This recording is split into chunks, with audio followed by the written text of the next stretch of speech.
added on, people. We're 45 seconds in. And we're still playing the ball back to David Raya. Push players high up the pitch. Even if Gyökeres wins that header, nobody's there, and he lost the header anyway. I can't believe he hasn't, like, just brought Jesus on. Thiago could be in. Thiago gets the wrong side of Gabriel. Thiago puts it over. This is disgraceful. Honestly, man, we are cooked.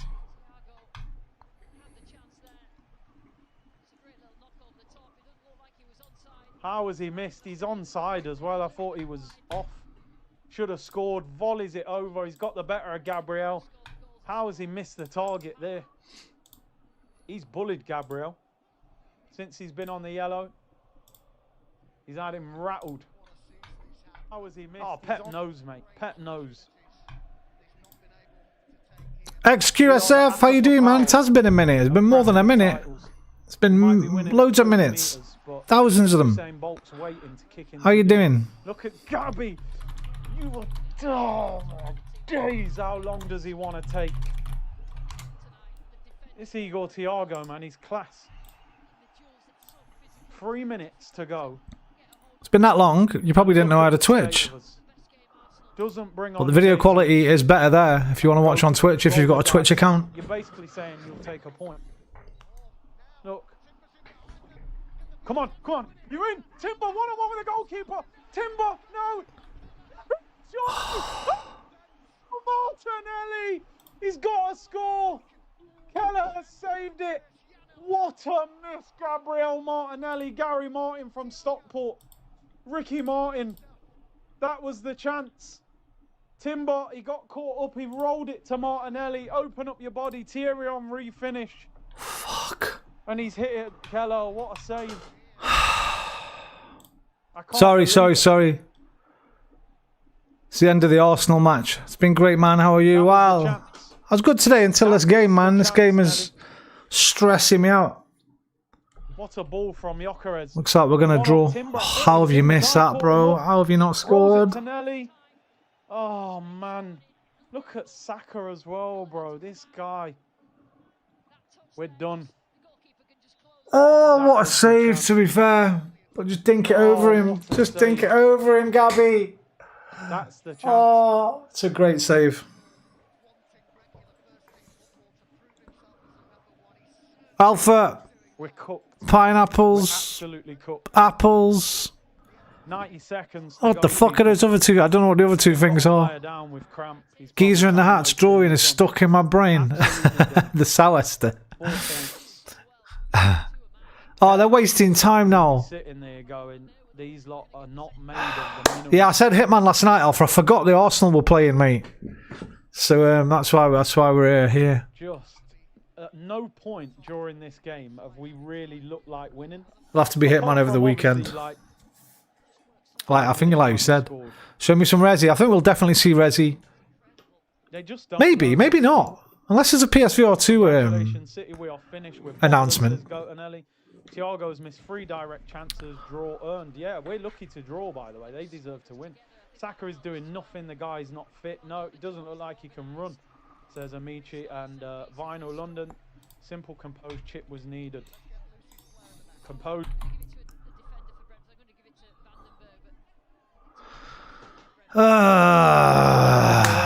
Vandenberg, man of the match for Brentford.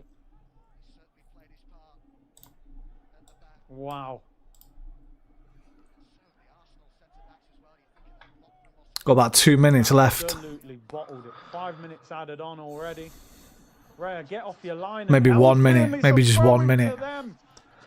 Oh, they might win it. You're just not made of the right stuff, this team. You're not. I'm telling you now, Man City are they're hunting us down, man. They're hunting us down. They might even score. This is the last chance of the game. Long throw, Coyote. We're past 95 minutes. We ain't winning. The game's over. If anything, we might. It's a draw, or we're going to lose from this throwing. It's a disgrace of a performance. This Coyote just launching 40-yard throw-ins. They're still bullying David Raya. Launches it in. Get it out! Get it out! Are you going to catch that? Yeah. Play it! Throw it. Go! Get it out. Last chance. Pass it. Pass it. Pass the ball! Deckers, move the ball. Oh, come on! Well done. We are going to get one chance. Come Oh! on. Give it away! No, there you go. Timber gives it away. Game over. What on earth is that? They could be in. They could be in. They could be in. Oh, it's a corner. Oh, he's done well to keep that in. What's he doing? Full time, you're a disgrace. You're a disgrace, Arteta! I don't know about that. Didn't even go This guy's OTT, man. same old Arsenal. When has This he guy's ever put two OTT. strikers on the pitch? Oh, calm down, kids. Absolute god.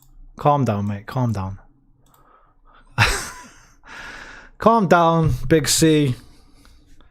I know you got a YouTube channel to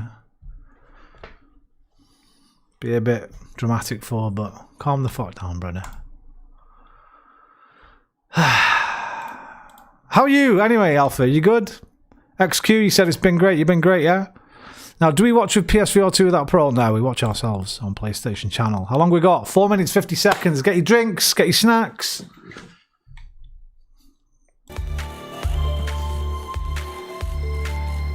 Turn off this damn chat. We don't want none of that.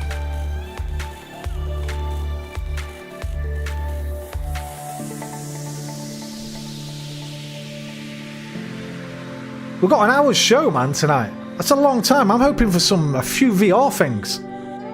Here's what I want. Microsoft Flight Simulator date release date reveal. I want something new that we don't know about. I know we've just learned about Homefront. What's it called? Homefront. We've just learned we're getting Homefront. Homefront? Is that what it's called? What's it called? Is it? It's not Homefront, is it? It's called Forefront. We've just heard about Forefront PSVR 2 trailer thing. They put a little thing out. This. By the way, big up the community. PSVR without parole are putting this thing together called PSVR Ops, where we go into fucking devs, comments, sections, blog posts, and we hammer them, saying bring this. And it looks like they've listened. Look, we'll be able to play PSVR 2, PSVR 2, PSVR 2. So, do you think that they want a PSVR 2 version? No, I don't. And now we can wishlist it on PSN, which is fucking great news. Because I can't wait for this. So I don't think we'll see this tonight. But I want something we don't know about in terms of VR.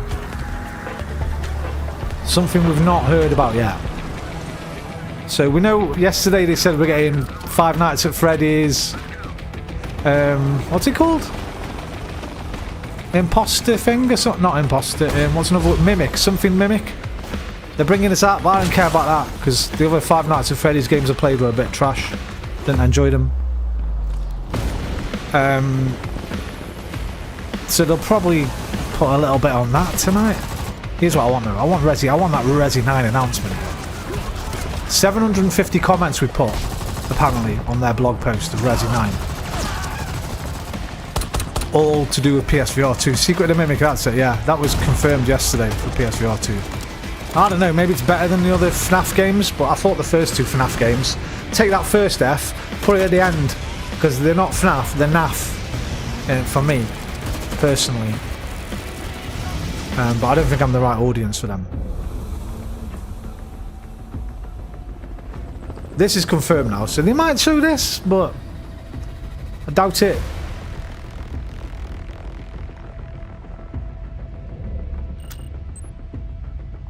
What's this? Oh, the fucking Spider-Man thing. Oh, it's 6, yeah, man. I swear, the game. Was it in the game? It's in one of the games. Can't remember which game, but one of the Spider-Man games I played, where his levels, they're all in black and white. I think I played it on emulator. Shattered Dimensions. And then obviously he's in Spider-Verse as well, which was great. Here we go. And one of your kind in Cosmora. I'm glad you're here. This must be a sequel, right? There's already one of these games. I forgot what it's called.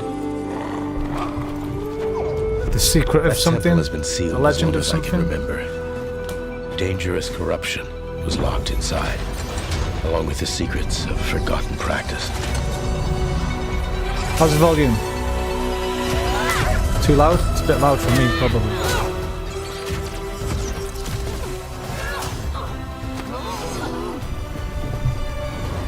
Volume check Alpha, 1 2 1 2. Alpha Mabu. Spirit guides. Corruption. And I've just lost Maybe you all can do the run. same. Oh, they're disconnected. Lower the mic. 1 2 1 2. Alpha is blue. How about that?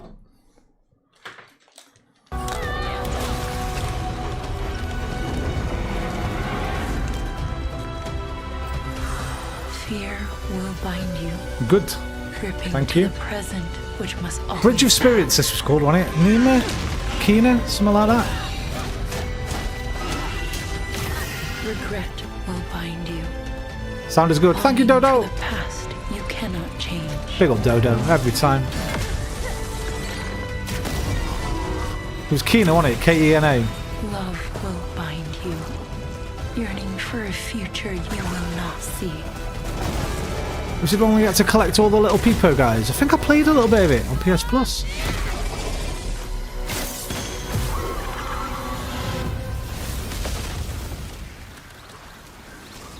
Kina, yeah. Unbound, may you You depart. collected all them little guys, and yeah, them little dudes, they sat on your head and stuff. I was enjoying that. I don't know why I stopped playing it, but it's probably just due to too many games. Hey everyone. Hello. I'm Josh, and this is my brother Mike. Hi Josh, hi Mike. We hope you enjoyed that first look at our next game, Kena, Scars of Cosmora. Kena, sorry. After the amazing response to Kena Kena. Bridge of Spirits in 2021, the team was excited to take on the challenge of creating something even bigger and better this time around. Our partnership with PlayStation Studios has empowered us to expand our scope while still staying true to what made the first game special. Since her adventure in Bridge of Spirits, Kena has grown into an older, more experienced spirit guide. Her reputation now precedes her. She comes to a new land called Cosmora, home to multiple distinct communities. On this adventure, Kena discovers a spirit guide's role in helping living people, not only those who have passed away. With PlayStation Studios support, we're building on everything that fans loved about the first game. Deeper, more dynamic combat, epic boss battles, a larger, richer world. It and looks of course, beautiful. our charming spirit companions. Yes, man. Kena, the Peepos. Scars of Cosmora releases on PlayStation 5 and PC. Thanks so much for watching, and enjoy the rest of the show.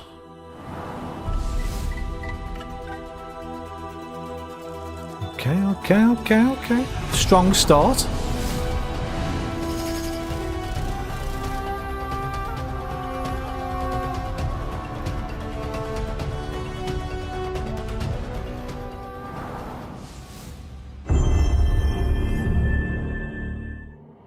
Long ago, in the wilds of Eso, demons terrorized the land Wait, Sucker Punch. and subjugated its people.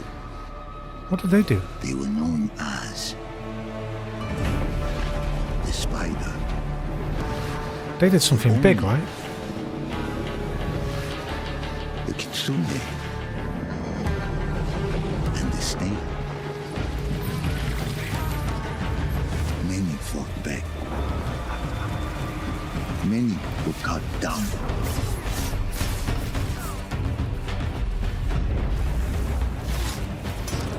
Ghost of Tsushima, yeah. So is this just DLC for the new one?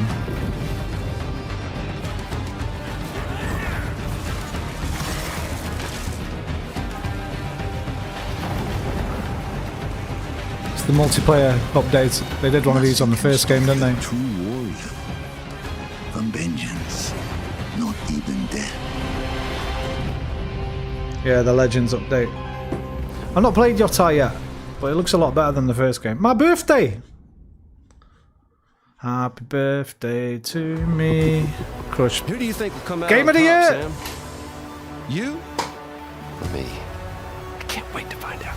Game of the year.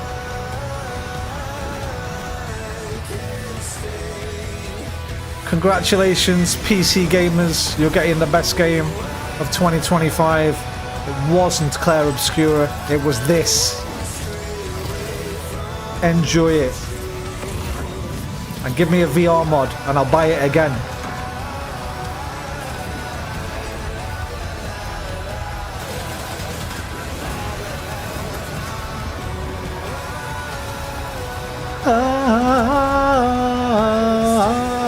Look at that.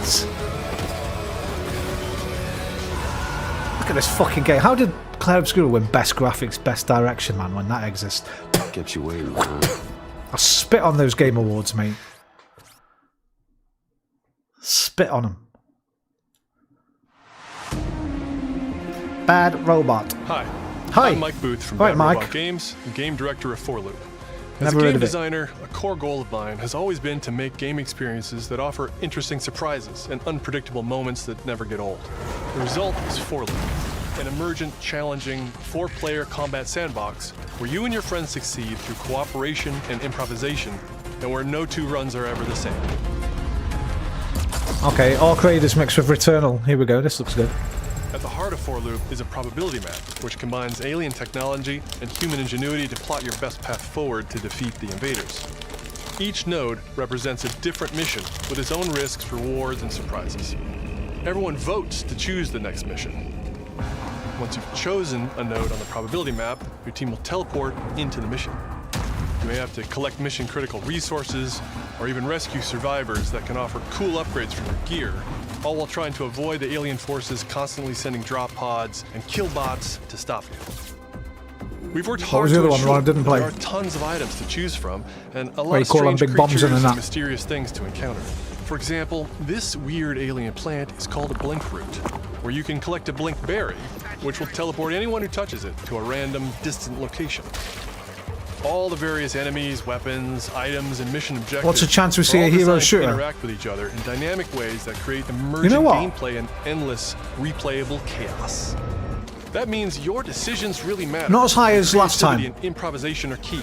We And really people are want getting a bit players to bored with try them. things and think outside And the there's box. too many now, the market's Hacking an saturated. alien terminal to provide intel to the rest of the team. You're not getting or to being grab enough bombarded players by away from things kilobot like drop Overwatch pods, to play yours. barely escaping with your life. A bit like how we've not seen a Battle Royale game in a long time, One right? of you makes it back to home base, you'll be reprinted and ready to try again. Because you can't drag people away The from home base is a place for your Fortnite, team to readjust their Apex, strategy, evolve your loadout, and PUBG. choose rewards from an increasing array of powerful gear. the most and upgrades. oversaturated, yeah. So maybe Each not. act of the probability map That's the last culminates kind of in game I'd be one of making. multiple boss battles. This is the scanner boss, a huge geologic surveyor. Like that this. scans What's for the one I'm flux thinking of, man? deposits to With like harvest. the Its scan fields are sort of very fascist lethal, creating a overtones. dynamic obstacle course of lasers to avoid. The one that's a bit while like, attempting to destroy Starship the boss Troopers. itself. Because the scanner's body rotates like a Can't think of 3D its name, puzzle, but it's you wanna well spread out popular, and like. attack it from all sides. All, of course, while we've got that and avoiding Arc Raiders that are quite slow-moving similar. So this laser might grids. get a good little. This looks pretty cool, to be fair. Our goal here is to create something new, where every run has you yelling and laughing and saying, "I can't believe that just happened." We're currently can't in believe pre-beta. that just There's happened. still plenty of polish to come. Helldivers, yeah, And thank we you. need players like you to join us in upcoming I never tried that, playtests. but I don't think I ever Your will now. feedback will be invaluable in helping us make this game truly great. We can't wait for you to play it for yourselves. Now, go and fail to save the world.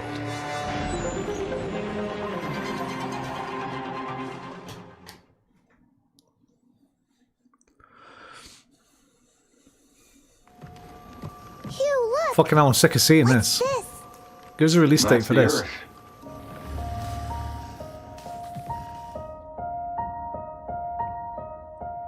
I feel like I've seen this at every show for the past 4 or 5 shows. Looks a bit like New York. Is that a place on Earth? Can't believe we haven't found any survivors. I haven't seen anyone besides you since leaving the vault. All alone, huh? I know the feeling. Hey, Hugh. What were you like as a kid? When I was young, I was in an orphanage. I saw the most out-of-pocket Twitter comment for this. Go on, hit us with it. Bumps along the way, but I had someone looking out for me, and now it's your turn.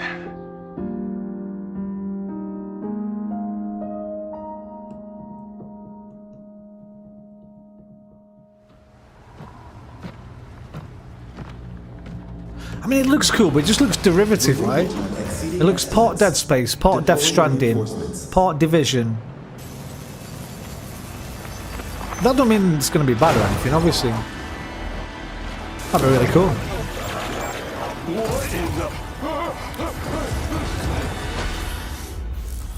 Oh yeah, we do have a release date. April 24th. And the demo is available now. That's 6 now. Here we go, Alpha.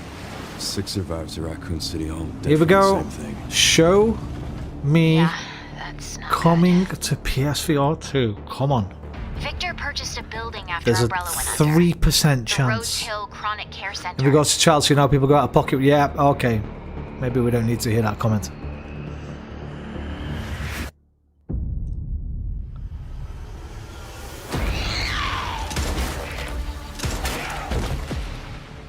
You okay? What does Victor want with you? What do you mean? He grabbed you for a reason.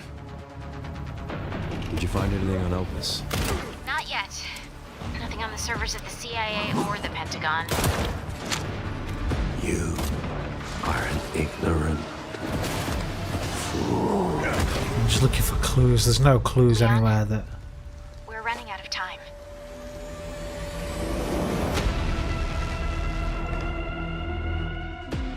Why me? I need to see a hand move like that. The team has settled on a person of interest. A former T-virus researcher. That's a good get excited. Don't even... It's not coming, bro. Expect nothing. Then you can only ever be happy when it does come. I don't want to even watch this, man. Raccoon City was where it all began. Spoilers and that. I'm coming with you. We can talk. What do you want to know? I don't want any more regrets. Whatever it takes, count me in.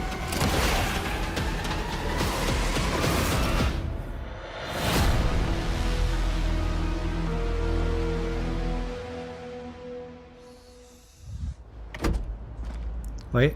It's been a while since you've been back there.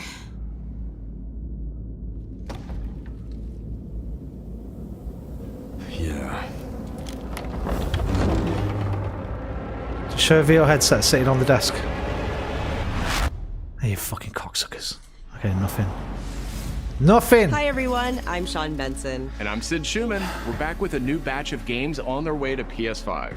But before we begin, Nothing. we wanted to highlight the upcoming release dates for both Pragmata and Resident Evil Requiem. Coming soon to from PS5 Capcom. with PS5 Pro Both are support. coming soon to PS5 with support for PS5 Pro.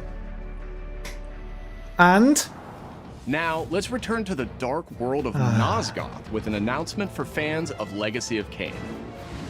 2003's Legacy of Kain Defiance is being remastered by Crystal Dynamics PC it and is. will be available to pre-order today. Resi. The final chapter in the Soul Reaver saga brings players into the conflict between the vampire Kain and his betrayed lieutenant, Raziel. This remaster boasts updated HD graphics, a new third-person camera. Come on, and I'll be honest. wayfinding Listen, level this was maps, a as well good as game, bonus features like character skins, but it was nothing special. I hear people going on about Legacy of Kain like it was the greatest fucking Deep thing War, ever. photo mode, and more. Everyone who played this game is my Digital age, Deluxe right? version of the game includes promotional comics and a playable Well, my demo generation. of Dark Prophecy, the I couldn't give two unreleased fucks sequel about to this. Defiance. Given the choice, whether to rule a corrupt and failing It was okay. or to challenge. It was good. It wasn't okay. It was good. It wasn't great. Destiny. What was a king to do? In my Legacy opinion, Kain of course, Defiance subjective. Remastered launches next month and will be available to pre-order starting I don't want to today. diminish anybody else's opinion or adoration. Don't even want to hear that's not Sherry. There you go. In Happy Net's Brigandine series, I wasn't even paying which dates attention. back to 1998 on the original PlayStation. This fantasy war strategy RPG tells the story of 6 heroes who rise against 20 an minutes in, empire nothing invading exciting with so far. overwhelming power. Come on. Enjoy deep strategic gameplay with over 100 unit classes, including knights and new types of monsters. And countless hours of gameplay, with 6 main storylines and side quests across 24 nations. 大陸の守護者たる私たちの兵をこうもたやすく Brigandine Abyss launches this year, and you can wishlist it starting today. Now let's head 500,000 over to people Koei watching. Tecmo Games in Yokohama for an update on the Dead or Alive series. こんにちは。シリーズプロデューサーの林です。本日は Do people still play シリーズが this? 新たなアップデートとともに復活することを発表させていただきます。There was only pervs that ever played this game, man. Because it had like the bouncy physics. So this better have like lifelike bouncy physics by now. 本作「デッドアライブ6ラストラウンド」はオリジナルの「デッドアライブ6」をベースにダウンロードコンテンツとして追加配信したキャラクターをセットにし、プレイステーション5用の最適化、新規コスチュームの追加、新たなフォトモードの追加を行ったタイ Jiggle トルで physics, す。 not bouncy. Gooner's gonna goon. They will. Well, there you go. We got the you saw there. There's some. This is people spend more time in this 新キャラクターや新コスチュームの in 配 the 信 photo など mode, 継続的 jiggling な their アップデー characters トを予 about 定し than て they いま will す。 play in the damn game. 発売日同日に基本無料版も展開予定 You ですの did play で、 this. I played them back in the day on シリーズを遊んだことない Dreamcast. I think I 方も played one. ぜひご体験ください。あなたに私を Or 倒せ maybe ない PS1. I think I played it on PS3 as well. But do people still play it? デッドアライブは1996年から展開している96 maybe, 対戦 not ア the クションゲーム Dreamcast シ then. リー When ズ did I have my です。 Dreamcast? 数多くの作品を世に送り Probably 出し about て 96 actually. 今年で 95? 30周年になります。そのタイミングでこういった発表できることを大変嬉しく思います。では最後に I've only ever really こちら played の 2 映像をご fighting 覧くだ games さい。 like consistently. There were Tekken games and Street Fighter games. Played some of the Soul Blade, Soul Calibur, and Mortal Kombat back in the 8-bit, 16-bit days.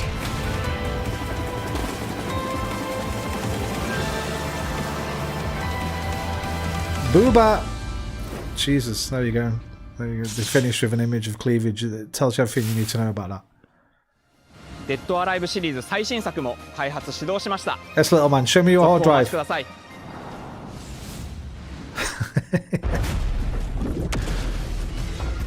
Okay, what's this? Okay, this is by the Control people, right? Maybe? What are they called? Remedy. This is a Remedy game. It's gotta be. Okay, Control Resonant.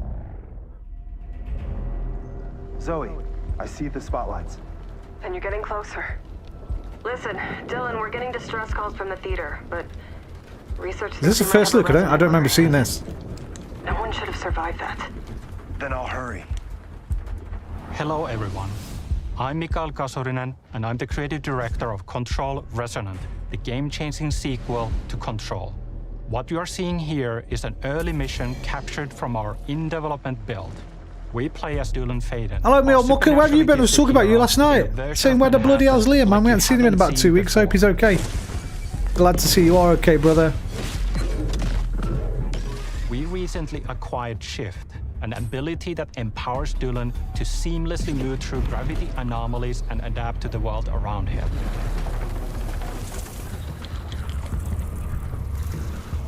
Here we are showcasing a set of different forms of Dylan's main weapon, the Aberrant, can take, and his supernatural abilities.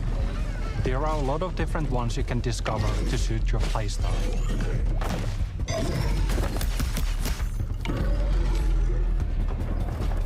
While in combat, we encourage you to play aggressively, balancing between melee attacks and abilities.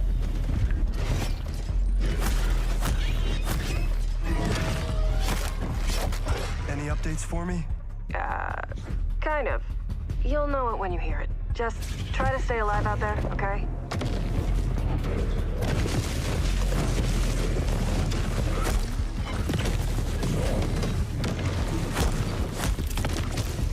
Almost there, Zoe. What the hell is that thing?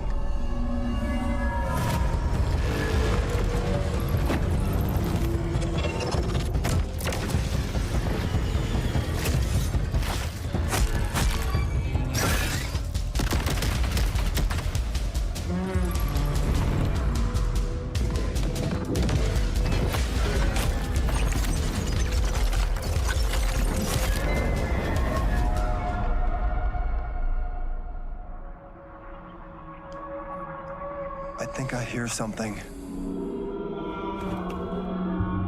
I know where the Resonant is, Zoe. I'll call you back. Resonants are the dominant threat in what's our most ambitious game to date. And we can't wait to share it with you later in 2026.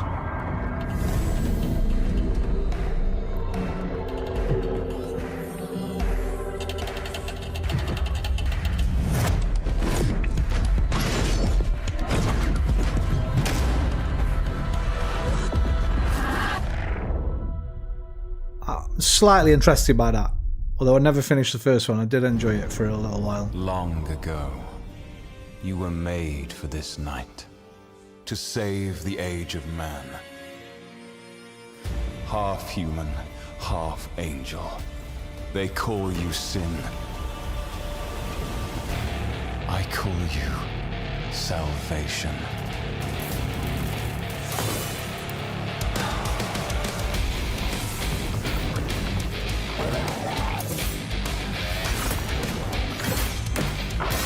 Too generic. I'm already put off by it.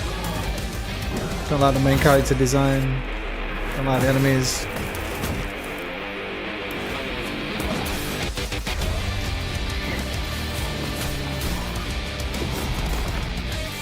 I'm being quite cynical tonight, aren't I? Fuck it, I'm gonna be.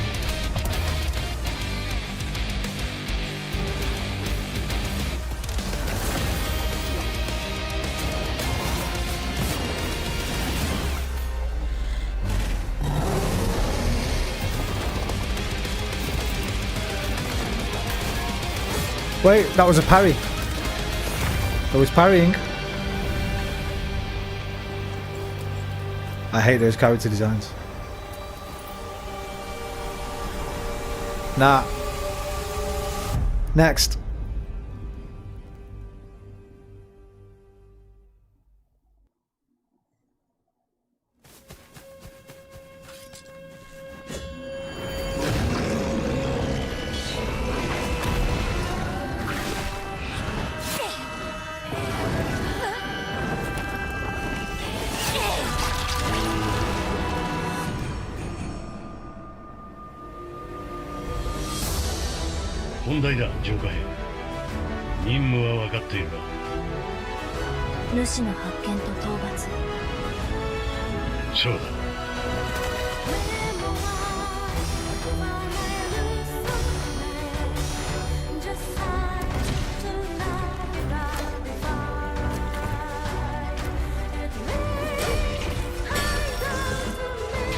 Alright.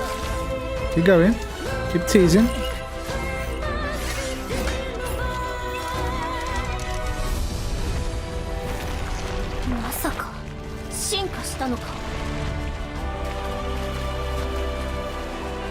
Okay. Got you, Liam.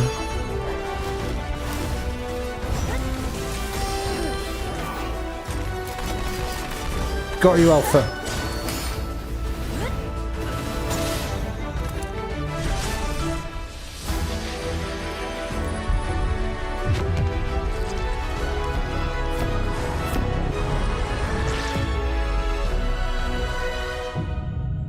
Alright, Beast of Reincarnation. I'm probably most excited about that so far. That's my favourite one so far. I like the doggo. Thanks to Fictions and Game Freak for that new look at characters and combat in Beast of Reincarnation. It's coming Looks to a bit PS5 more this summer. Soulsy and I like the Our next title debuted the mix of genre, 3 science decades fiction ago and samurai. alongside the original PlayStation, and it introduced the world to an iconic character. Today, Ubisoft and Digital Eclipse celebrate that legacy with Rayman 30th Anniversary Edition. This digital museum features 5 playable versions of the original game, including the 1995 PlayStation release, enhanced with new accessibility. Charlie said this was surprising with how good it looked. That one just, that looks really nice. It looks at least a bit different. A bit samey, but a bit different as well. For the first time.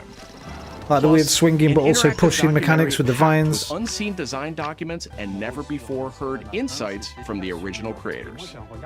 Et à un moment, c'est Sony qui arrive en disant, bah voilà notre console, on va révolutionner le jeu vidéo. Rayman 30th Anniversary Edition. I never got the. How will they shove rabbits in the Rayman remake? I never got the appeal of Rayman personally, but I know it was pretty popular.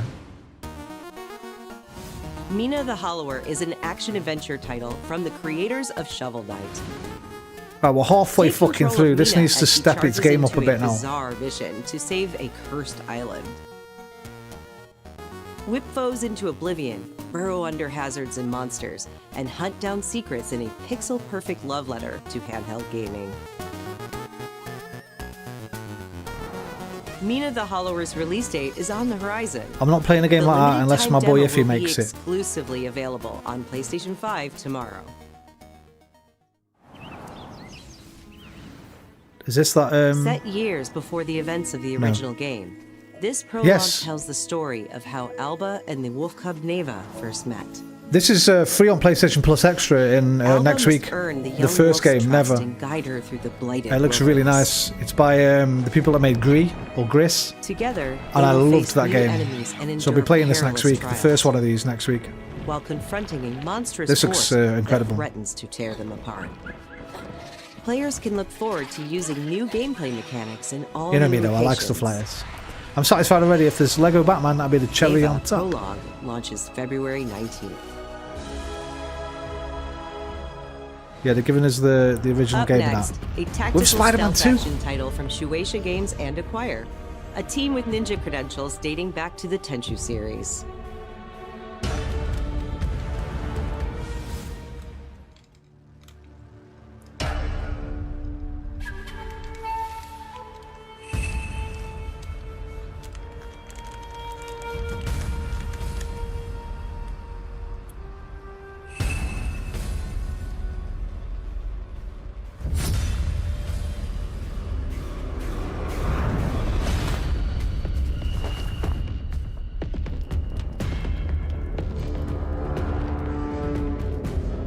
There's already a game very much like this. I forgot its name, but I was supposed to buy it on PS4 years ago. I've seen it on sale for like £5 so many times and never got around to buying it. But it's supposed to be pretty good. Or a very similar thing to this.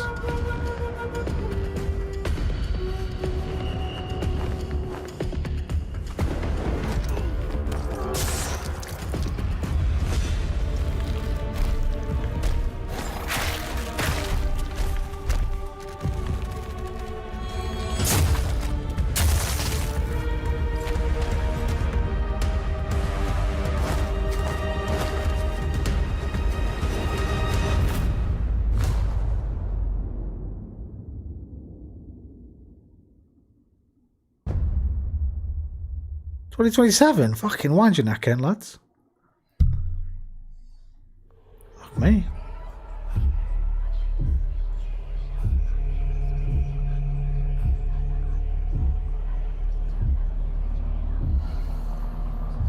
Ooh.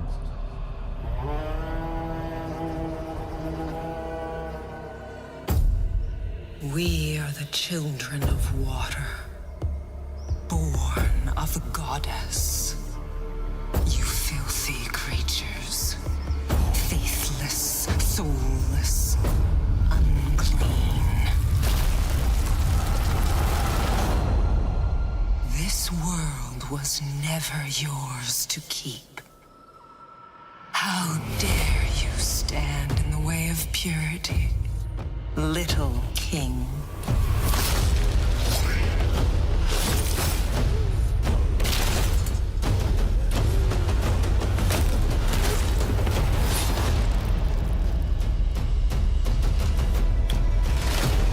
A rooster? You know, I don't know if I've ever seen a rooster as the main character in a game before. Ashe, son? What the hell?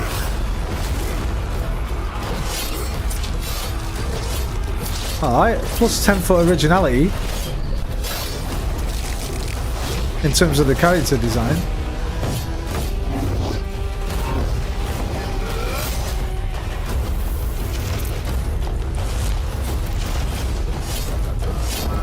What a dick! Oh, you mean like what a cock? Massive cock, mate. Alright, I like the design in this game. The art style, the art direction.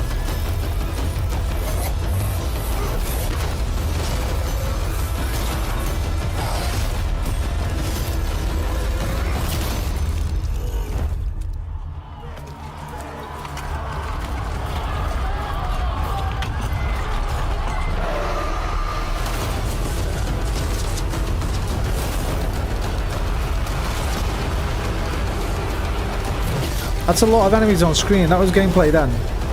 Reminds me of the Warriors games. Samurai Warriors, Dynasty Warriors.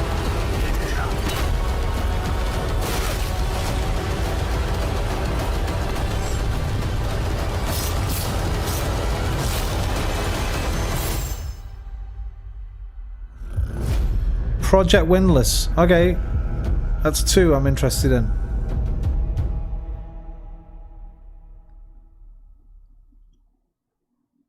Two's pretty good. If we can get another 1 or 2, one of them being a VR game. Racer has arrived. Welcome to the Galactic League. What are we doing here? Since you're here, why not take part in a friendly exhibition race? Alright, if this isn't PSVR 2, fair enough. I'll take a pod racing game in VR all day long.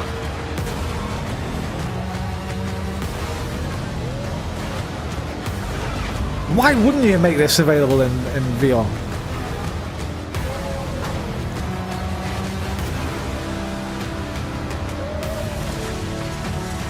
Stand out. We'd all buy this.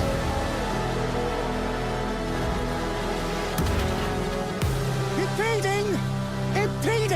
If they weren't Hey, wonder if your man will turn up, Alpha. Mock, attack. Mock. Okay. I was like, what? Mock. Got you, Dodo. The rooster. Yo, if this was a VR, please. This would be incredible. There he is, Alpha! It finished with your man! I'm off home, have a good night. Alright, Liam, you too. Yo, that's a bit of a leak, Alpha. We talked about him last night. Oh, a bit of Bond. Bond is immature and reckless. Come on, a VR reveal. On the other recruits who inexplicably fall victim It finished with your man, Alpha. Look, I know where this is going. Your favourite character. I would like you to join His Majesty's Secret Service. You what? It's mad how we were talking about him last night, bro. I strongly believe that there is a need for such. That's a fucking leak. It might be 24 hours later, but that counts. That's the very reason I'm bringing back the double O's. Shut now. Need I state the We'll be rewinding this one, by the way. He is not ready. We'll be rewinding this one after frame by frame analysis. You're a rare breed, Bond. I should be interested to see what you do next. 009 will employ every manner of subterfuge to avoid capture. Try not to draw attention to yourself. Or me? Housekeeping, I presume? You seem the kind of guy who knows what he likes. So you won't do anything stupid? Of course not. I'm not an idiot. Agents have very short life expectancy. Oh, stop dreaming, Roman. Stop dreaming. We will deny ever having heard of you. Stop dreaming. When do I start? I'm looking everywhere. There's no PSVR 2 signs anywhere. God damn it. We'll be going over it again. Come on, IOI. You've been so successful with it, man. Just do it.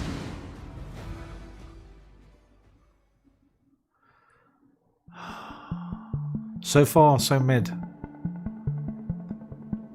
I'm Peter Brown. I manage the game content team within Third Party Portfolio. Hello, we Peter evaluate Brown. games coming from publishers all over the world, from indie to AAA. Those of us in the Third Party Portfolio team travel the world and meet with our partners. And it's even more exciting for me when those partners have been foundational to my own love of video games. And Konami is definitely one of those partners. I think a lot of people remember Konami for being with PlayStation in the very beginning, taking some amazing franchises that everyone already knew and loved, and injecting them with new technology and new ways of designing video games that we haven't thought of before. We were really impressed when Konami approached us with their list of announcements for today's State of Play. So to mark the occasion, we wanted to try something a little different. We join you today from Konami Creative Front Tokyo Bay, not only to share some really exciting reveals for upcoming games, but also spotlight some of the key talent behind them. We're really excited about the diverse lineup they've brought today, and we hope you will be too. Enjoy.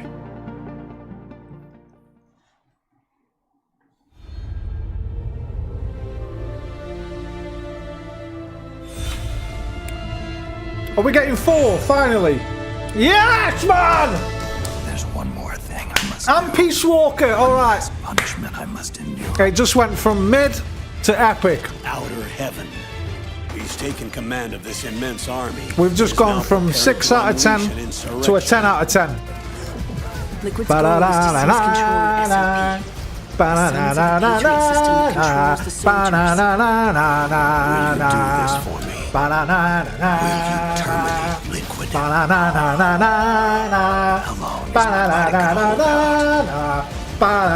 controls the soldiers.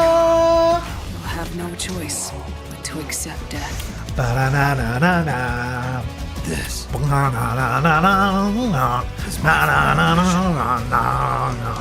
So began the war between fucking yes, mum. Do you understand, Snake? Any means necessary. Just stop Finally! this insurrection. Guns of A way the to play this game on current gen machines. Peace Walker 2, a lot of people wouldn't have played this because it was PSP only. nukes. They're bringing nukes into Costa Rica.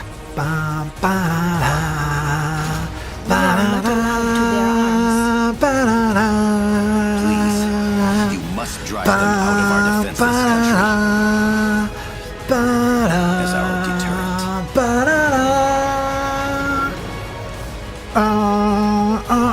Gives a release date, March, around March the 10th, birthday, around there. Jack, over and over. Awesome. Is that you?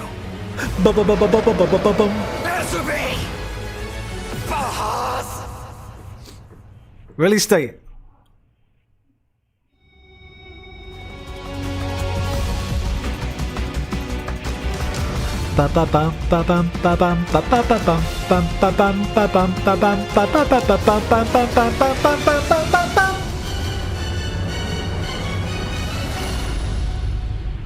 When? Fucking August! Oh, I don't mind waiting. Right, survive till August. New goal. メタルギアシリーズ制作プロデューサーの岡村典明です。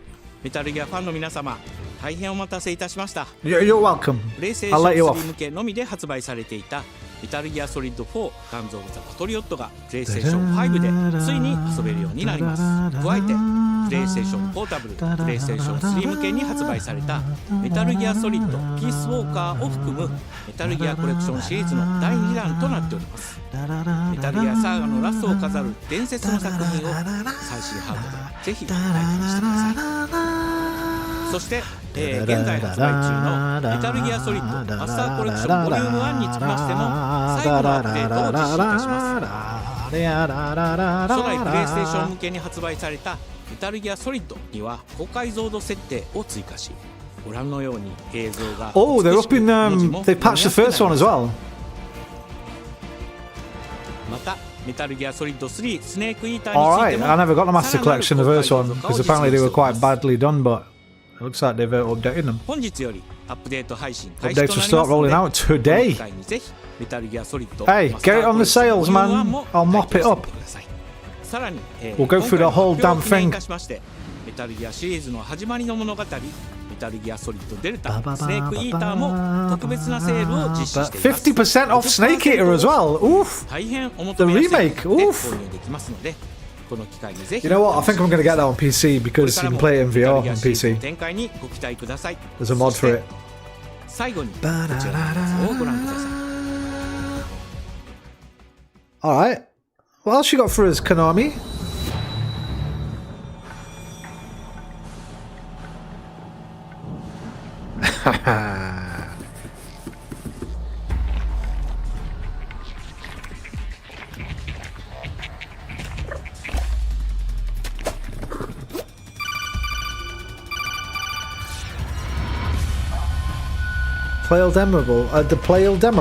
The playable demo for Darwin's Paradox, a tribute to a snake from an octopus. Tactical octopus action. No, what's this? But this is the true Paradox.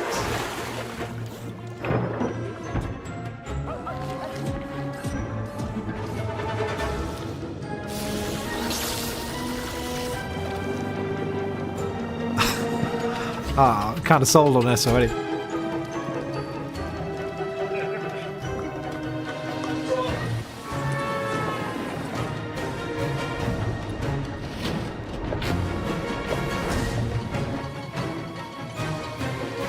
Maybe we'll get some Hitman co-op news. Ooh, I'd forgotten about that.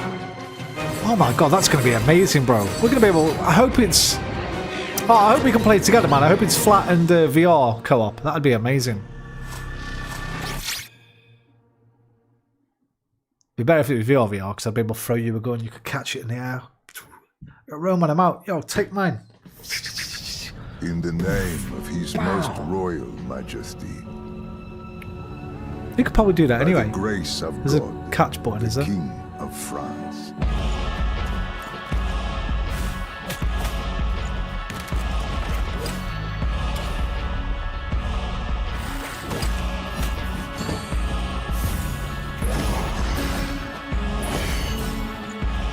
No, I'm hyped now. I'm hyped. Metal Gear 4's coming. I played that in... what?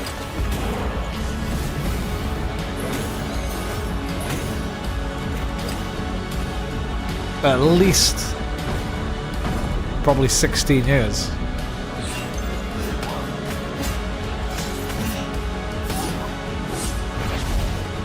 Maybe less. Maybe 13, 14. I'll be able to tell because I uploaded a video on my YouTube of a glitch, laughing octopus glitch, because it was goonery. We appeal to you, Trevor Belmont, last of House Belmont.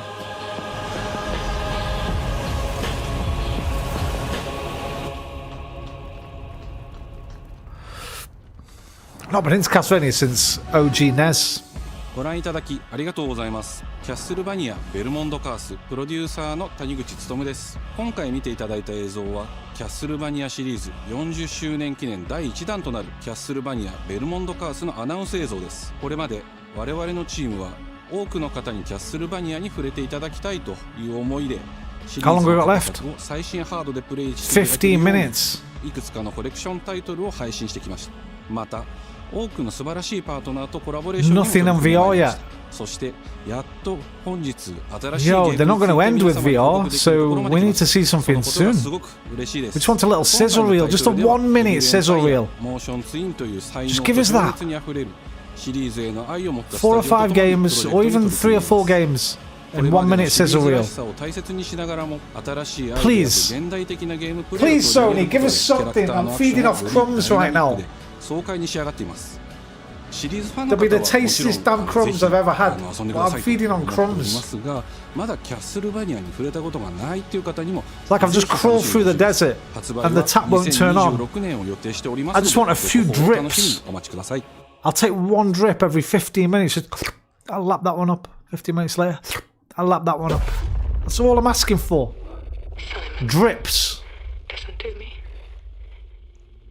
You can't. Give me drips. I can't stay in this room forever. Remember them pocket TVs? Fuck me, you won't remember them, Alpha. Dodo might remember them now. They were fucking shite. They were cool though. Come back to me, Simon.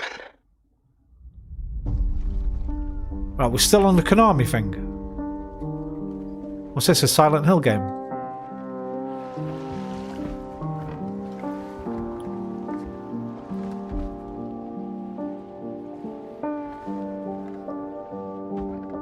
I woke up in the water again. But this time it's different.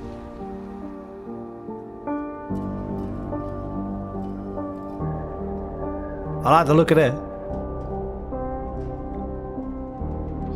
Don't show me some shit combat. Be a really cool walking sim.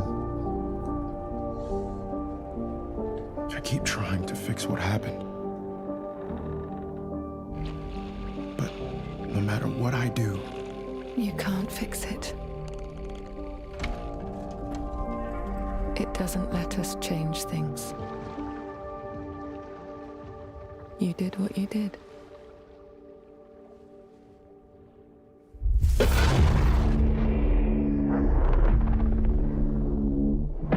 Wait, Annapurna, they do walking sims, don't they? What did Annapurna do? Am I mixing them up with someone else?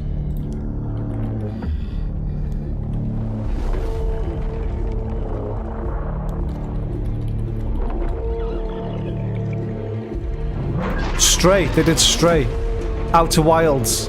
What Remains of Edith Finch, my favourite walking sim. We don't want a load of combat. No, what? I'm buying this no matter what. Because What Remains of Edith Finch is one of my favourite... It's a Silent Hill game. It is. What are Annapurna doing? What Remains of Edith Finch is one of my favourite games of all time. We're still on Konami. Remember when people said Konami were dead? Yo, those people went too soon, you know. We've got 10 minutes left. Of light that bring death as they fall. I'll watch that one again. Watch the 007 again. Watch the Metal Gear Solid again. Watch that one again. Maybe that Samurai. I'm less excited about that now. That Samurai doggo with Code Vein 2.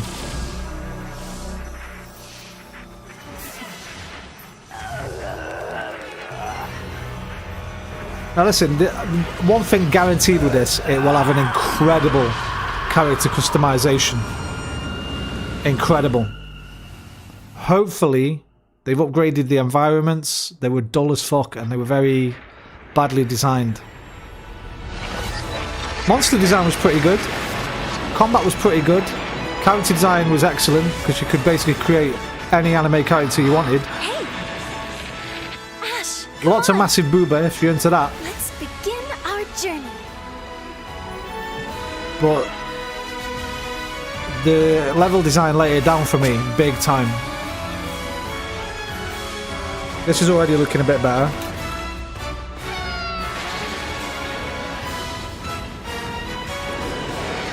Those were Her Majesty's words. I'm going to defeat I need to see you here walking through a dungeon. and stop the Lightfall.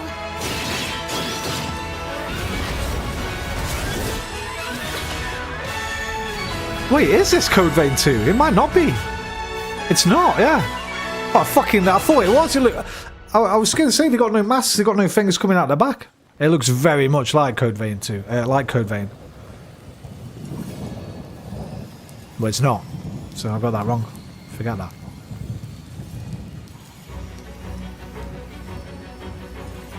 Rev Noir. Hello, mate. You're the producer of that project, yeah?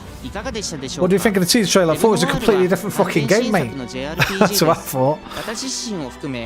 They're all making Code Vein 2, aren't they? How do I know that? Oh, yeah, because I downloaded the character. There's a character customization thing already out on Steam. Code Vein 2. Receiving mixed reviews. It's already released. Crimewatch 2's out. Pre-purchase. Came out at the end of January. Get with the program, Roman.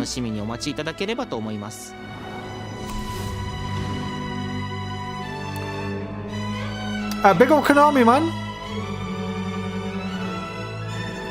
Right, you got 10 minutes. Give me 1 minute. I just want one drip. Just one drip. Don't even give me 4 drips. Just give me 1 drip.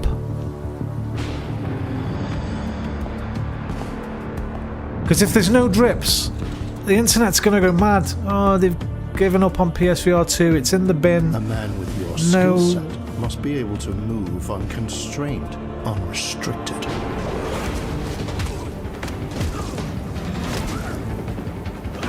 Wait. John Wick? That's John Wick. We've got a John Wick game. He must be versatile, capable, adaptable.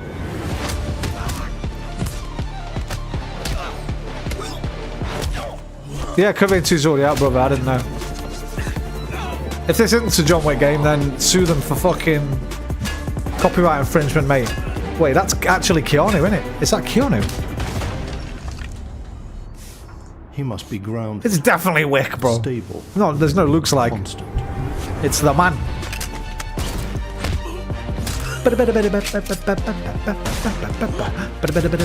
Bro. It's not Keanu. It's a very lookalike-y.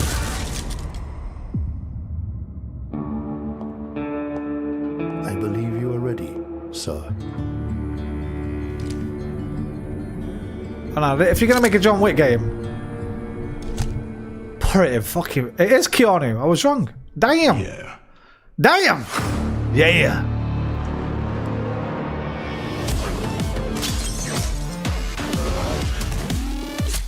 Right. If I'm the developers of this, you know what game I go to first? For my inspo? What was it called, that Kung Fu game I got? It was fucking really good.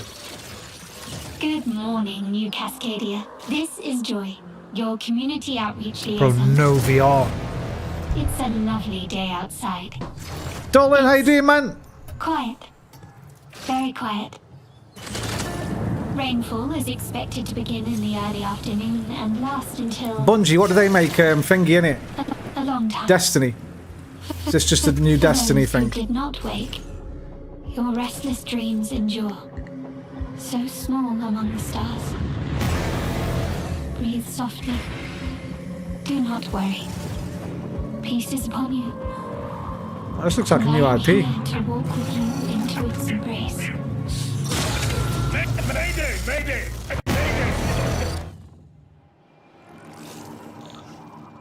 This is General Dalek Reed of the new Cascadia colony on Tau City 4. Whoever's listening, whatever's out there, we need anything. Weapons, supplies, a way out. Looks like a John Wick. Mayday! This is Yeah, you're Dalek too young Reed. to remember fucking Metal Gear Solid 4 and that, innit? I feel like That was my highlight. I feel like I'm praying. But both of them as well. We've had to do things to survive. To be fair, the show Things I started never slow, would have. but it's picked up in the last in the second half. Problem is, we've only got 4 minutes left and not a single VR game. So I can't give it a 10 out of 10. Embrace. Embrace. Embrace.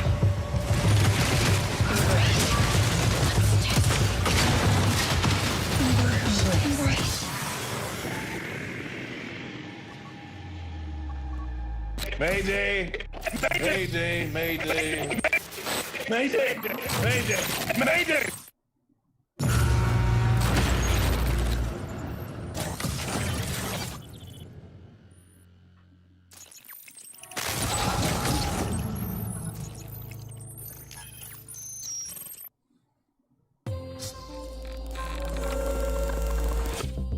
Hey everyone, my name is Joe Ziegler and I'm the game director on Marathon. This is going to be the last fucking thing. To announce our server slam from February 26th to Oh, March this is going to 2nd, be the last damn where you can thing. join us on Tau Ceti and help test Marathon on PlayStation 5 and other platforms. Our server slam features an introduction to the survival gameplay of Marathon, giving you a chance to explore the dangerous world of Tau Ceti and unlock rewards for the full release on Thursday, March 5th. For all PlayStation Plus players, we're also excited to share a collection of unique weapon charms that pay homage to some of our favorite PlayStation games, including Helldivers 2, Death Stranding 2, and Ghost of Yotei, all available at launch. From everyone here at Bungie, thank you for joining us on this journey. We'll see you on Tau Ceti starting February 26th. Fuck Tau Ceti. And fuck you, Bungie.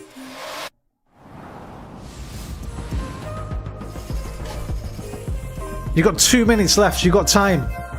You got time to save it for me, Sony. Hey, I'm Brett. And I'm Kristen. Thanks to Bungie for that new look at Fuck Marathon. Bungie, go away! PS5 on March You got 2 5th, minutes Silver left. Slam running February 26th through March 2nd. Now let's check in on what's coming to PlayStation Plus over the next few months. We know, and it's great. Don't get me wrong. I'm very happy. Marvel Spider-Man 2 I'm swings very, into game very catalog happy about next PS week. Plus this month.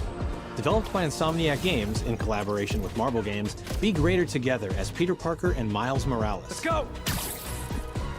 But in this thrilling sequel, the Spider-Men must balance their personal and heroic responsibilities while protecting the city from iconic villains. All Miles talks about is how to be a better Spider-Man. How to help you. Marvel's Spider-Man 2 joins the PlayStation Those Plus VR game peeps do not catalog need on state of play. February 17th. We have to buy all they give us. The PlayStation Plus Classics catalog welcomes Dude, two I fan need favorites over the next something. few months, starting with Tekken Dark Resurrection, a fantastic fighting I game need that originally something. released on PSP. PlayStation Plus premium members can We've got a expect to lot. revisit Listen, I'm this not handheld complaining. We've classic got a in lot. March. There's tons of games I've not played yet. But I need something big, just so I know they're not completely giving up on it. The Fucking original Time PlayStation Crisis. version of Time Crisis brings arcade action to the Classics catalog in May. This version also offers gyroscopic aiming with the DualShock 4 or PS5 DualSense. I'll take the controller, PSVR 1 simulating the games at this original point. light gun experience. Give me Blood and Truth. Give me Astrobot. Give me L.A. Noire. Borderlands 2. Just update them. Okay, this I'm Big very Hawk is a much looking forward to. cooperative multiplayer adventure about teamwork But and I'll be getting this on PC, I think. But I'm very much looking forward to this. This is like one of my most anticipated games. An open world full of challenges, puzzles, and playful discoveries. This looks amazing. I hope it's crossplay. Because I might have to get it on both if it's not crossplay. Oh wait, we're getting it free. And I guess when it drops, we're getting it. That's all for me and Brett. There you go. but we I'll just still buy have it a on lot more PC. Cool stuff to show you, I'll have it on including both. Brand new Soros gameplay.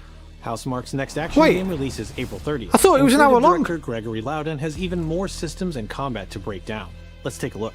Hey, we're going over an hour. Hey, all is not lost. What is that for you, Arjun? Finishing the mission. We're going over an hour. Keeping people safe. What did you miss? Quite a bit, Iffy, but we'll go back through the highlights when it finishes. I know you better than that. Death Stranding 2 was announced for PC. I'm Gregory I know you've not got a Loudon, PlayStation creative anymore. director at Housemarque. Today, we're excited to show off our comeback stronger features and Eclipse gameplay running on PlayStation 5. In Saros, you step into the shoes of Arjun Devraj. It was never confirmed to be an hour. I thought it was. Was it not? Okay, good. Let's go. Let's have 90 minutes. Planet of Carcosa. I'm here for it. As you encounter a variety of ever more brutal hostiles. How are you, Iffy? I hope you are, buddy. But in Saros, death. Surprise announcements. I know. They've done RE9 near the beginning, Dalton. So fucking we ain't gonna get that. RE9 was like the third game they did. Interacting with the survivors of Glad to hear it, Iffy, bro. will help you understand the mysteries of Carcosa. Yeah, there's been some interesting stuff, to be fair. First half hour was a bit slow. They didn't all die. One or two, I thought. Some of them. No Kingdom Hearts or Final Fantasy, no. Some good stuff from Konami, This is though. Primary, the voice of Soltari. Here you can engage with our permanent progression systems to upgrade your armor's attributes and acquire special perks. With Carcosan modifiers, No, you near can Bloodborne adjust even your though. experience by, for example, making hostiles tougher weaker, or even removing the Ain't second over chance yet, though. ability entirely. However, all adjustments you choose must be kept in balance to ensure a Carry the hope. consistent challenge level. We carry the light. Primary also allows you to teleport directly to any biome that you have unlocked. This means getting back into the action. Yeah, quicker. the John Wick It also did look means good. I'm easier trying to think of the fucking... What was the Kung Fu game I played, man? It was a really good Kung Fu game. Using the teleport, Reminded me of that. you can now quickly restart the selected biome and get back to where you were. No, And that's now what I mean. it's time to take another shot at what killed you the first time around. Sifu, yeah, thank you, Iffy, yeah. Eventually, you come across an alien device. Hopefully they've looked at that for some of the inspiration for the hand-to-hand combat stuff and the gun you fu. discover that it calls the Eclipse. Because that was one of the best feeling games in terms of melee combat I've ever played. Well, hand-to-hand and melee combat. The Eclipse corrupts the world. It's a complete escalation of our gameplay, our audio, and our visuals on Carcosa. There was a couple of, I think there was a couple of gameplay bits, right? It looked like it when he put his head through the fucking car window in that. I think that was gameplay. We'll go back there, we'll You look. can restore it by using your power weapon. Weapons and artifacts also become might be wrong. corrupted, which alters them in both positive and negative ways, which ramps up the I thought there was challenge. two or three shots in there that was gameplay, but maybe not. We can't wait for you to play Saros when we launch on April 30, 2026. Yeah, highlight for me, Iffy, so far was, I say highlight, I kind of got very excited. Metal Gear Solid Collection 2, Part 2 coming out. Finally, we can play Metal Gear Solid 4 on current gen. Well, on anything past PS3. Because you can't emulate it. You need a PS3 if you want to play Metal Gear Solid 4, but that's coming with Peace Walker. So I was very excited by that. The new Silent Hill game looks pretty damn good. It's the same devs, RP. It's the Eternal devs. It's their new game, Housemarque. Hope you're well, buddy. Trembles. Mother Earth herself senses the coming battle. The world may hate us, we still have to save it. A true team is unbreakable! You cannot stand against the storm. Feel the power of Mother Earth. Let me at them, Storm. Yo, that was Magic! Hey, big up Magic, man. I'd never heard of her before Midnight Suns, and then she became one of my favourite characters. I love her so much. I've got this one. I'll show you how the X-Men get it done. You're cooked, Bob.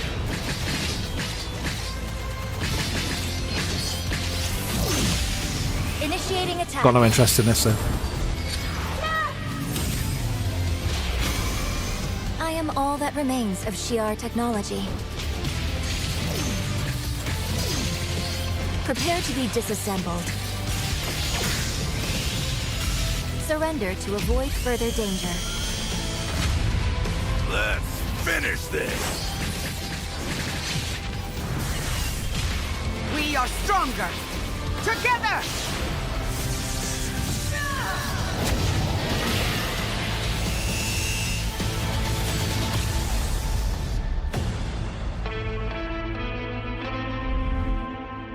Looks great visually. Yeah, we were talking about it earlier. I've not, because they're doing a new fucking Dead or Alive game. I was like, people even still play these if it's not Street Fighter or Tekken. I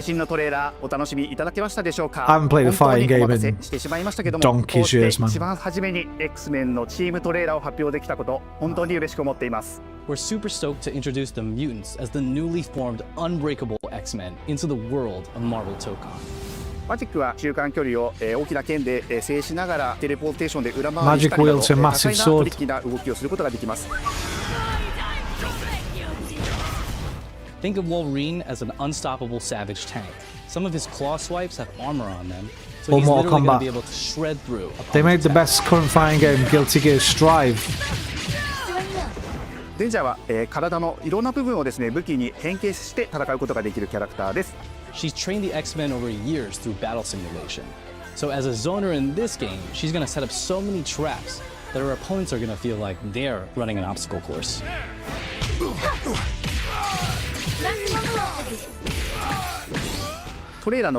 What's the fucking there's one that I know is quite popular actually, a 2D one. マーベル闘魂ファイティングソウルズ20キャラクターのプレイヤブルを実装しまして I was going to try it out once on PS4, I never got around to it. Pre-orders open next week, so please check out our variety of editions and It's not goodies, and Guilty we Gear can't though, it's wait something to else. share with you some more info. Please check it out and Stay tuned. 2D fighting games. Best PS4.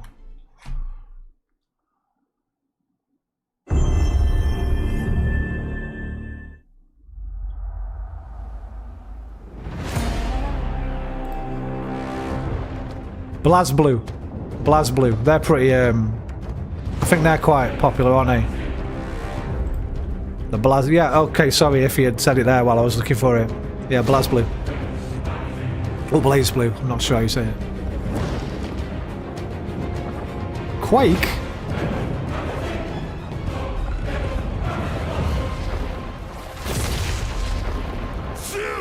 They're not that popular now, I thought they were. Yeah, the new Silent Hill. Well, I'll tell you why I got so excited about it.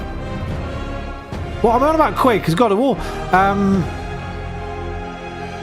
There's a Quake symbol similar to that, isn't it? But the other way around. Annapurna are involved. And Annapurna made What Remains of Edith Finch, which is one of my fucking favourite games. What's happening, people? It is OG. And I thought it looked like more of a walking simulator than I'm back, baby. a survival horror. And I'm thrilled to bring you some exciting news about the series today, starting with that teaser that you just saw, yeah? Now look, we are happy and excited to finally confirm that the Greek trilogy remake is now in development. Yeah, man, I know. Sit down.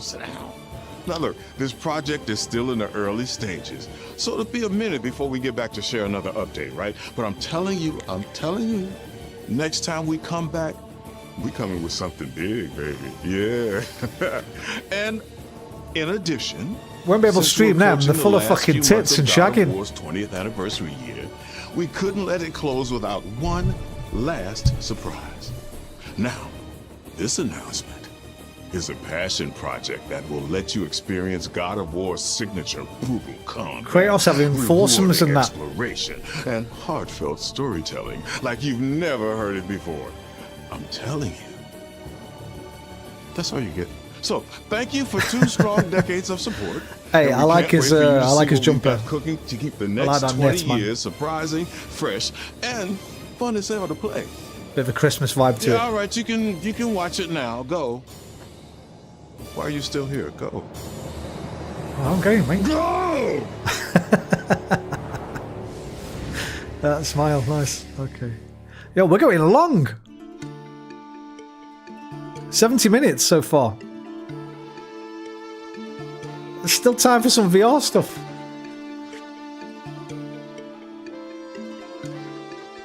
Before I was a father. Before I was a god. I was a Spartan.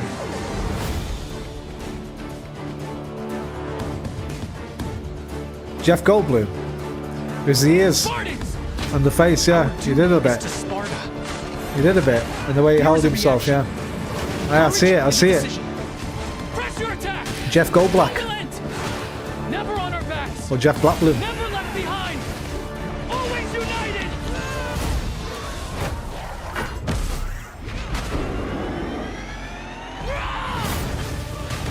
The legendary saga of gods and monsters, of tragedies and triumphs, of destruction and redemption begins here. Be ready. Be like Will Smith in one of the shots. Aged Smith, yeah. The same with the ears, right?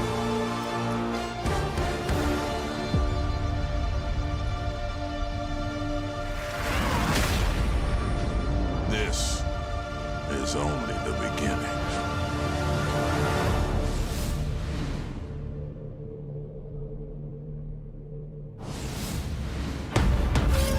Oh, we're done. Fuck. We're done.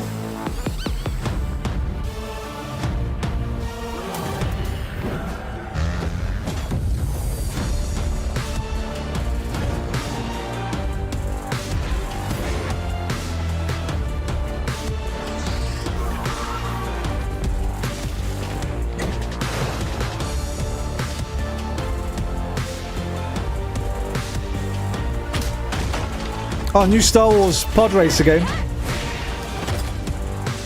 But no, if that would have been great in VR, but... Oh, that Rooster game looked pretty good.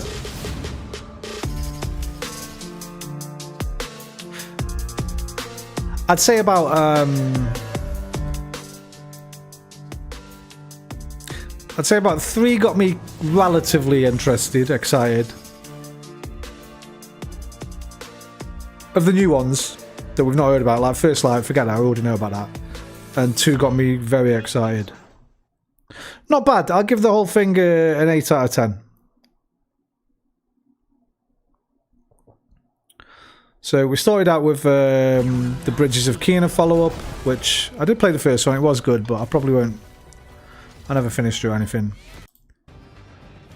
What was this? This just looked a bit naff to me.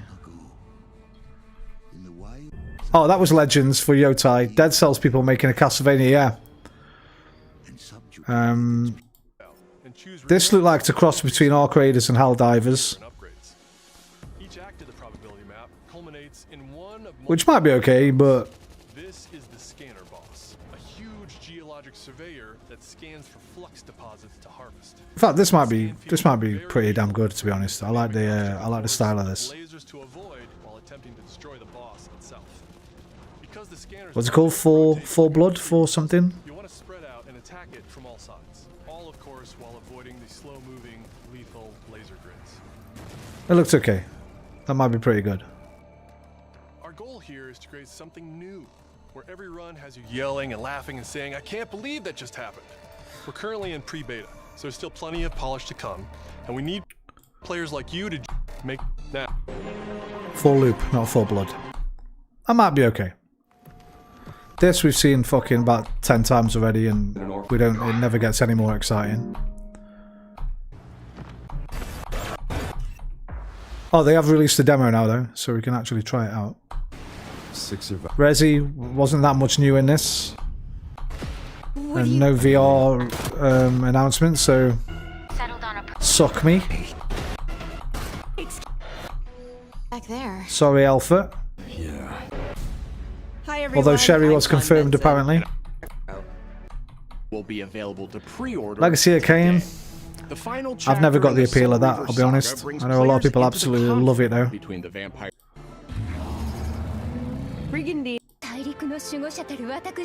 Dead or Alive, Boober.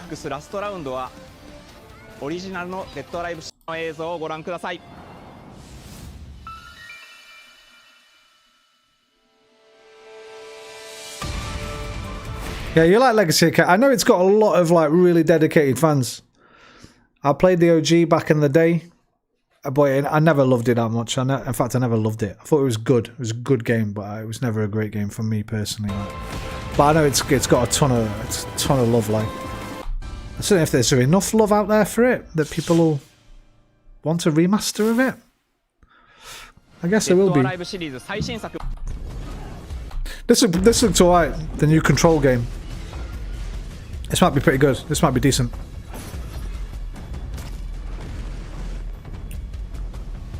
But didn't really blow me away.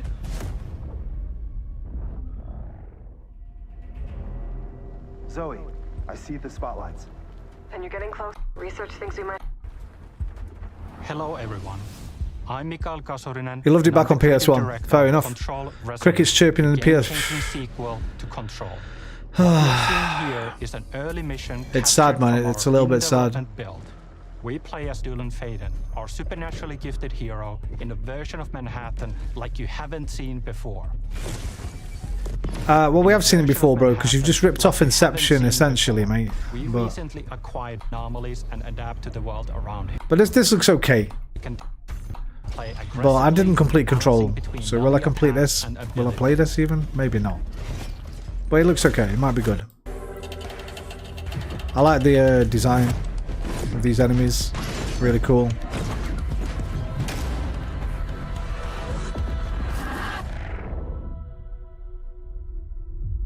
This next one looked fucking shy. Control was... It was, wasn't it? You know what?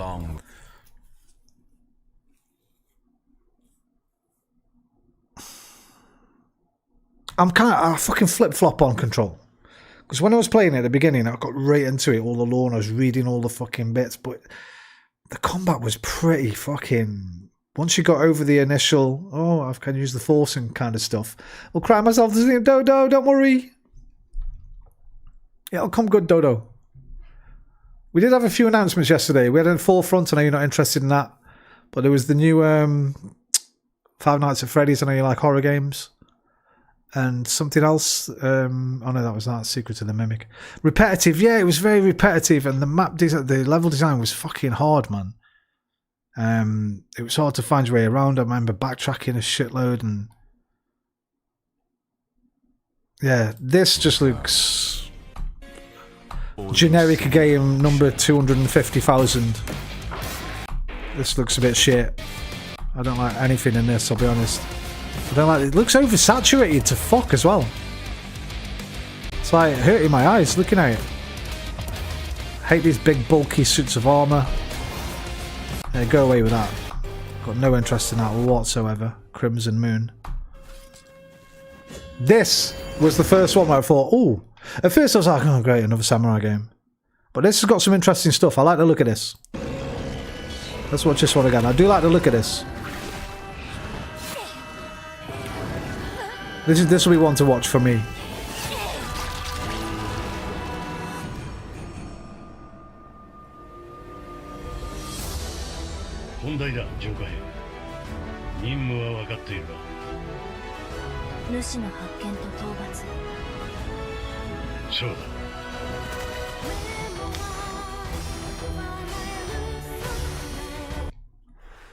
Parry mechanics.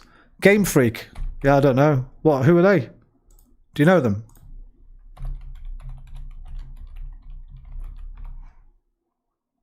Oh, Pokemon.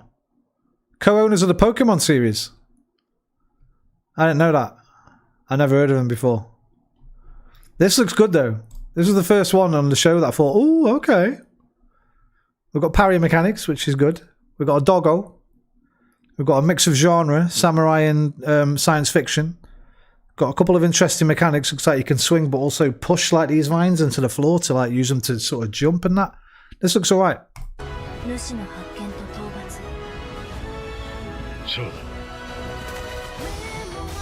Parry, parry, parry. Fucking yes, man.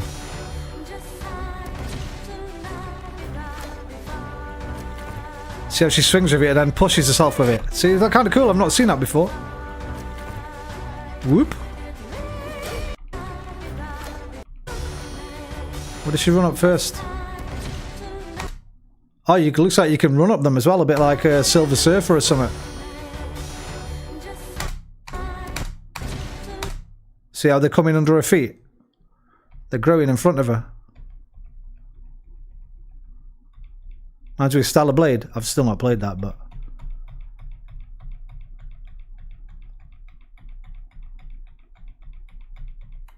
This might be good.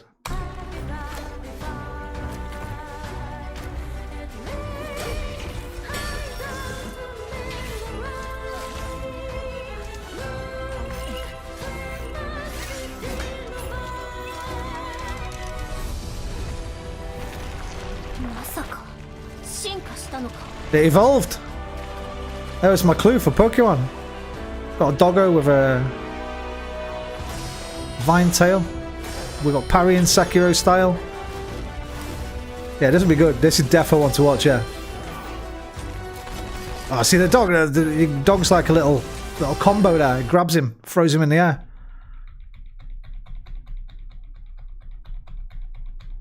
Get out of here. Yeah, this one looks cool.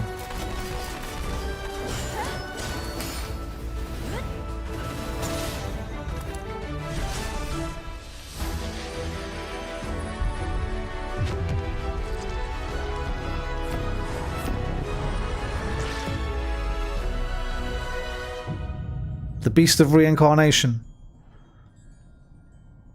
August 4th.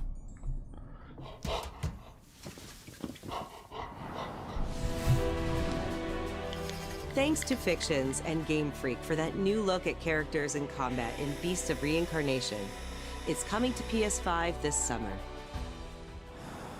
Our next title debuted 3 decades ago alongside Fucking Rayman. Playable the first. Sorry if you're a Rayman fan. Rayman physical Double Knight. On this one, I said the only way I'm playing a game like this is if my boy Effie's made it. So forget this one unless it's your game, Effie. Take control of Mina as she secrets. Limited time demo will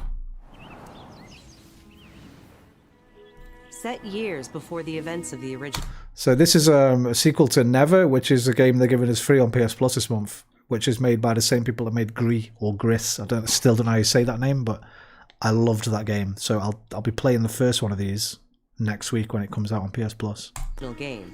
This looks nice. Prologue tells the story of how Well, you know what I mean. This is my kind of thing. First met.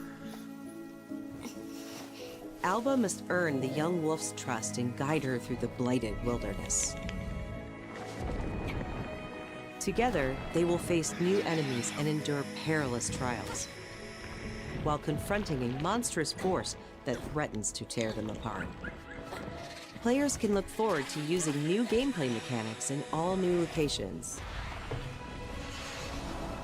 Neva Prologue launches February 19th. Mina looks sick though.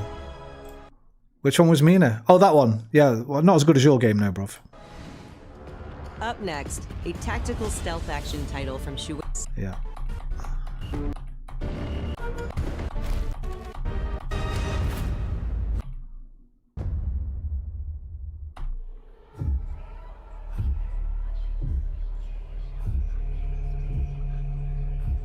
What was this one? Oh, this was the next one that I thought looked pretty damn good. This is Rooster Boy. Macaque! This one looks fucking... This is my next one to keep my eyes on. I like the little gills.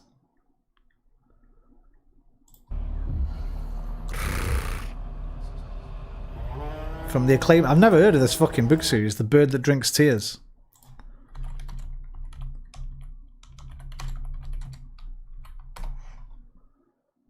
Renowned fantasy novel series by South Korean author Lee Young-do. Rooster Boy. There he is. Have you ever played a game as a rooster before? No, you haven't. So originality at least. We are the children of water, born of the goddess. You filthy creatures, faithless, soulless, unclean. This world was never yours to keep.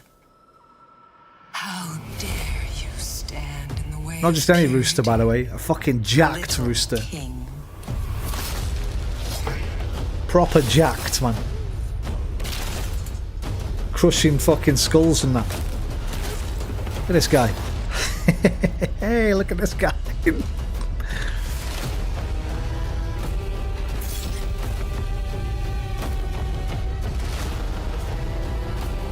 Sup? Hey Vex, how you doing, man? Man been working, now we lurking.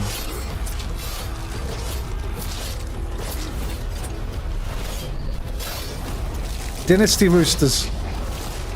Colonel Sanders, the final boss, yes.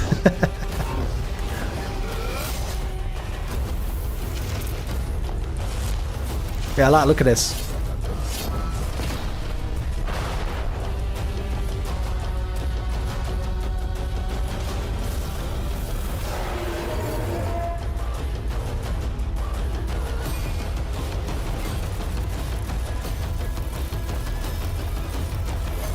Yeah, Dynasty Rooster, man. There's a lot of enemies on screen.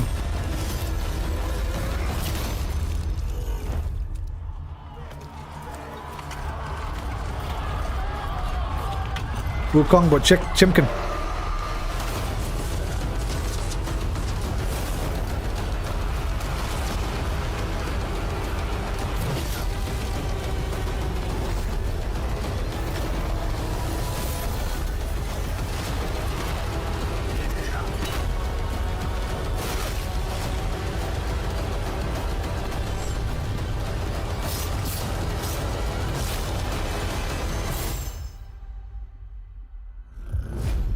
Project Windless, the Cock Slayer.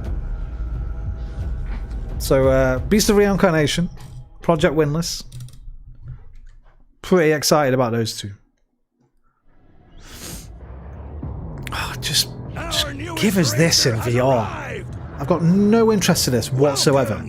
If it was in VR, it'd be one of my most wanted games. Since you're here, why not? And it must be the easiest kind of game to put in VR, racing games.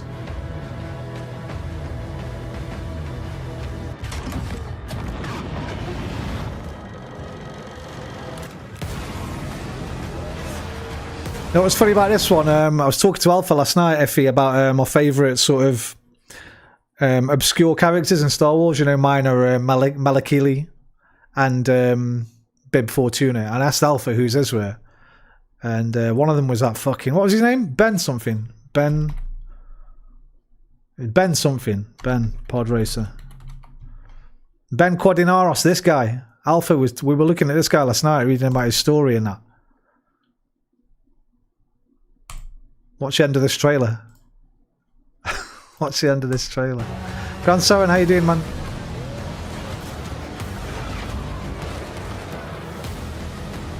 We had a leak, a 24-hour later leak.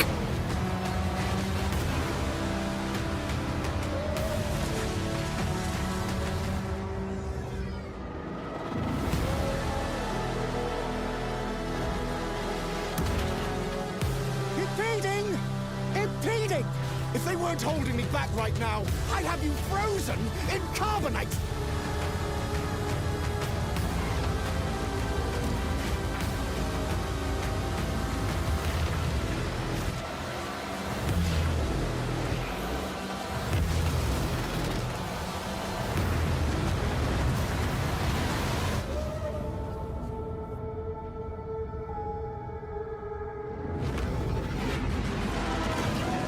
There he is.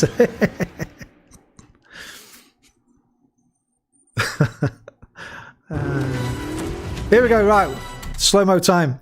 Sorry if you're not interested, but we're gonna be deep diving on this one. The fuck's that, bro? It's like Death Stranding. Bond is immature and reckless. He's a bad influence on the other recruits who inexplicably fall victim to his charm. Look, I know where this is going. Do you mind telling me why I'm here? I would like you to join His Majesty's Secret Service. You what? I know all about. I would like you to join His Majesty's... Wait, did he have glasses on then? It's going. Do you mind telling me why I'm here? I would like you to join He has got glasses on. They're probably secret spy glasses. His Majesty's Secret Service. You what? I know all about your exploits in Iceland. I strongly believe that there is a need for such heart and intuition in modern spycraft. That's the very reason I'm bringing back the Double O's. Need I state the obvious? He is not ready. James, the service is over. You're a rare breed, Bond. I should be interested to see what you do next. 009 will employ every manner of subterfuge. That looked nice, that. What you do next. 009 will employ every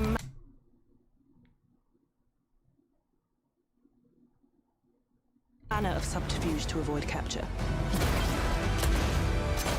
Try not to draw attention to yourself. Or me. Housekeeping, I presume? You seem the kind of guy... Didn't notice that before. Was she thumbed up? What the hell? What the... Hey!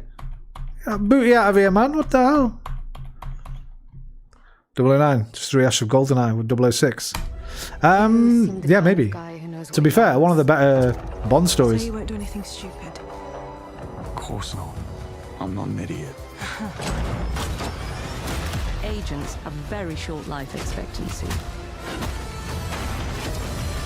And if you do get caught, we will deny. Alright, there ever wasn't that having much heard of you. to actually look sound? at. When do I start? When do you start? Forget that. When do you get put into VR? IOI, make it fucking happen. I don't care if it's a year later, just make it happen. Hitman has been a huge success in VR. Make it happen. You've got the experience now. Do it. Charge me fucking full price again if you want to. I don't care. I'll pay double the money. I'll pay 50 quid for the normal version. I'll pay 50 quid for the VR version. Just do it. I'm hyped for this, like old school Hitman meets Uncharted. Yeah.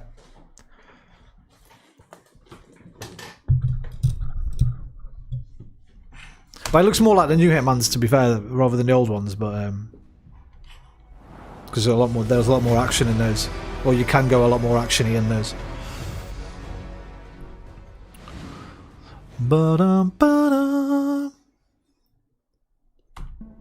I'm Peter Brown.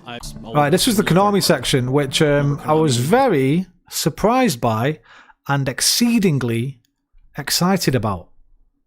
Obviously, I won't be as excited this time, but I can show you how excited I was. I was very, very excited.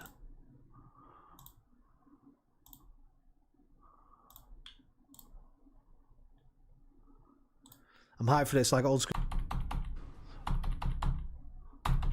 Excited I was. Wait, that's me now. That's not before. That's now. The first one, because apparently I hear. Some of the key talent. Ban! Are we getting 4 finally? Yes, man! There's one more thing I must. And Peace Walker. All right. Punishment. Ban! There's one more thing I must. I was very excited. All right. Punishment I must endure. Okay, it just went from mid to epic. It went from mid to epic.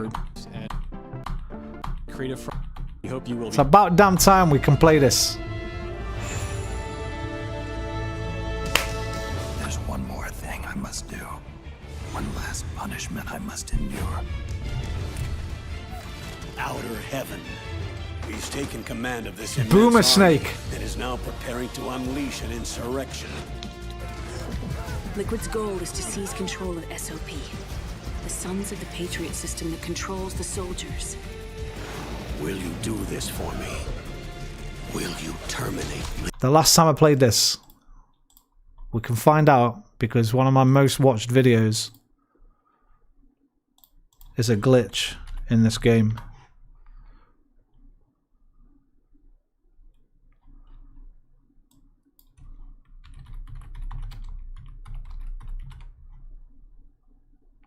.8K views. The dat-ass glitch. When he started, it was 12 years ago. She glitched out doing that. So I just have to point my fucking video camera at the TV to upload.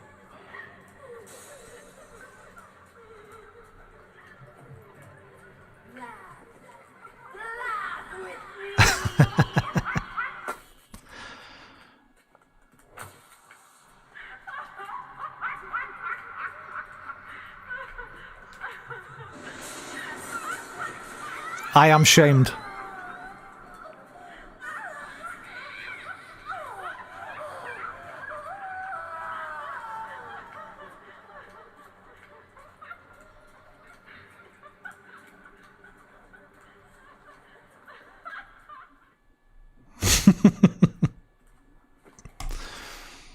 Liquid. Goon. Slimy goon. How long as my body could hold out? When all of this is over, we'll have no choice but to accept death. Also, 4's got the best version of the theme, I think. It's fucking brilliant. This is my final mission.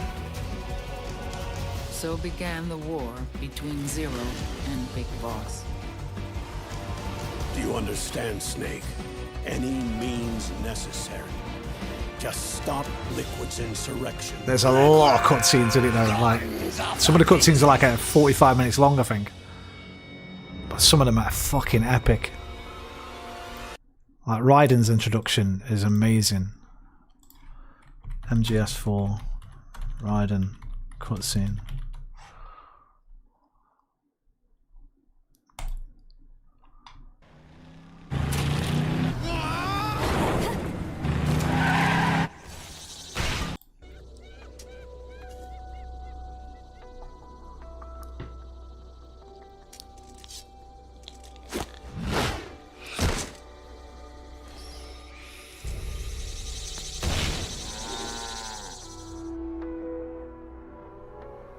get out of here.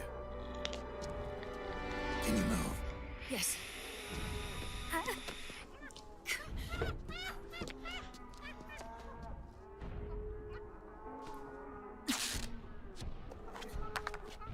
This is one where you could shake your dual sock to make boobs jiggle in one of the scenes with the psychotherapist, I think. Or did you move it? You moved it around actually. It didn't have the sense in it, did you? You moved the sticks around.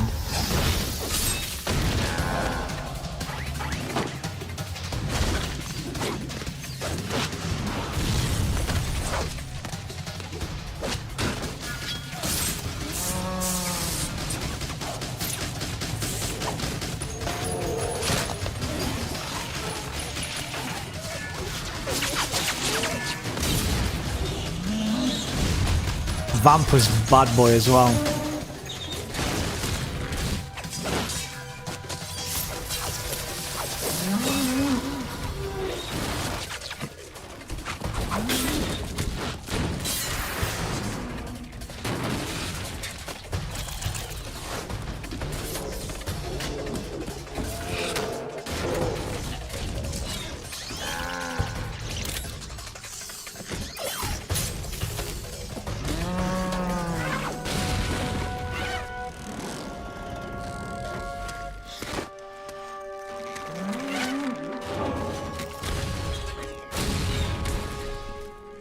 Long. Even this one's 15 minutes.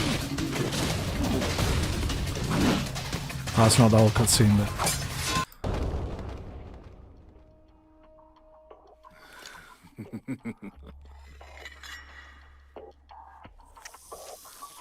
Yet again, our paths cross. Yes! I can't wait for this. I can't fucking wait for this. Because Mountain Dew? I knew where my loyalty belonged. Nukes. And Peace Walker never finished. I had it on PSP for a little while, but I never got through the whole thing. We are not allowed to bear arms. Please, you must drive them out of our defenseless country as our deterrent.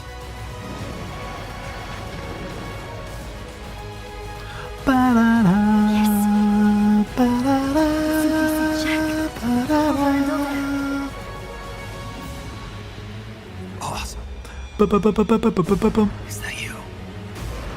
I forgot what brands Metal Gear Solid games put in. Oh, yeah, it was I don't remember, but this was the one with the thingies, wasn't it? With the videos on the TV on the ship. With David Hayter in one of them.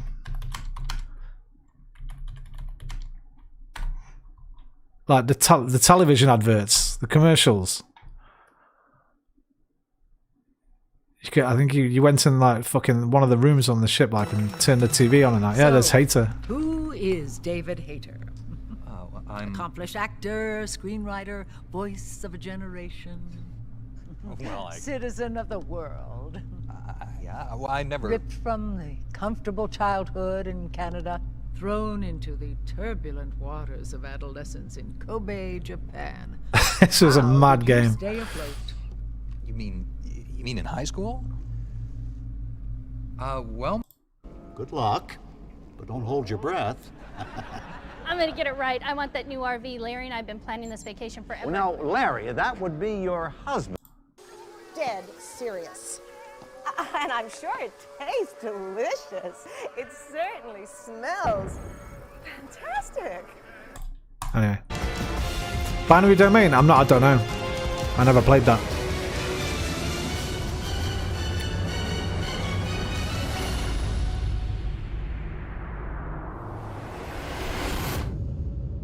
Fucking all got to wait till August though. But another cool thing, they talk about this after they're updating the original collection, which I've not played yet. I didn't really hear this. For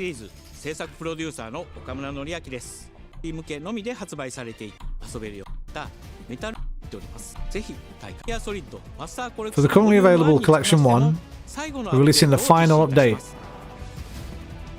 初代プレイステーション向けに発売されたメタルギアソリッドには高解像度設定を追加し Now offer a high resolution option for sharper visuals and clearer text. Snake Eater will also be upgraded with even higher resolution graphics, and those updates roll out tonight, it said. Which is cool. I'm glad I never played it. I'll fucking have to grab them when they're on sale as well. Because a lot of people were saying they weren't as good as like emulated versions. Their official remake. Yeah, that's good. A bit late, but better late than never. And Delta at the moment is 50% off on PlayStation, but I know there's a VR mod for that on PC, so I'll get that on PC if I can. 50% オフという大変お求めやすい価格で購入できますので、この機会にぜひ楽しんでください。これからもメタルギアシリーズの展開にご期待ください。そして最後にこちらのニュースをご覧ください。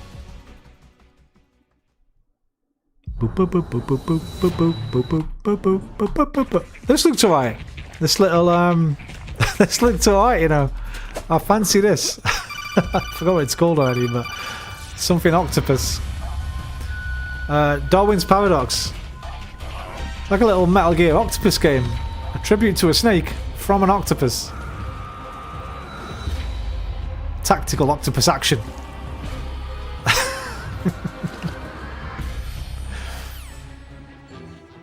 This looks alright. This will be fun if it's like 15 quid or something.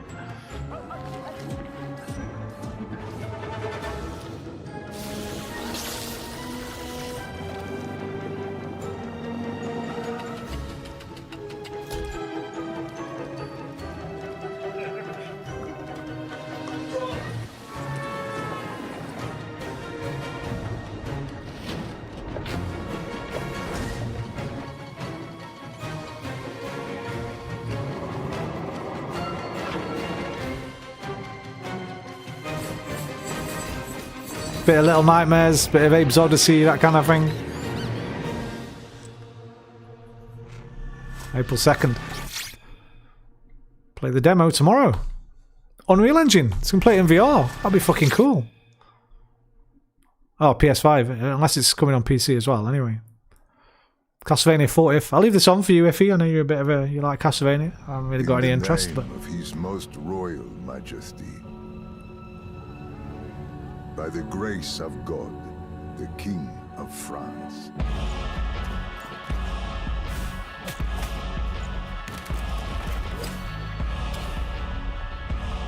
You said this was the Dead Cells people, right?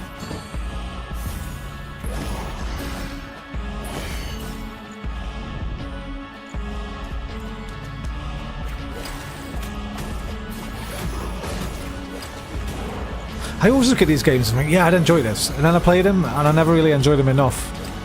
Like Blasphemous, I could have sworn I was going to adore Blasphemous. And after a couple of hours I was like, I'm kind of bored of this already.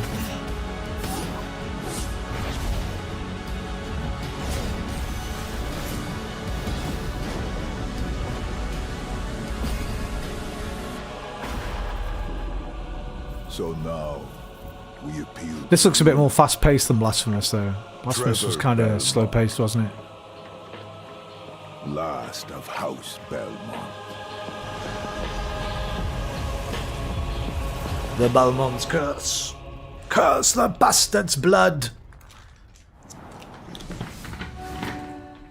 ご覧いただきありがとうございます。キャッスルバニアベルモンドカースプロデューサーの谷口勉です。今回見ていただいた映像はキャッスルバニアシリーズ40周年記念第1弾となるキャッスルバニアベルモンドカースのアナウンス映像です。これまで我々のチームは多くの方にキャッスルしていただけるようしいパートナーとコラボレーションにも取り組んできるところまで来ました。ツインという才能と情熱にあふれるでのシリーズらしさを大切にしながらもダイナミックで遊んでくださいと楽しんでほしいください。This one. This new Silent Hill game. Annapurna, you know. I can't stay in this room forever. I know this is going to be hard. But you have to come back to me. Come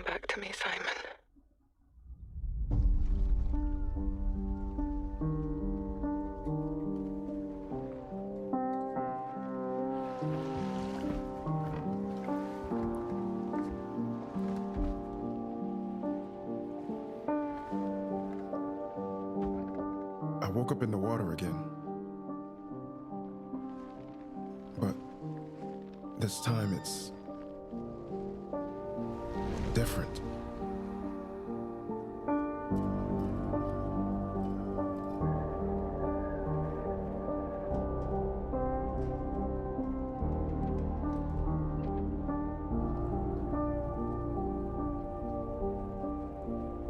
I keep trying to fix what happened.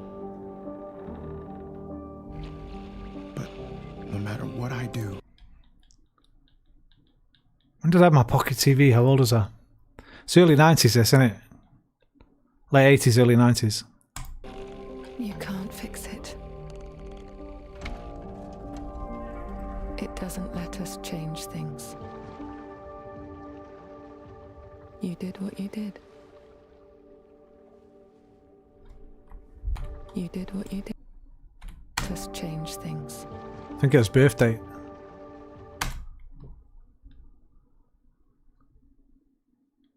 $1959. So if he's like early 30s, yeah, we're talking early 90s. You did what you did. Like 20s, early 30s. Looks about that. Annapurna Interactive. Who are these? Screenburn. I didn't look up who these are. Screenburn Studios.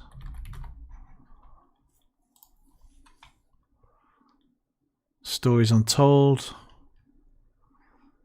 First Scottish development studio to win the Best British Game BAFTA for Observation.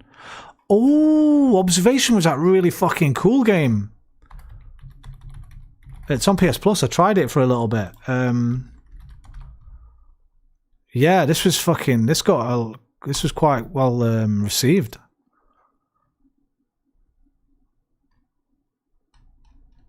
So this is going to be like a proper, like more of a walking sim, because these and Annapurna together.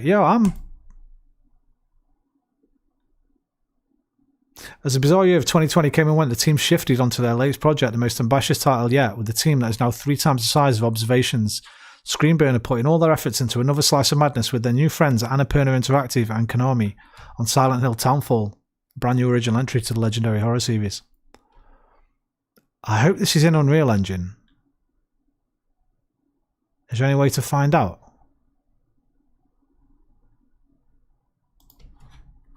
Silent Hill Townfall. What engine developed in? Fucking yes, man! So VR for this. Hell yes. This might be my most exciting of the whole show.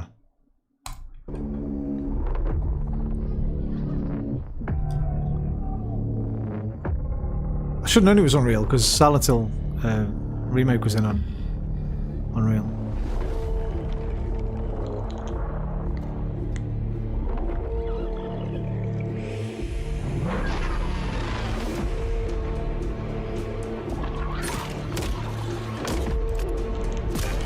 So where is this, in Scotland or England, do you think?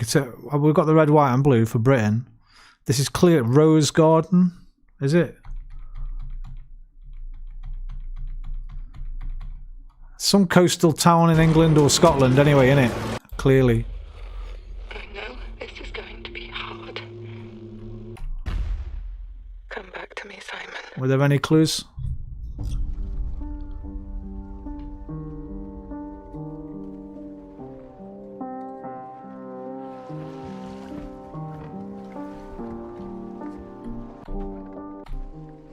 This time it's... Is this a real place? different. St. Amelia?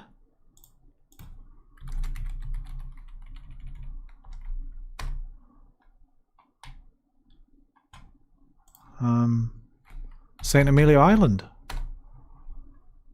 That's in Florida, it ain't there. St. Amelia, UK. No. The patron saint of broken arms.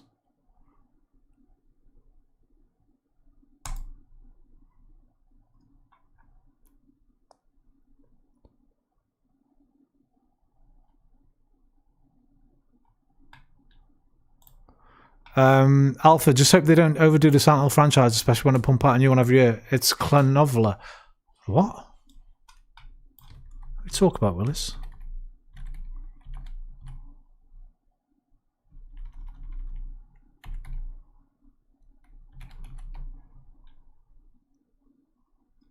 Drumully, Ulster, Ireland.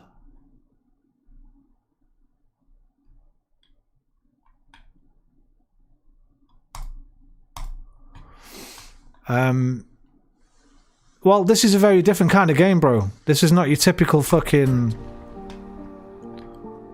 This looks more like a sort of walking sim with a bit of combat in it.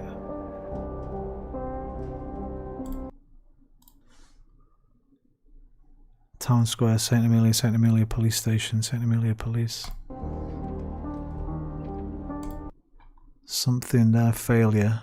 Stand together. That's my fucking birthday. That's my birthday, 10th of March.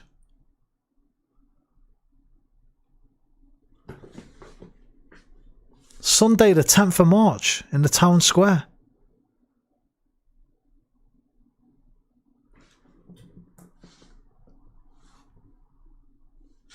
The signs are there. This is for me. This is going to be this is going to be great. I know this is going to be great.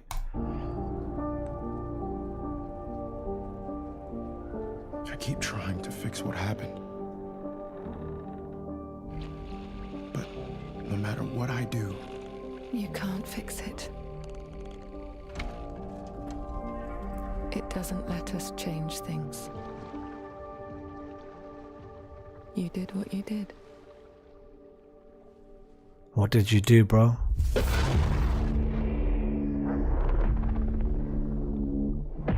I got full confidence in both those teams there.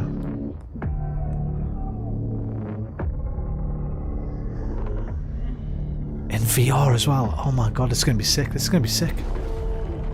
So this is him. This is fucking him, I presume. Or maybe not.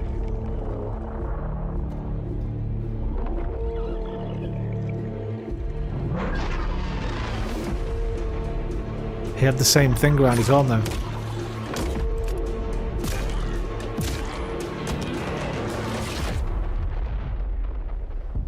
Oh, lovely teaser that. Yeah, I'm very excited about this. When's the release? 2026. Release on my birthday. You had it on the fucking flyer. There's no way. It's like a month away. Immediate. Watch the Silent Hill transmission on the official Silent Hill YouTube immediately. Wait, what? Hang on. I missed that the first time round. Silent Hill official channel.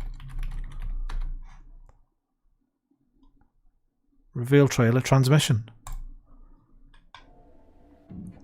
In 4 minutes. It's in 4 minutes, people. We've got a bit more. Right, what else was there? This was the game I thought was Code Vein 2, but it's not. It's Rev Noir, but it looked very much like a Code Vein game. And here we go. Jonathan Wick.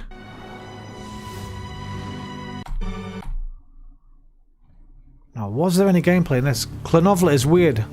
Just a tiny piece of island inside the UK. Right.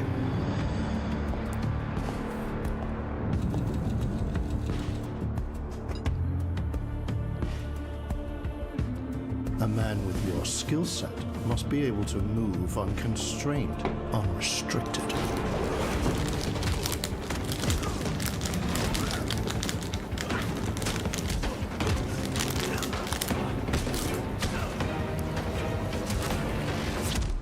He must be versatile, capable, adaptable.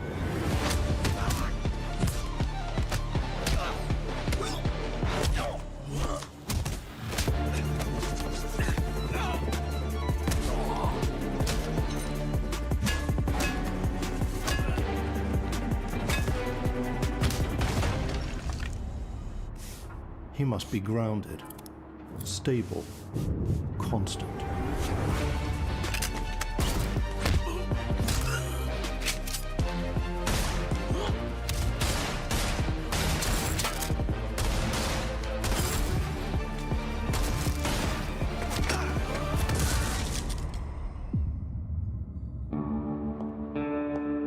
I believe you are ready, sir.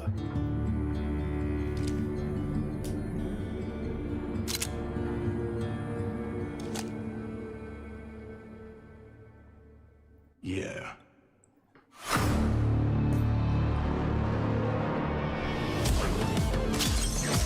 Yeah, this is gameplay now, Alpha.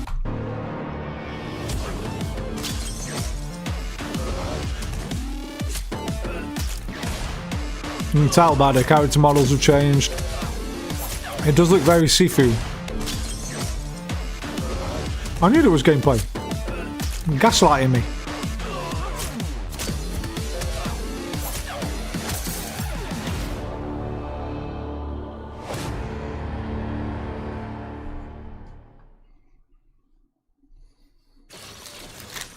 Good morning, New Cascadia. This is Joy, your community outreach liaison. This is Bungie's new online shooter. Couldn't give a fuck, to be honest. Sorry if you do. Have we gone 4 minutes yet?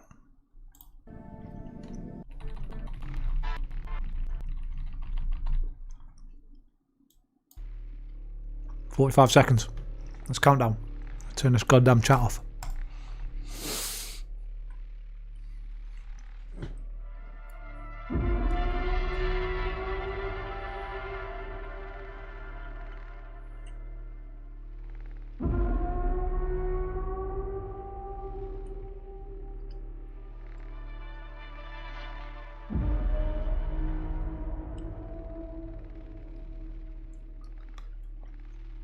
T minus 10, 9, 8, 7, 6, 5, 4.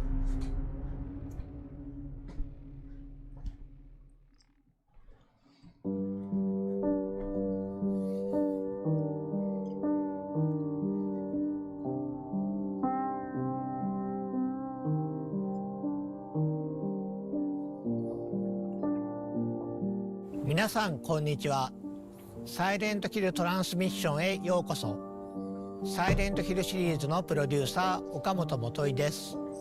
2022年の発表以来長い間お待たせしましたが、本日は待望のタイトルサイレントヒルタウンフォールのニュースや情報をついに皆さんにお届けできることを嬉しく思います。本日ソニーのステートオブプレイでトレーラーを公開し、プレイステーション5、Steam、エピックゲームズにてウィッシュリスト登録を開始しました。皆様ぜひご登録よろしくお願いいたします。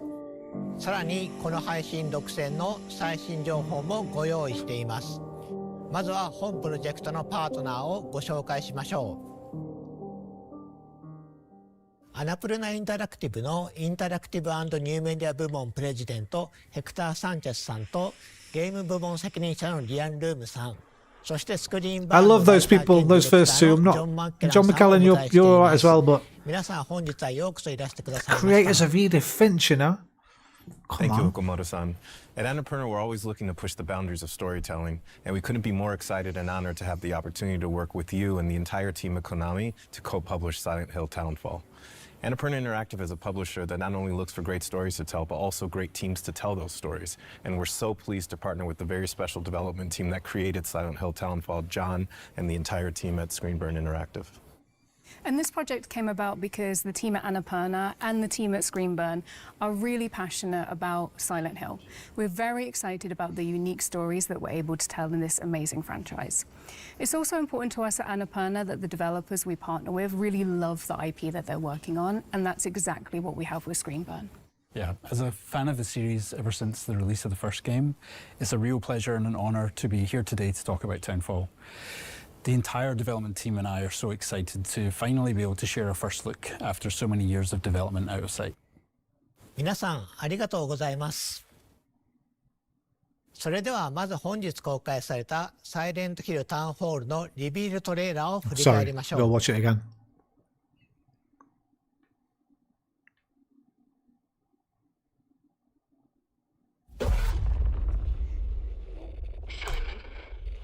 Listen to me.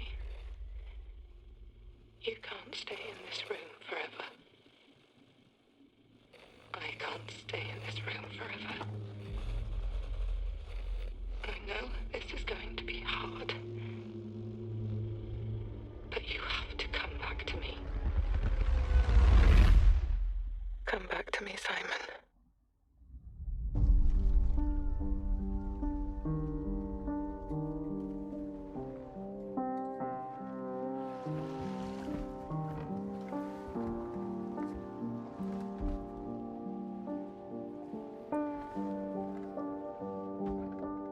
woke up in the water again. Yeah, you didn't look, did you? Because you're dry. It's not real water. But some kind of time loop, maybe. Seeing how you can't fix it.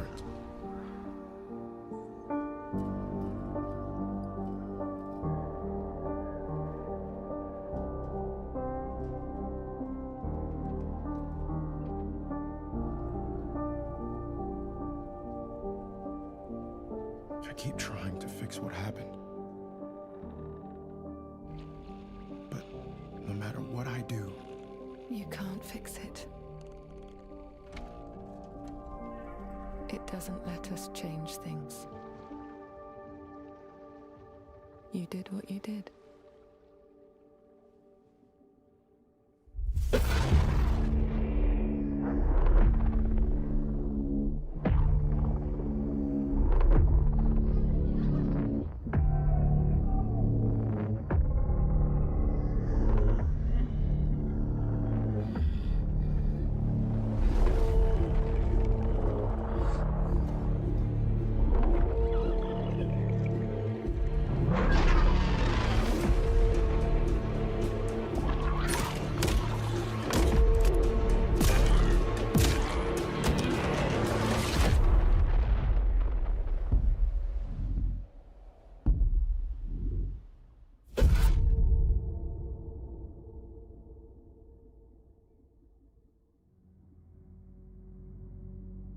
前回のティザートレーラーから続く形でついにあのポケットテレビの持ち主が明らかになりました。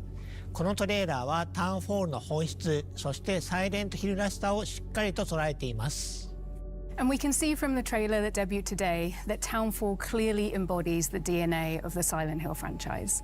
It also has quite a unique take, which we know has been really important to the team at Screenburn. And part of that uniqueness comes from their own identity, their perspectives, their history, and their style. So John, we'd love viewers to learn more about Screenburn and your team's history and the work you've done on Silent Hill Townfall. Absolutely. Our main objectives were to make a game that could feel specific to the team who made it, to bring something new to the series in terms of setting, and to really think about what Silent Hill, both in concept and gameplay, could look like through a Screenburn lens. Yeah, and it's this lens that appealed to us so much when we started working with you in Screenburn, many years ago. And we knew that with Annapurna's partnership with Konami helping to guide the project, that the three teams together could produce something original, exciting for the fans, and show Silent Hill in a way that hadn't been seen before. 皆様、情熱あるメッセージ本当にありがとうございます。サイレントヒルの伝統を受け継ぎつつも、新しいチームごとに世界観やテーマ、美学がどのように解釈されるかを示すことはとても重要です。ここでスクリーン版インタラクティブと本作を形作る人々の姿をご覧いただきましょう。Glasgow.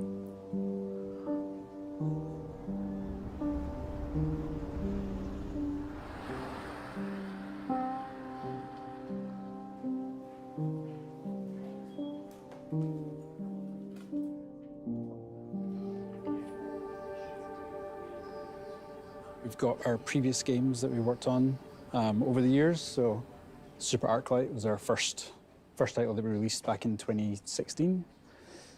Stories Untold 2017, Observation 2019, and then Silent Hill soon. Our little collection of Silent Hill games, the thought that we're going to be slotted in at the end there, it is a genuine honor to work with the franchise and to contribute to it. After we shipped Observation, we were kind of like figuring out what we were going to do next. And then we got this call from Annapurna to ask us what we would do with Silent Hill. That froze us in our tracks. It's not an opportunity we ever thought we'd get, but it's one we knew we all wanted right away. We pulled together a pitch of what we felt would be a really cool, unique Screenburn take and brought it to... It's going to be late Konami, 80s, isn't it? Not 90s. They loved the idea. It was like, this is I just exactly thought the fucking red... this is what we want to do, and we want you to Bro, go for it. motherfucker's wearing Marty McFly's outfit. I didn't even clock that.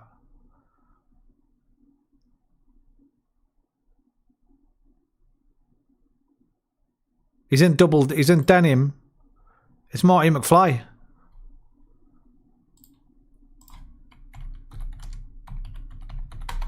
Is it a time travel thing?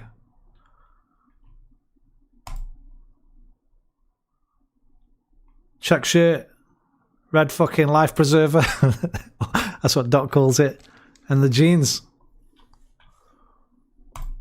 That's not by accident.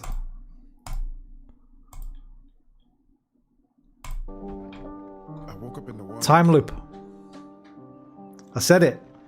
But this time it's... I guess it's obvious I woke up in the water and this time it's different. We can't change the past or whatever they said. Sorry, we've already seen that. Lives. Many the bird pit we ever is what we thought we'd get, but it's one we knew we all wanted right away. Marty McFly, we put together Hill. a pitch of what we felt would be a really cool, unique screen burn take, and brought it to Konami, and we were delighted that they loved the idea. It was like, this is exactly what we need. This is what we want to do, and we want you to go for it. And so to have their trust in us, both Annapurna and Konami, is a huge honor.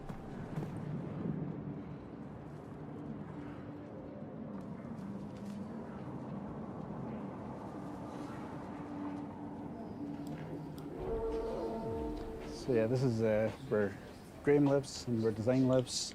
My name's Graham McKellen. I'm the lead game designer. John is my brother, so we've known each other for a while. We have a lot of the same experiences, films that we watched when we grew up, games that we played. That allows us to work really well together when it comes to finding the synergy between narrative and game design. Very early, we agreed that we wanted to present this game in first person. And first person is, you know, you have a more limited field of view. There's things happening off screen which you're not always aware of, and you know, as we know in horror, what happens off screen is sometimes more scarier than what happens right in front of you. How we use the perspective to induce the horror, anxiety, and fear, but then at the same time trying to find the balance to that, which is what can we give the player? You know, one of the first things we set out to do was like, what can we do with the radio that's not been done before? What can we do that kind of gives it a new function, a new aesthetic, but it feels Silent Hill, the analog tech that's kind of been my visual calling card. Most of the things we've done, like even in our previous games, has been as close to real life technology as we can get. This is a very small handheld TV, but kind of inspired the CRTV. The CRTV is, you know, our take on the classic radio. We knew we wanted to have the player bring it up and actually use it, so we were really keen on having the player tune with the CRTV, actually go through the frequencies, discover narrative content, but also being able to use it as a tool to see where enemies were. So yeah, we teach the peek mechanic, which gives the player a little bit extra mobility around where the camera can be. So you can peek up and to the sides, to see around corners or over walls. I keep doing this as I lean. And it's really important for the first-person perspective, giving the player that extra control over the camera. For a long time, this game we felt might just be Northern Europe, you know, and not lock it down to Scotland.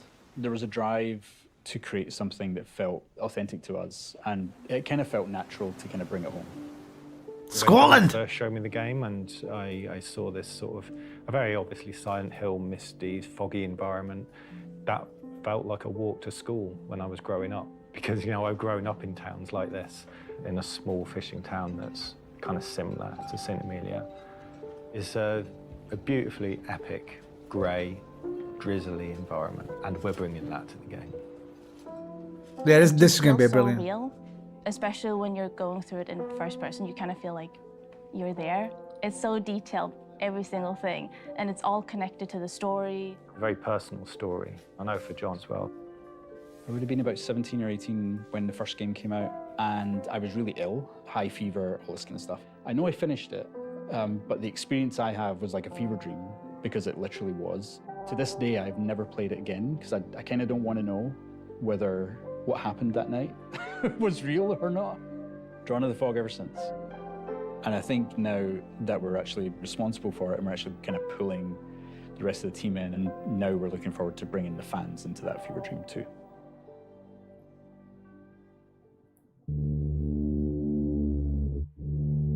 スクリーンバーンのチームの皆さん、ありがとうございました。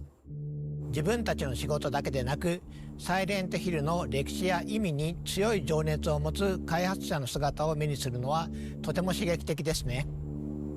各チームがそれぞれのビジョンをサイレントヒルに持ち込み、新しい体験をどのように形作ったのかがよくわかります。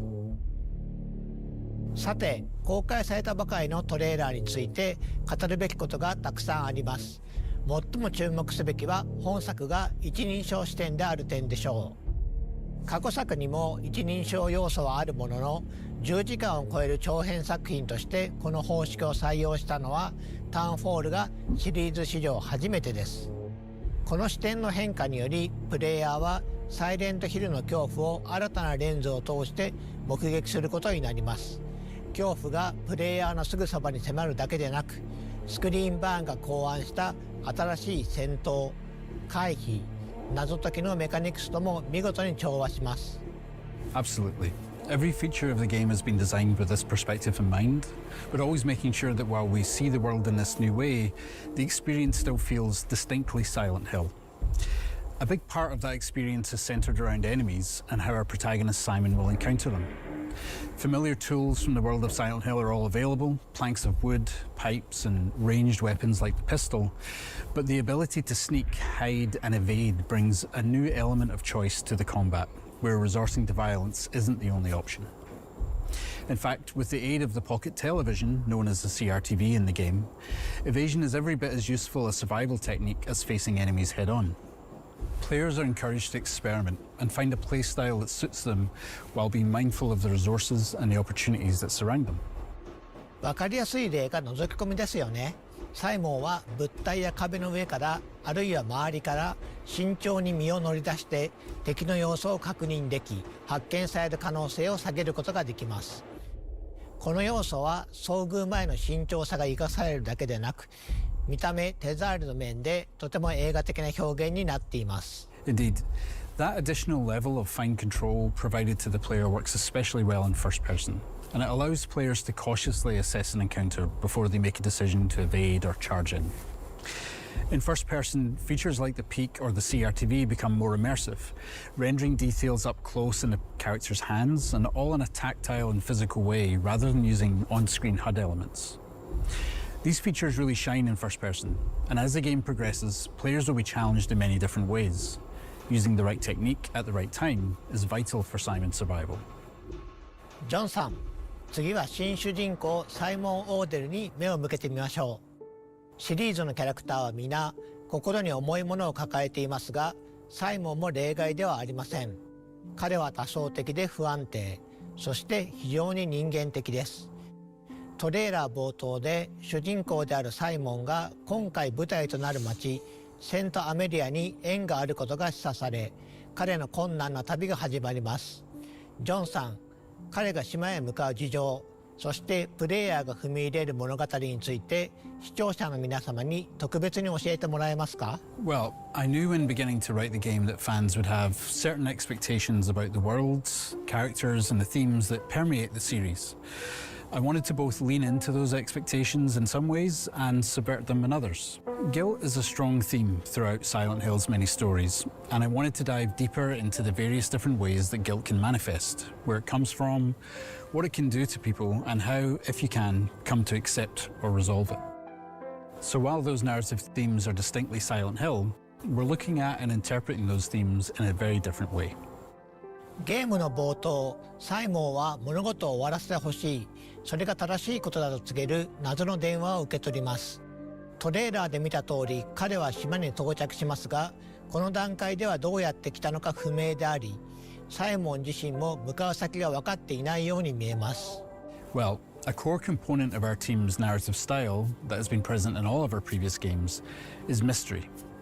Simon's journey through the town is layered with nuance and questions where players will gradually uncover both small details and big reveals, and they'll be kept guessing throughout.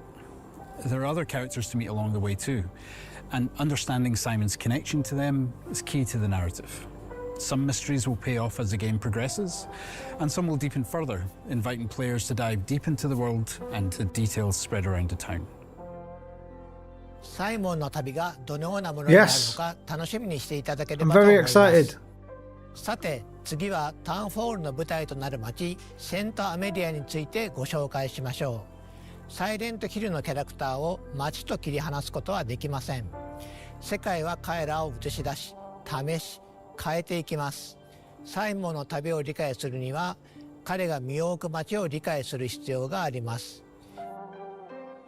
それではセンターメディアのインスピレーションとなったスコットランドの実際の場所を見てみましょう。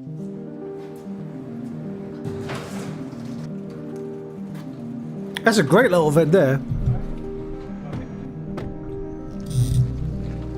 So we're going to go. Lovely bit of behind the scenes. Scotland. We've referenced a lot in the game. Graham and I have been many times over the years. We took Paul up when he joined the team, and I think this is Linda's first time. It is, yeah. So you're going to get a bit of a shock when you're in St. Amelia. As a QA lead, I think I have played probably 3,000 hours of this game, but I've actually never explored those real towns, so I'm excited to see it. It's the smell and the wind and the sound of the place, all of that together is what you're trying to recreate. You're not just trying to recreate the visuals, you're trying to recreate the vibe. And there's no better way of doing it than spending time there. It's really important to not live your life behind a lens and just absorb the place when you're there. So I suppose it's always important for artists to get out and see the place that they're supposed to be making. Graham and I were chasing fog while I dragged Graham out with me. I was like, I need someone in front of the camera when I take these images. Fog was so dense that when we came out here, we got to like this spot, and from here we couldn't see the coast anymore, and we couldn't tell which direction the coast was in, and we immediately felt like in danger. And we ended up with this shot here. The atmosphere is like blue and light, the sun was going down. Everything from that moment was when we kind of realized how this game was going to begin. We have this fog that rolls in on the east coast of Scotland called a har. I got pretty obsessed chasing the har. You know, I wasn't painting images, I wasn't like trying to like imagine what the fog would look like. I could go to a town that looks like St. Amelia and find a fog that looks like Silent Hill and come back and show the team, here's what the game needs to look like. You know, and I would drag other people on my trips with me and be like, you gotta come too. And they're like, really? It's 4 a.m. So that when we come back to the studio, we can try and recreate what we felt, not just what we saw.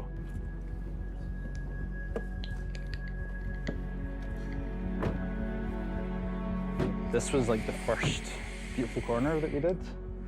And then as we get around this corner, yeah, it's literally... Wait a minute. Actually, yeah. Wait a minute. This was like the first 819. Beautiful corner that we did. And then as we get around this corner, yeah, it's literally the same. 819. So 19th of August, is that the release date? They didn't give us one for this, did they? It's gotta be, right? Actually, yeah. Yep. This is so cool. Yep. I hope we have that in the game. The seaweed. This was the first pier I think we came to, and we walked along a bunch of other piers as well, just to kind of see the differences and yeah, the kind of shapes that they make and how they're used, that kind of thing, you know. So this is it. This is very similar to our St. Amelia pier. So we're in St. Monans. This is the harbour town and was the first place that we built for the game. When I started to write the story about what this town was, what happened to this town, the isolation was a big factor. There's like an existential dread that comes with that.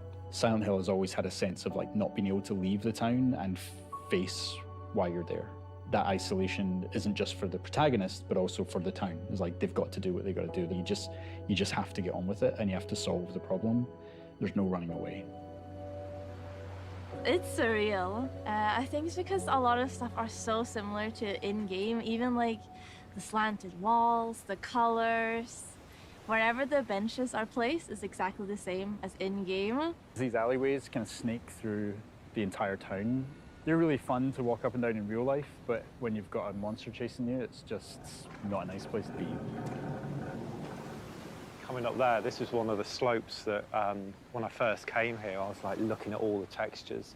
And luckily Unreal allows us with Nanite to just sort of layer on loads of meshes and textures on top of each other. I don't know what this is. Bits of like rag and tarpaulin, like the glove, for instance, there. It's just like layers upon layers upon layers of life and history. You're mimicking several hundred years worth of life That's what we aim to do. And a lot of the time, the player will just sort of walk around and absorb it, and they won't know why it feels like a real place. But the effort that we've put in will make them feel like it's a real place, and it will give them that sense of history. And yeah.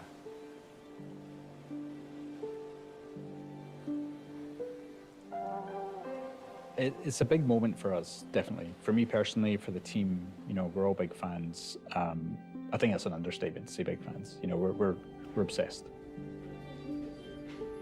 To be trusted with a franchise like this, it's an honor, and you know, we want to make sure we ace it. So we're giving it our all to create something that's really new and really unique.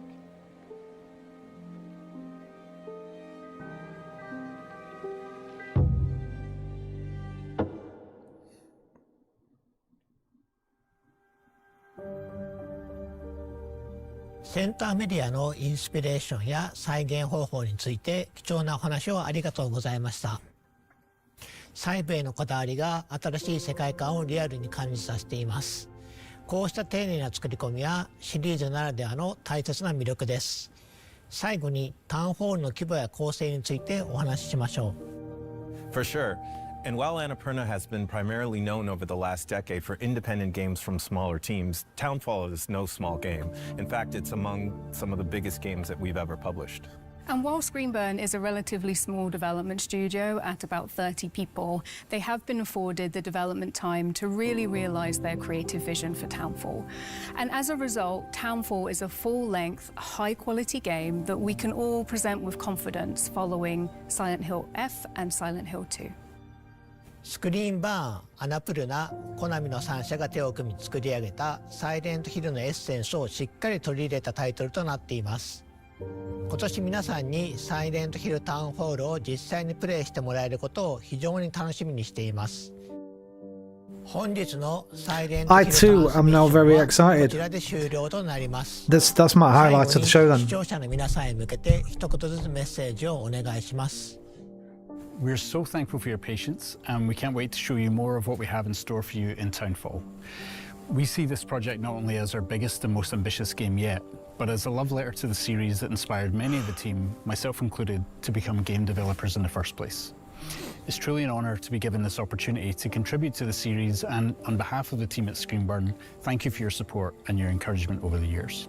We've loved working with the entire team at Screenburn and are very proud of the game they've created. So it looks like Annapurna have taken more of a is to support our developers. yeah, so I was they going to can say like a focus on supporting role. making the best possible game. It's been amazing to see Townfall come to life throughout development. Thank you to Screenburn for their partnership, and thank you to Konami for trusting us with the Silent Hill franchise. Silent Hill Townfall is a labor of love for everybody involved and a true collaboration across the three teams. From the amazing team in Scotland at Screenburn to the revered publisher Konami, not only in Japan but around the world, and ourselves, who are very humbled by the opportunity at Annapurna to co-publish a game for the first time with an existing franchise and bring our unique take to this historic franchise. スクリーンバーン、アナプルナ、コナミの3社で長い時間をかけて作り上げてきた作品を発表することができて本当に良かったです。This started in 2023 as well, so almost a 3-year dev cycle. 楽しみにお待ちください。本日お届けしたサイレントヒルタウンホールはプレイステーション5と Steam、エピックゲームズにてウィッシュリスト登録受付中です。ぜひ登録をお願いいたします。I will. また、 Tomorrow, サイレントヒルトランスミッションでは今後も継続してサイレントヒルシリーズの情報を皆さんにお届けしてまいります。次回もどうぞお楽しみに。本日はご視聴いただき誠にありがとうございました。Thank you. I'm guessing that was the release date. Mind you, they probably would have said it, right? But was it on all the cars then? That fucking 18.9, 9.18, whatever it was, 8.19. I didn't notice it here. Is it on here? Imagine what the fog would look like. I could go to a town that looks like St. Amelia and find a fog that looks like Silent Hill and come back and show the team, here's what the game needs to look like. You know, and I would drag other people on my trips with me and be like, you got to come to a game that looks, you know, I was in the east coast of Scotland called a Har. I got pretty obsessed chasing the Har. That's 8.19. Do you know, I couldn't hear it's on every fucking car. Just spending time time there. The visuals, you know, the sound of the place, all of that together is what you're trying to reach. The smell. The east coast of Scotland. 819. 819. So we're gonna go 19th of August, mate. Book it. Book it. Next week. Developed by Ensemble. Yep, I'll be playing that next week. We're getting this for free. So I'll buy that on PC as well, so I can play with my PC friends as well as my PlayStation friends. Can't wait for that. Kohli, who is discovering the hostile shape-shifting planet of Carcosa. That was the Returnal thing. I think if he dropped in here, didn't he? So we've seen everything now. Okay. I need to pee-pee. A pee-pee in the party. A pee-pee in the party. A pee-pee in the party. A pee-pee in the party. A pee-pee in the party. Back in a sec.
Right. I was going to play a bit of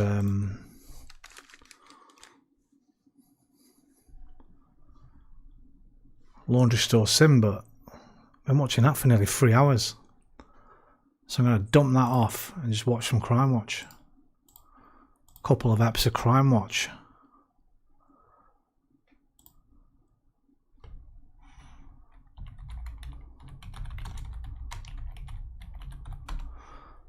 Is there a category, right? Iffy, I don't know if you're still there or not. By 2:05. Is there a category that, like, instead of just chatting, it's like just watching or watch along or something like that? Van had been opened and £250,000 worth. This is the last one we watched, wasn't it?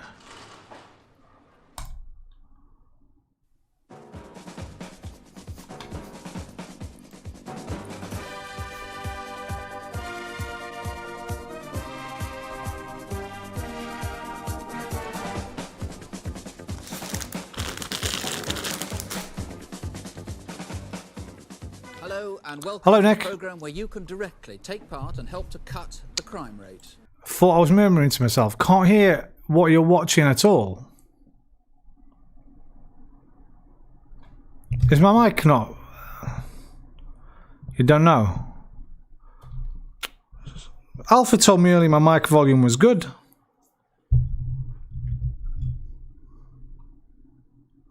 One, two, 1, 2. 1, 2, 1, 2. Oh, it's peaking red. 1, 2, 1, 2. 1, 2, 1, 2. Bumpa-da-ba-ba-bee. Can't hear what you're watching at all, by the way. What, this doesn't... You can hear me. Now you may need pencil and paper. This You can't hear that. I had to put the gain up last night, to be fair.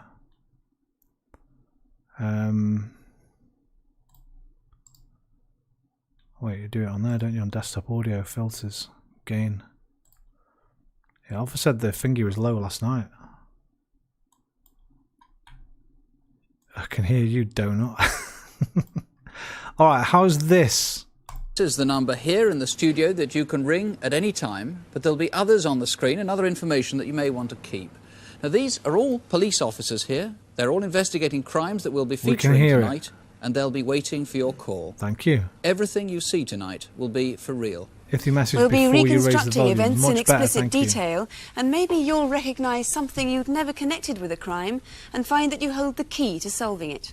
You're welcome. We had an overwhelming response to our first programme, so we'll start with a progress report. This is part of our reconstruction of events surrounding the murder of 16-year-old Colette Aram in Keyworth in Nottinghamshire. The caught this cunt. We found it last night. Tall, but in Essex. Leicester. It's now almost exactly a year since Caught she him was as well. killed, but still the police 16-year-old. don't know certain crucial details of her life or about what happened. What follows now is a reconstruction based on the evidence there is Wait. of Caroline's Oh, we last fucking watched hours. this one. This is one we watched.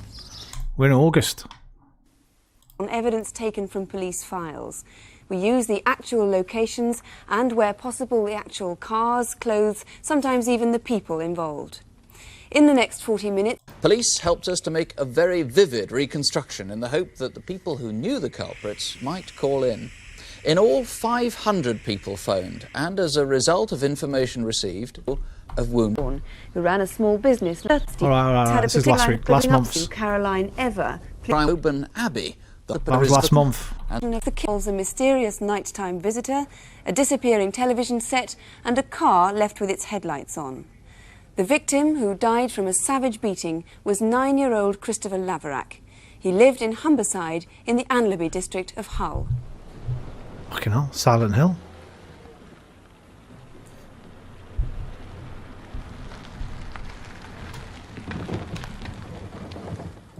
Every other Friday, when he wasn't spending the weekend with his father, Christopher Laverack was brought here to number 7 Harpham Grove to stay with his half-sister and her family. I remember this one. His mother and stepfather made sure that he got there in time for his favourite TV show, The Fall Guy.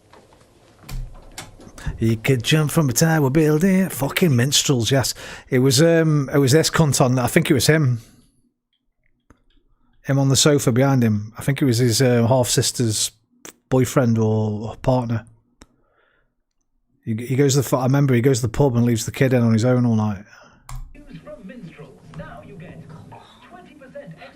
Christopher always had a good time staying with his half-sister Kim and her husband Stephen Hines.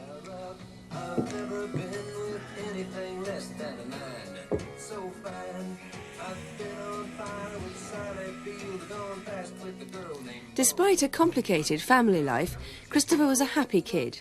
Friends knew him as a shy and sensible lad who loved motorbikes and watching TV. He was getting on well at school and had just recently joined the local church choir. That night, as often happened, Christopher's half-sister, Kim, was driven to a local pub, the Crown, where she worked as a barmaid, leaving husband Stephen with their own young son and Christopher.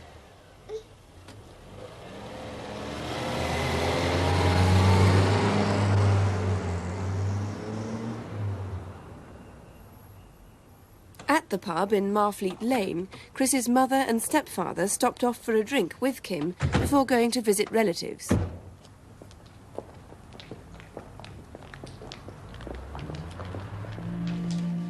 Later that evening, with Christopher still watching the television and the baby in bed, Stephen decided to go out. This was the last reported sighting of Christopher Laverack. With the baby in bed and the 9-year-old watching TV, I'm off down the fucking boozer, mate. You look after the little one, yeah? Good lad.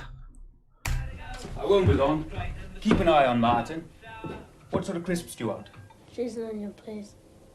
Cheese and onion, please. And 2 cheese and onion. Stephen also went to the Crown, the pub where Kim was working. Back at Harpham Grove, an unfamiliar parked car had caught the eye of a neighbour, who Christopher called Auntie Marge. She was wondering why the car had been left with its headlights on. Steve. Oh, maybe it wants him. I'll go wrong. Steve, I want to talk to you. Steve, let me in. Steve, I want to talk to you. The voice came from someone standing outside Steve's front door. At the dividing wall, Auntie Marge heard the front door being opened. Then all seemed quiet, so she went off to bed. A few minutes later, she heard the car pulling away. That car, according to the best evidence police have, was shaped like this. It's never been traced.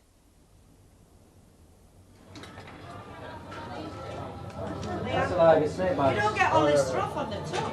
You get your glass all the way to the top. By now, Stephen had spent about an hour in the pub.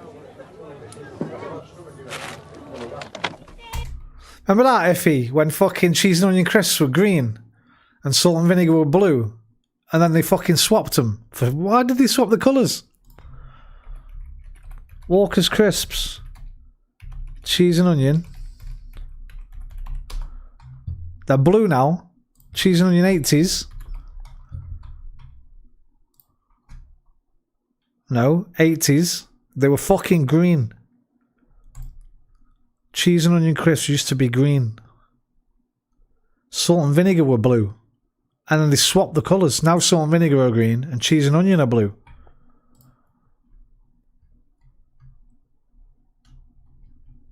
Why is that? I've always thought it should be the other way around. It fucking was. Look, they're hiding it from us. They don't want us to fucking know. Whoever this is, big up. Reddit. Nobody commented. Mate, I'd have commented if I'd have seen it.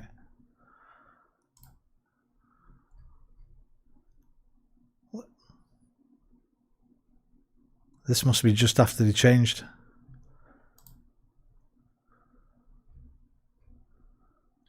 It's another Reddit post. Casual UK. Deep down they know that salt and vinegar is blue and cheese and onions green.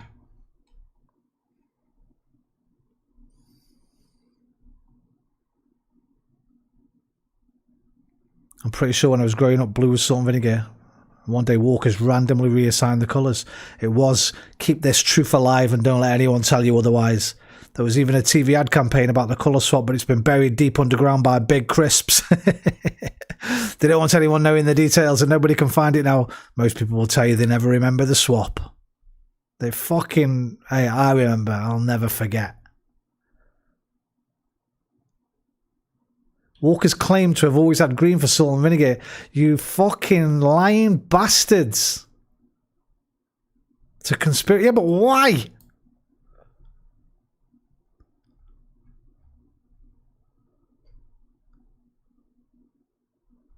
Why?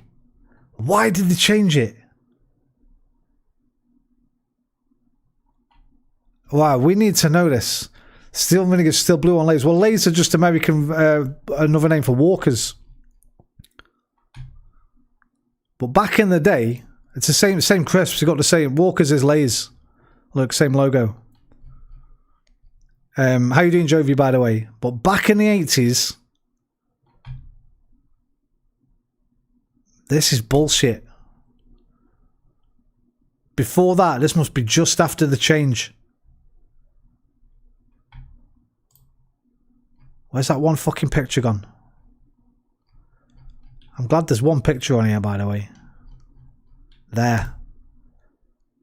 Cheese and onion, back in the day, were fucking green. And salt and vinegar were blue. And they changed it, and I want to know why. This is an important mystery. In the pub. I mean, they're not Walkers, so they just say crisps, but green. That's what made me think of it. It's still the correct colour in Lay's, so it makes no sense. Oh, wait. Oh, wait. Sorry.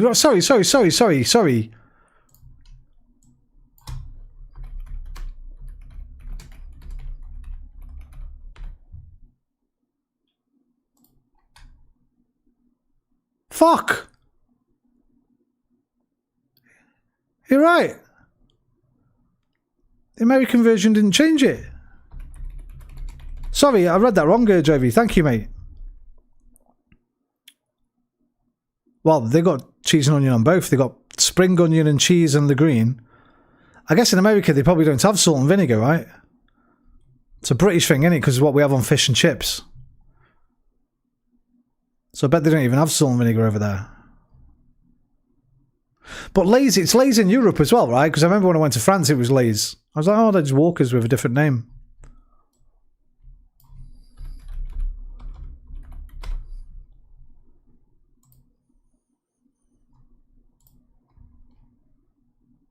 The real reason Walkers are called Lay's everywhere else, except the UK.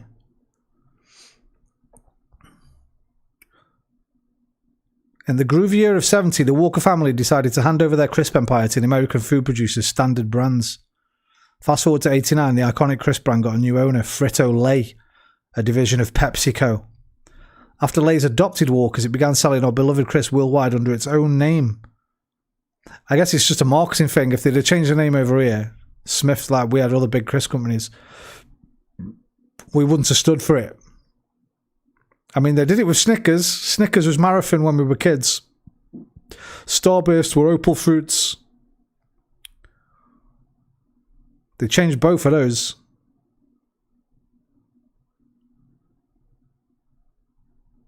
Alright. A little bit of a side. Vinegar's always blue. Sour cream and onion's always green. Chris? Apart from the baby crying, the house was strangely quiet.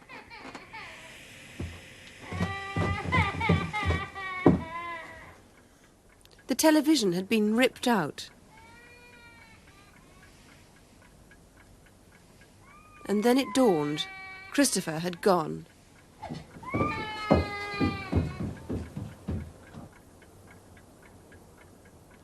Fucking hell, left the fucking plug in. Stephen ran to tell Kim. Barbecue was and then black. It was called like the a black police. colour here as well, yeah. They started a search in and around the house. When they first came out, anyway, I don't know if they still are. Christopher had never run away, and his mother had no idea where he was. Not a pure black, I don't His think. real I think, father was contacted, but he hadn't seen Chris either. I think they were like a really, really, really dark brown, like a Marmite maybe. Walkers. Oh, they might have been. They might have been fucking black. He had a black. Yeah. Fucking bugles, they were nice as well. Oh, need some crisps now.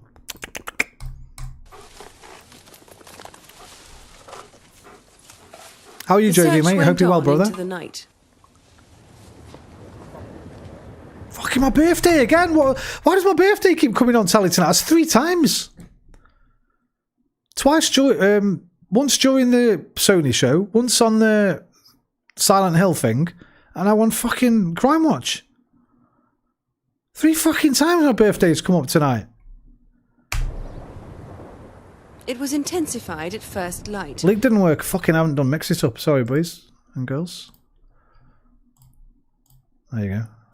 I'll do it again for you.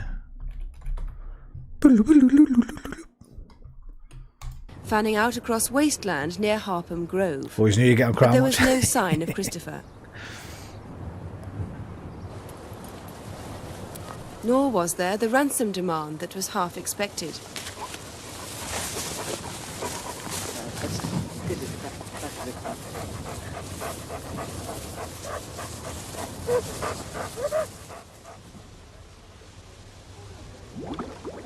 Christopher Laverack had now been missing for 36 hours.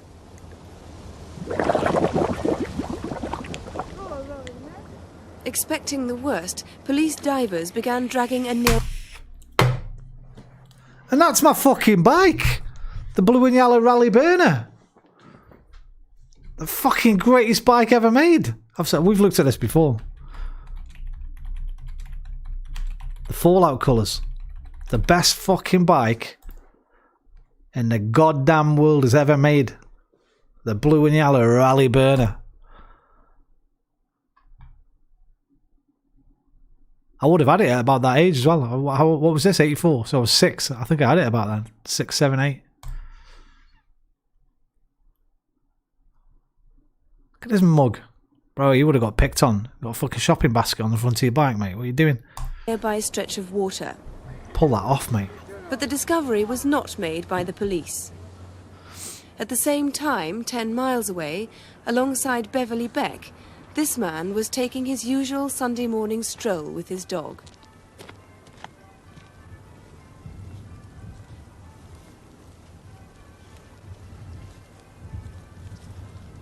He's only fucking 28 then. 28. To be honest, he's probably in his fucking 30s or 40s, like, that old cunt. Back then, everyone looked old as fuck. Christopher Laverack had died as a result of severe head injuries inflicted, the police believe, on Friday night. And Detective Chief Inspector Baker is in charge of that case. Now, that bag that Christopher was found in was actually a carpet bag, wasn't it? Yes, it was a Treader underlay carpet bag. And this is one identical to it. And are you hoping that somebody might find that gone missing, maybe lost it or left it? Yes, hoping that somebody in the Humberside or Beverley area, sometime prior to the 9th of March, might have thrown one away. That fucking comb over. You don't see comb over as much anymore, do you?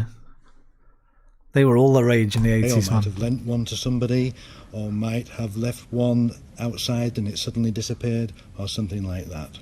How much do you know about how and where he died? Well, we know that Christopher died on the Friday night, and we know that he died of severe head injuries.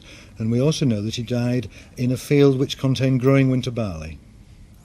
Now, forensic evidence shows that he died on the Friday night, but it wasn't until the Sunday morning, in fact, that he was found, 9 miles away from Harpham Grove in Beverly Beck.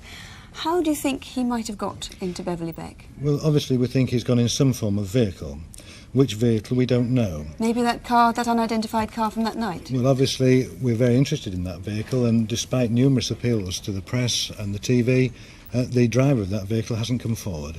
But somebody at the Beck that weekend may have seen something, surely? That's right, and we've had a good response from the public. Many people have come. I mean, he'd fucking know who it was, wouldn't he? The cunt who was living there. He was after him. There was someone outside shouting his name, Steve. They showed the silhouette of the car. It's going to be one of your mates that comes round your house now and again in a car shaped like that. You're going to know who that was, mate. Come forward, but we've never had a sighting of Christopher's body in the Beck until it was seen actually on the Sunday morning. So you think somebody perhaps would have parked on that bridge or driven past that bridge and seen something? Somebody could, yes, we did get a lot of reports of Looked like a vehicles Datsun to stationary me, on a that, Datsun Sunny. Bridge. Datsun Sunny. Like that.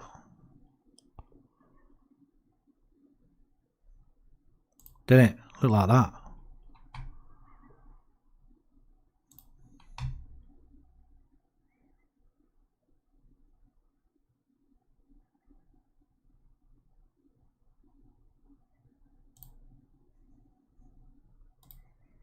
Heard the front door being opened. Then all seemed quiet, All so right, she went Jove. off to bed. Later, she heard the car pulling away. That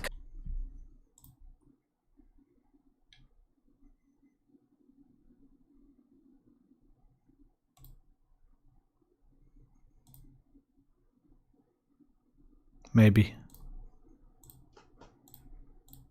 car, according to the best evidence police had, he was found. And we've had a good put in from there. Now, what about this television set? The strange thing about it is that it was ripped out from the back of the set, the flex, while it was still plugged in. That's right. This is the actual flex. This end was plugged into the wall in 7 Harpham Grove. This end went towards the television set, and we believe there's a piece missing from here. So what we're hoping to trace is the television set, and we're hoping that somebody might know of somebody who has got a television set with an unusually short cable, or somebody's asked to repair one, or somebody sold one, or somebody's now got one in the possession. And we're also asking for farmers who have been harvesting in fields of winter barley to keep an eye open for this television set, and we regard this as a vital piece of evidence. We might find who killed Christopher Labrak if we can find that television set. Could well be the case, yes. Mr. Baker, thank you very much. Thank you very much. So, if you've got that ITT... Right, what was his name? Christopher Laverack.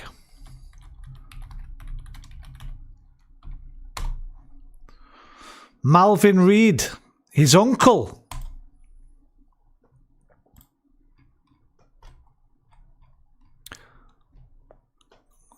Killed by his uncle. The body of Christopher Laverack was found. Humberside police have now identified his uncle, Malvin Reed, who died in 2008. Fucking hell. So he got away with it the rest of his life. This is 4 years later after he died. It was the force's longest running unsolved murder case. Detective Superintendent Ray Higgins said Reed, a convicted sex offender, was, quote, evil. Schoolboy had been left alone. Mr. Hines returned an hour later.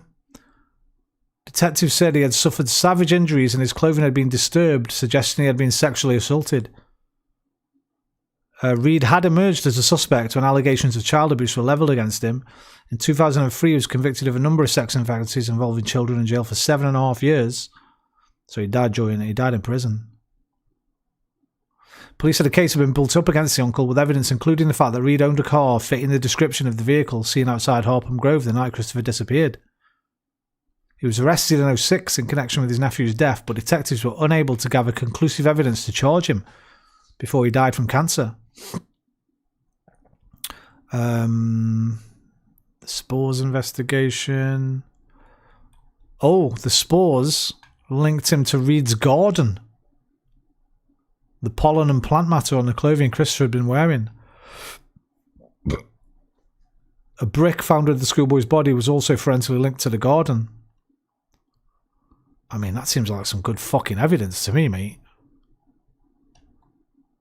You got the car, you got the fucking pollen, the plant matter, and the brick. They sought an independent assessment of the strength of the case against Reed to see whether there would have been a realistic chance for conviction. Described the weight of evidence against Reed as conclusive. There we go. His uncle. Fucking hell. What are you looking at, Smooth Skate? Right? His fucking... right. Fucking state of him, man.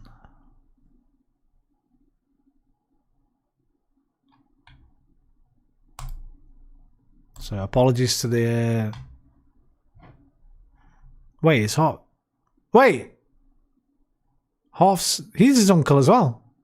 So one uncle went out, left him on his own, and another uncle came and fucking murdered him. I mean, what fucking chance he got? Television or know anything else about the murder, the number, remember, 01 811 8055. Or you can phone Humberside Police direct at Hull. The number, Hull 796271. Remember them days as well when we didn't have the fucking one before in our phone codes. Every phone code's 01. That'd be 01482 now for Hull. That's 0482 for Hull 796271. Well now, this month's Aladdin's Cave. Well, nobody cared about this bit. This is where we went to make a cup of tea, mate. One at the 80s. William main fucking load of rich cunts. No one cares about the rich cunts having their fucking shit stolen, mate. Tip art establishment of best. And I know what I mean? If they had like an NES on there or something, some little lads had his NES next, I'd be like, alright, I'll try and figure it out. These rich bastards, townhouses, estates and that. We didn't give a fuck, man. That's 0734 585 111. Even though this is a 200-year-old Now to the Crimewatch vase UK incident desk, where we invite the police to appeal to you directly for help in with solving £3,000. crime. Here are Detective Constable Helen Phelps and Chief Inspector David Hatcher. First on incident desk tonight, a particularly macabre case. Yianula Yiani, a 17-year-old Cypriot girl, was raped and strangled 2 years ago this week at her home in Belsize Road, Hampstead, London. We believe the murderer is also responsible for the desecration of her grave, which began last October, almost a year after her death. The grave is in the New Southgate Cemetery in North London. Yianula's parents noticed that the oil lamp below the cross at the grave had been interfered with. The wick had been removed over 40 times. The desecration actually happened on one occasion while the grave was under police surveillance, using infrared cameras, and yet the film revealed nothing. The Metropolitan Police have used the...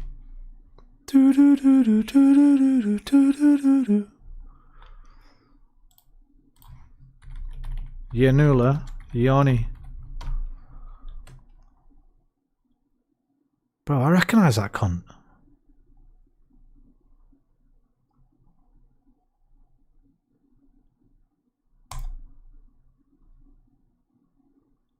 You know what I think it is? 2015. Fuck me, 30 years later. I think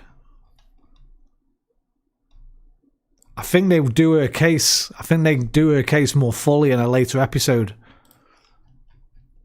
Because I recognise this prick, so I must have looked it up back in the day.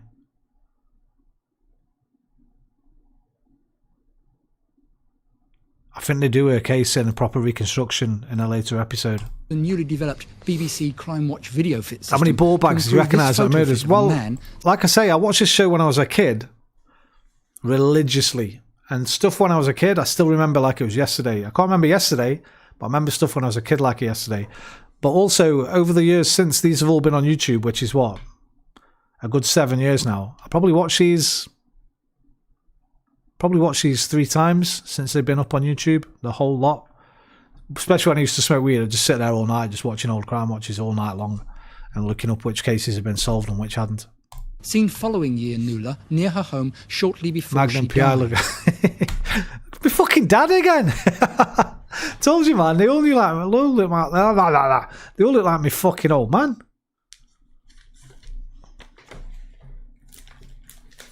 Everyone looked the fucking same back then, man.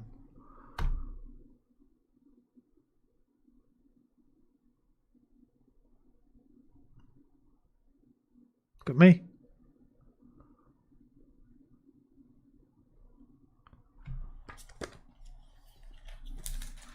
Yeah, proper serial killer look, my old man, bro.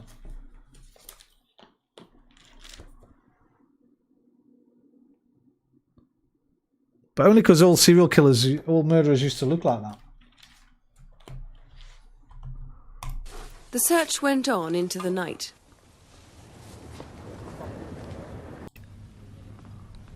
With the It help actually of the does look witness like him, and the that. investigating officer, we've brought it much closer to the witness's Sorry. original memory by adding colour to the eyes, skin and hair.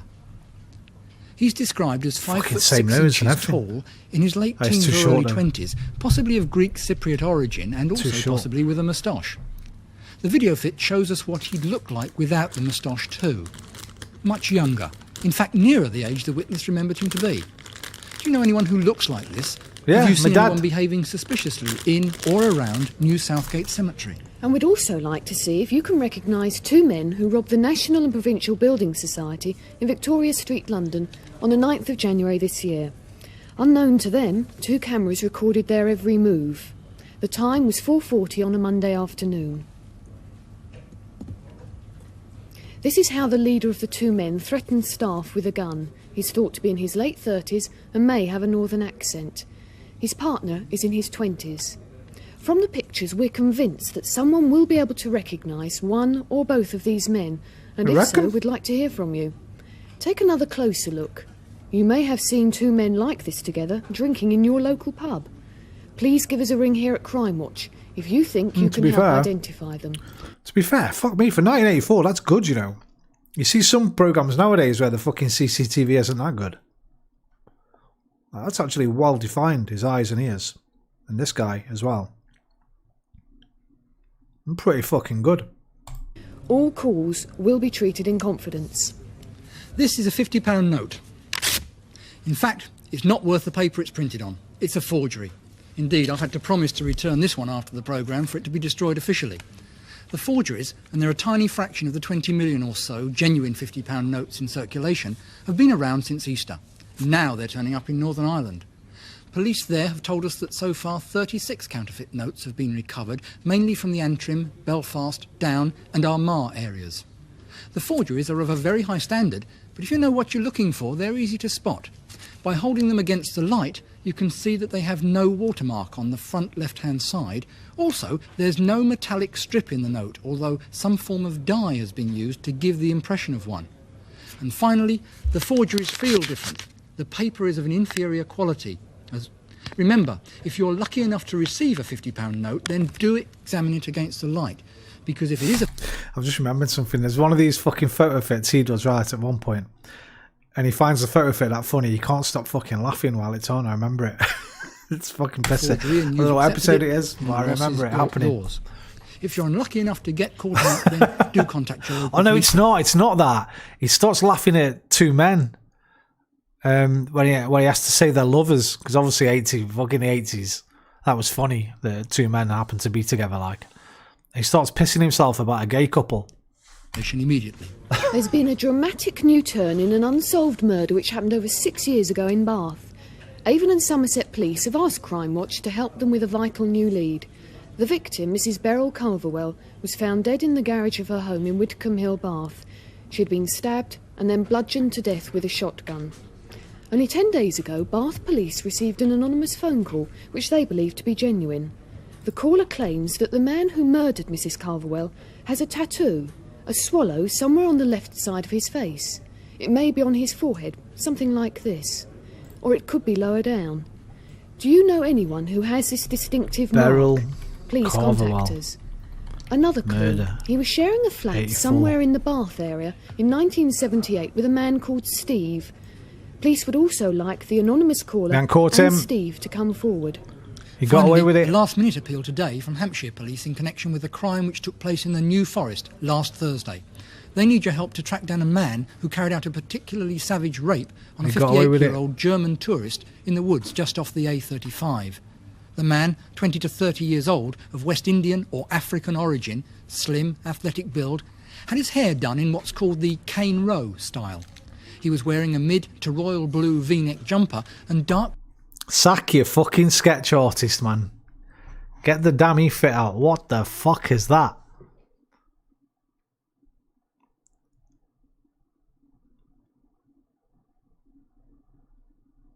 coloured trousers or possibly shorts. Round his neck he had 3 silver-coloured chains with a number of medallions hanging from one of them. A man fitting the description was seen shortly after the attack driving away in a large green box van along the A35 in the direction of Lyndhurst. We'd like to hear from anyone who's seen or knows of a dark green van like this. It has a roll-up back door, which could have been driven by our multi-medallion man in the New Forest last Thursday.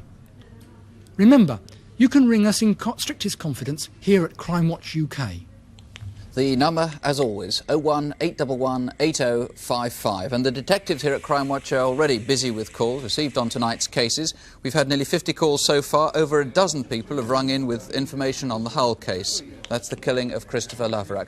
Please do keep trying if you find the lines engaged, but you should get through at the moment. The number 01811 8055. Well, now to Operation Bogey, which is the name that the Manchester Regional Crime Squad has given to the task of catching a crook, a bogus official who's been preying on elderly and defenceless victims. He's thought to have committed... The fucking old man again, see what I mean, bro? They all look the fucking same. If I looked like that back in the 80s, I'd fucking shave my head and tash, mate. You'd have people ringing up about you every damn month. Half the fucking country probably got reported. more than 130 offences. And this hunt for the Manchester bogeyman serves as a warning to people everywhere. Wild. His method of operation is a common one. The suave antiques dealer in one place will appear as the gas man in another, and crooks like him operate throughout the country.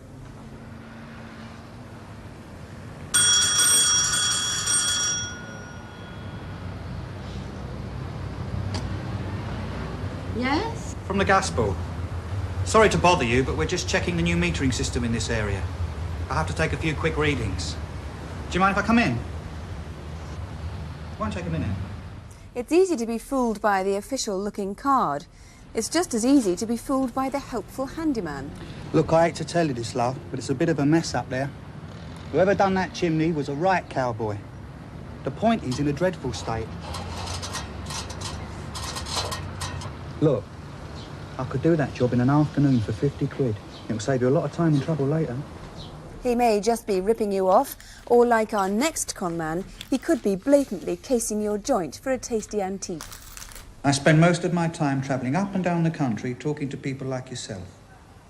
And do you know, you wouldn't believe how many things they have that are valuable. They don't realise they're antiques. They think they're just worthless. Yes, you've got some very valuable things in this house.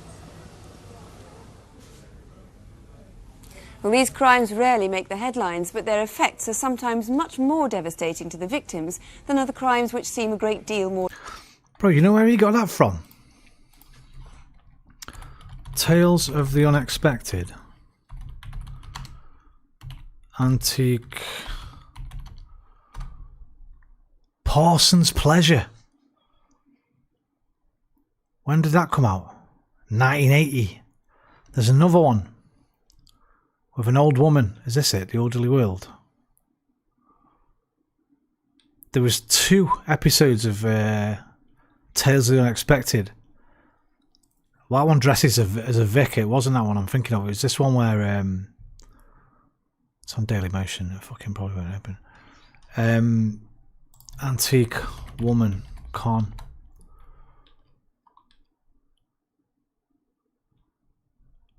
Where this geezer goes around their houses and he does that, basically. He says, oh yeah, I know. Just so we can get in the house and have a look around at what's, if they've got anything proper valuable in there. more dramatic. The Manchester conman, thereafter, seems to have been operating for almost 3 years. His favourite targets are elderly people living alone in high-rise blocks.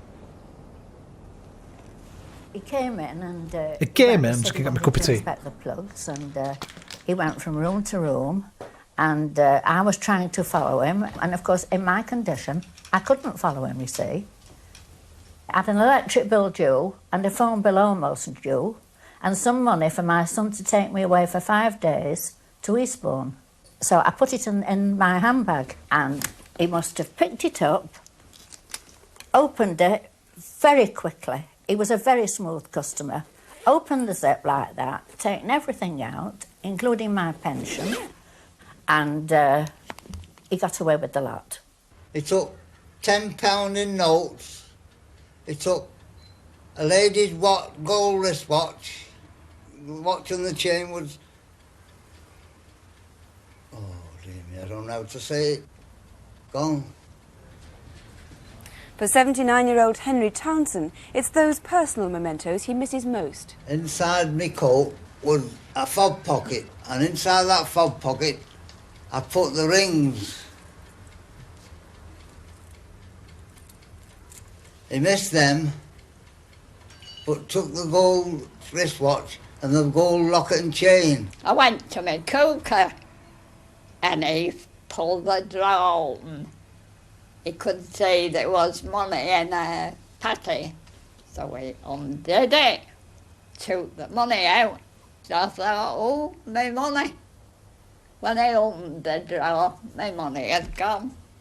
But mind you, if I could have got my hands on him, I've got something in here. I'd have clocked him on the head with it. He wouldn't have got up no more. Well, Detective Superintendent Wood, what else can you tell us about this man which might just make somebody realise that they've met him or seen him somewhere? Well, here we have a very evil man who is very plausible, very confident, and gets into people's homes by winning the confidence of the individual. He operates normally at the lunchtime period. He steals property, which is mainly cash, and we're aware that he's stolen in excess of £50,000. That's some going, isn't it? Well, let's have a look at the character you want people to watch out for. We have several descriptions of the man, who's white and in his mid to late 30s, and those descriptions differ slightly in some details. So let's start off with one of the most recent sightings. This standard photo fit came from a witness who encountered him earlier this year. Once again, the Crimewatch video fit cleans up the black and white original and, according to the witness's recollection, adds details like skin tone and hair colour. Various witnesses thought the moustache was false. The video fit gives you an impression of how he'd look without one. There have been other good descriptions. This photo fit from 1982 shows a man with rather straighter hair. There's another one! In this case, by the way, we haven't enough information to add any greater detail. If you put the 3 video fit images side by side, we'll get a range there of possible faces. Yes, these are very good descriptions indeed. But we are mindful, of course. The fuck did she say? We've had Some kind of hex? described as being false. Who? And Pull the draw. A fog pocket. Hey, listen. Stop shaming, alright? We couldn't fucking afford false teeth back then, alright? In Britain, if you were lucky, you have fucking half your teeth left after 50 in the 80s. Hang on. Hang on, I don't know which one you mean, but we'll find out. He came in and he said he wanted to inspect the plugs, and I'll translate went for from you. room to room, and I was trying to follow him, and of course in my condition I couldn't follow him, you see. I had an electric bill due and a phone bill almost due, and some money for my son to take me away for 5 days to Eastbourne. So I put it in my handbag, and... Too soon. They're all dead anyway, don't worry about it. Most people on this show are dead now. He must have picked it up, opened it very quickly. He was a very smooth customer. Opened the zip like that, taken everything out, including my pension, and he got away with the lot. He took £10 in notes. He took a lady's gold wristwatch. The watch on the chain was... That's me in 20 years. It's fucking me. Flat cap. It took me fucking DualSense 5. It took me PSVR helmet. It took me a meal fucking decoration. Oh, dear me, I don't know how to say it. Gone. For 79-year-old Henry Townsend, it's those personal mementos he misses most. Not 20 years. 30 years. 79. Not him, the next woman, yeah? Inside my coat was a fob pocket, and inside that fob pocket I put the rings. He missed them, but took the gold wristwatch and the gold locket and chain. I went to my cooker and he pulled the drawer open. I went to my cooker, my oven, and he pulled the drawer open. He couldn't see there was money in there. He couldn't see there was money in there. Patty. So he undid it. So he undid it. The money out. So He took the money out. I thought, oh, my money. I said, oh, me money. When I opened the drawer, my money had gone. When I opened the But drawer, mine my money had gone. knew if I could have got my hands on him. I've got something in here. I'd have clocked him on the head with it. Mind you, if I could have got my hands on him, I've got something in here, I would have clocked him on the head with it. She's a fucking game, old bird. He wouldn't have got up no more. He wouldn't have got out, he wouldn't have got up anymore. She'd have killed him, basically, she's saying. That's a murder threat, mate. Listen, we're going to have to lock you up for that. Sorry, love. You just made a murder threat.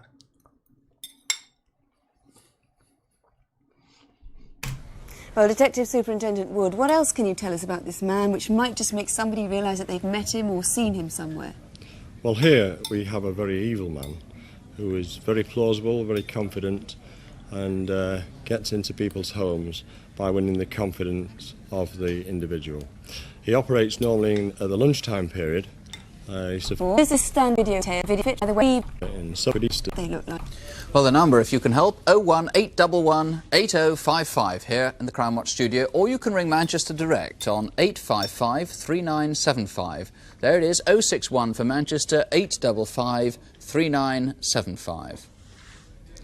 Now, a story about one man and his dog. It's a mystery story that ends up with both man and dog being attacked and stabbed to death in a wood in Sussex. As the story unfolds, you may feel that you have rather little sympathy for the man. He was a drugs dealer, and one that cheated his customers at that. But the police are particularly anxious to catch the killer. It looks like what's at stake here may be a drugs ring whose members are prepared to kill to get their way. The trail starts at a seaside town. Hastings is a quiet south coast resort with pleasure craft and fishing boats and a tradition of smuggling that goes back generations. The modern contraband is drugs, and for those that want it, there's anonymity in a town that's used to having visitors, and there are good connections to London and beyond. 5 months ago, these men discovered how deadly some of those connections are. Near Brightling, 12 miles from Hastings, there's an aerial ropeway that links a gypsum mine and its processing works. For 3 months, there'd been something lying, decomposing and undetected in the undergrowth. What you got there? What you found? You been Hastings? Is that where you used to live, Iffy?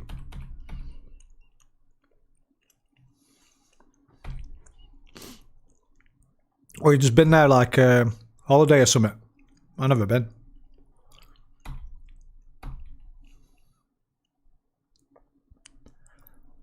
Lived there a good few years, yeah.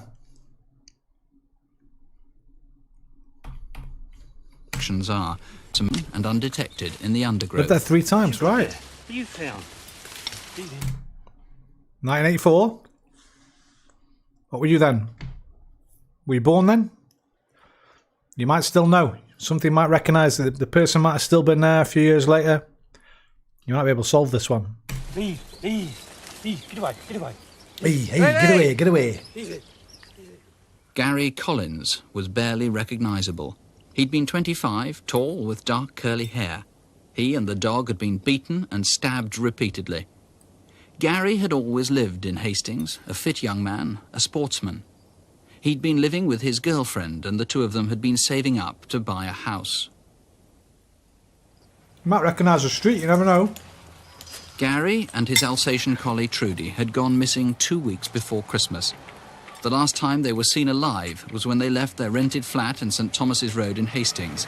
It's 10 o'clock on the morning of the 12th of December last year. A neighbour saw him leave. Gary Collins. They always fucking look like that, don't they? Nosy bastard neighbours. Alright, where's he going today? What's he fucking doing? Curtain twitches. Gary Collins should have gone to work that day, but didn't. He had a part-time job packing eggs, but police now know Gary had been running a little business of his own. He started by selling small amounts of cannabis to friends, but then to an ever-growing market. He was known to customers and dealers as the man with the dog. Note at the beginning what fucking Nick said.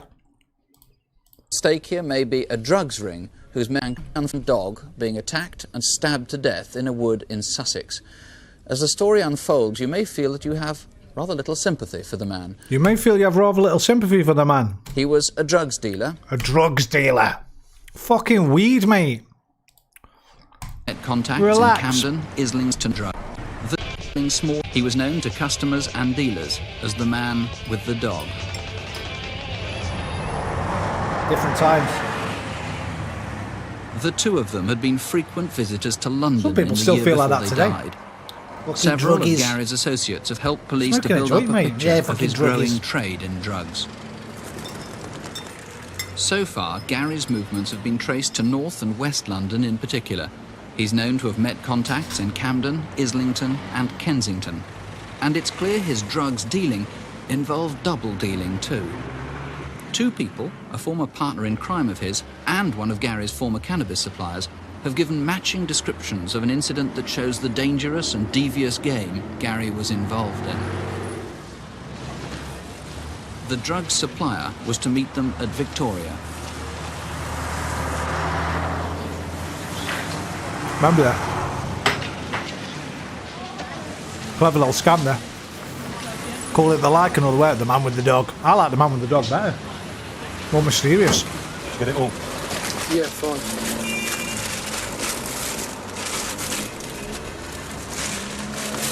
I'll put this in. The man's coming down later. Which man? The man with the dog. The boot. Yeah. You got fish? You have one of these, you want?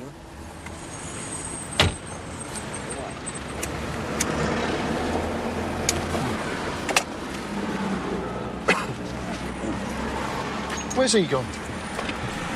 So when a phone call. Have you got the money then?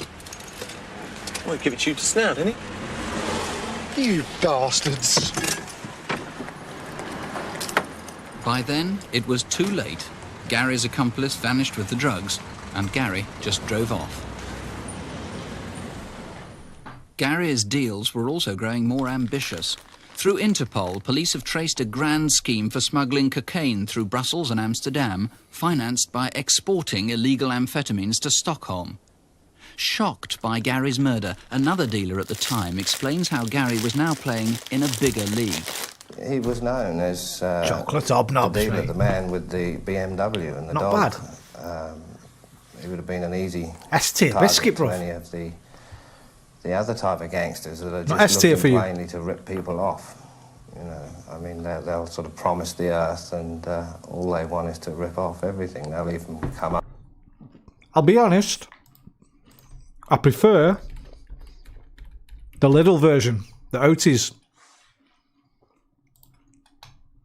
I prefer these, the sort of fake little version, to the actual hobnobs, but I'll take them both.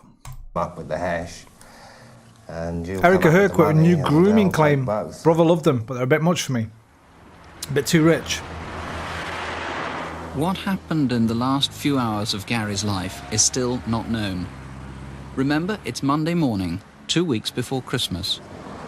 Someone drove his grey BMW to Battle railway station. The station staff saw it there at noon. The rest is speculation. Except for one thing. What's your favourite biscuit, Effie? Whoever took the car there took the trouble to turn it round in the narrow car park to face the exit.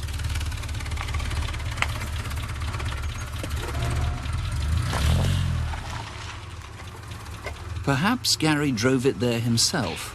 Maybe he'd arranged to meet a contact there.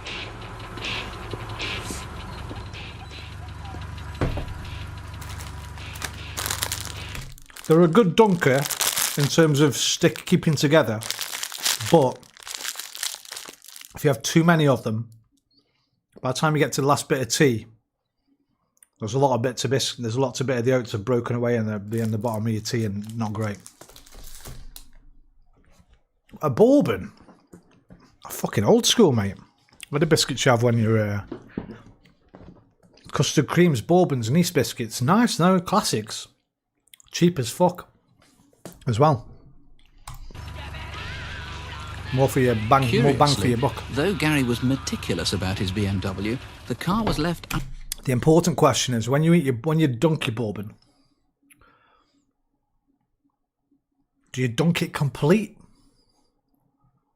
Or when you eat a bourbon without, do you dunk it when you got a tea? But if you're eating without a tea, do you twist them open, scrape the chocolate cream off with your teeth, and then maybe dip the biscuit after, or eat the biscuit?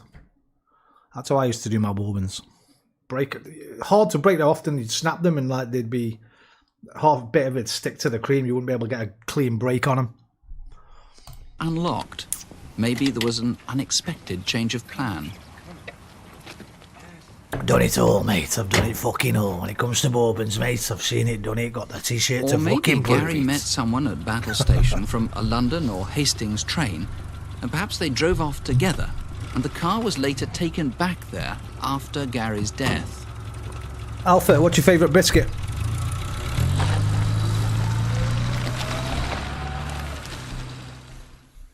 Or maybe Gary never went to Battle Station.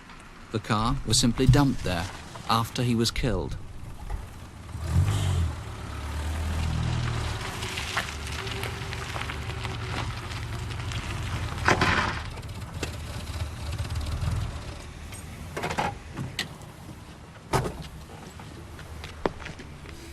Whatever Yeah, what happened you at call the cookies, station, yeah. Somehow, presumably with someone, Gary went to the secluded woods by the gypsum mine near Breitling. With him, as almost always, American was cookies. his dog. Well, they call all biscuits cookies, don't they? We call cookies cookies. Excuse me.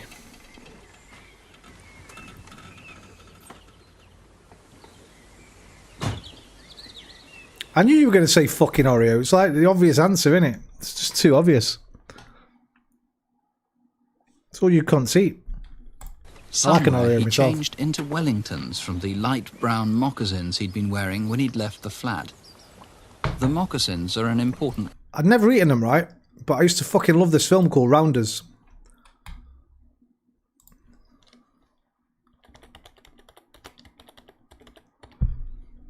And he messes with them, and I was always like, "Yo, what are them biscuits, man?" You couldn't get them in the UK when this film came out. We used to pick his Oreo up and twist it and pull it open and then lick the fucking cream off, and that's how I eat mine now.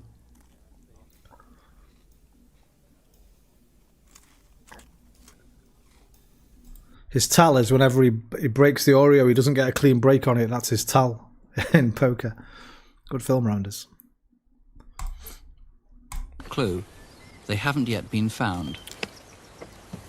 It's fairly certain from forensic evidence that Gary was alive when he arrived at the woods near Breitling.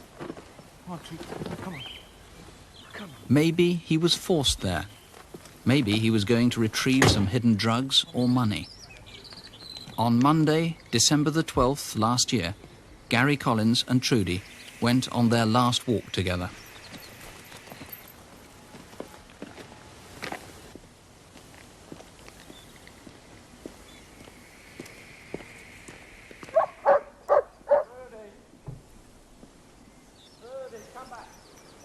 Why'd you have to kill the dog, you cunt? What's this guy's name? Gary what?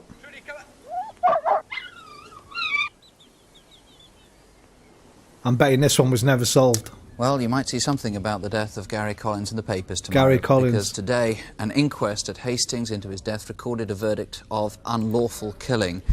Superintendent Clements, it's obviously a very difficult case for you because people who've been dealing in drugs, people who've been buying cannabis, are most unlikely to come forward as witnesses. That's true. We've considered the matter so serious Unsolved. that we've granted an amnesty against anybody that has had any drugs dealings with Gary Collins, in the hope that they'll come forward and give us information Cold or Case evidence UK that read may it 6 help years us ago. trace the person responsible for Gary's death.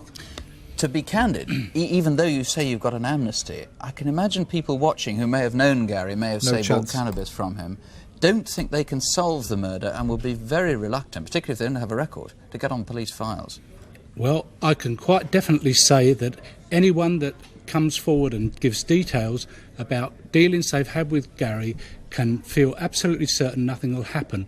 We have plenty of statements from people who've had dealings with Gary, that statements which could have landed them into very serious trouble, but we've taken no notice of this because we're after a particularly vicious criminal who's killed this man in a most savage manner. The man in the silhouette, That's right. who helped us, what's happened to him? Have you taken action against him? No, not at all.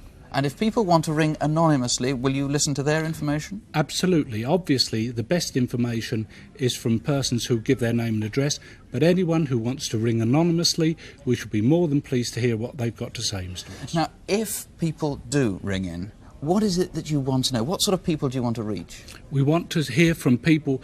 All right, next. Demanded money. Information given... Husks and brandishing guns, you catch 'em? they demanded money. But unknown to them, 2 cameras were recording their every move.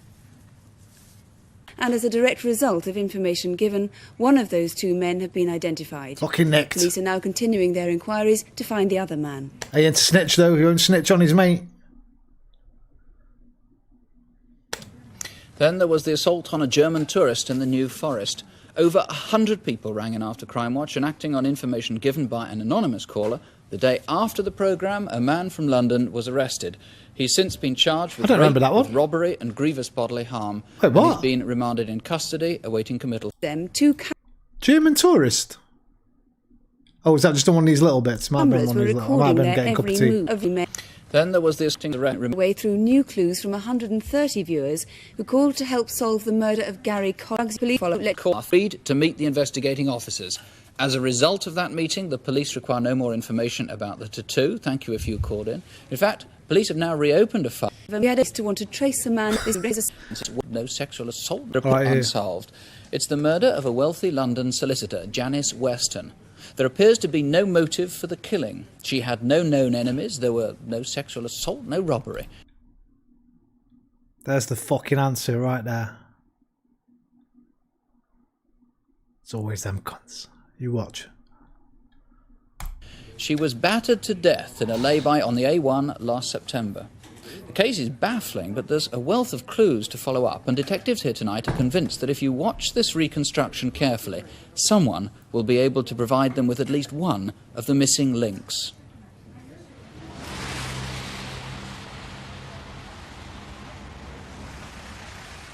Our reconstruction begins at 11:20 a.m. on the 10th of September last year at Kensington Tire Motors in West London.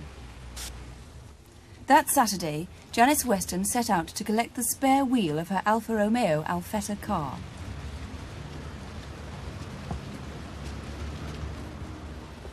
This wheel was to become the vital missing link in the search for her murderer. Janice was seen shopping near her home at Holland Park at around midday. She was a solicitor and had told friends she'd be completing work for a client and staying in London over the weekend.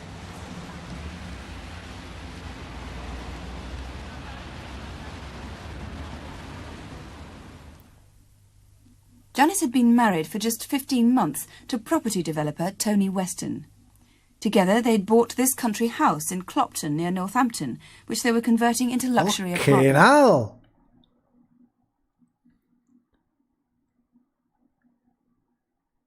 Millionaires.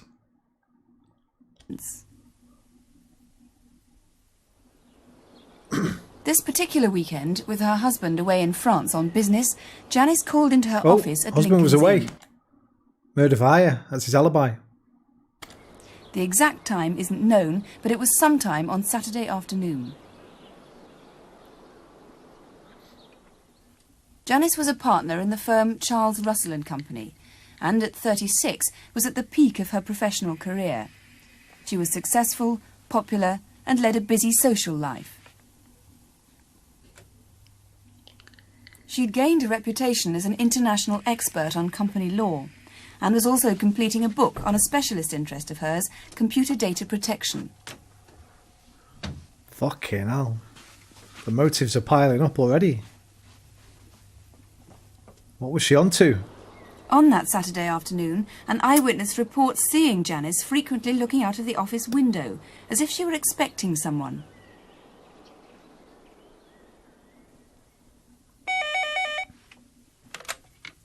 Hello, Charles Russell. I'm afraid he's not. Can I help you? Police know that she was still in the office at 4:45 p.m. because she took a phone call for a colleague.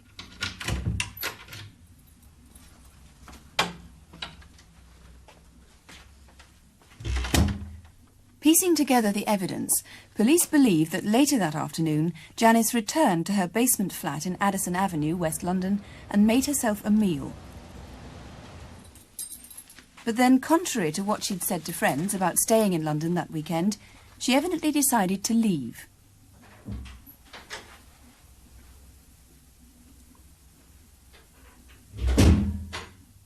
She gathered together the remnants of her meal, which included a partly drunk bottle of wine and a half-eaten loaf of bread, and with an overnight bag and a purse containing £37, she set off. Yet strangely, she left behind her handbag. It contained her chequebook and all her credit cards, but she did take with her the keys to the country house in Clopton. This is weird as fuck. She took off a bottle of wine and a loaf of bread with her. Is that what it said? She set off. Remnants of her meal, which included a partly drunk bottle of wine and a half-eaten loaf of bread, and with an overnight... They won't mean a slice loaf, they'll mean like a fucking... bag and a farmer's loaf.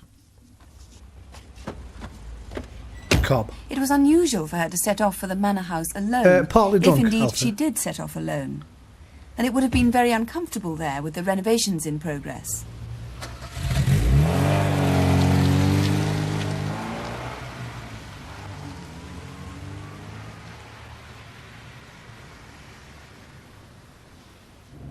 Don't mean she Driving drank it. north up the A1 towards Northampton on Saturday night, the traffic was heavy. Police believe it must have been 9 p.m. or later by the time she reached the Huntingdon stretch of the A1.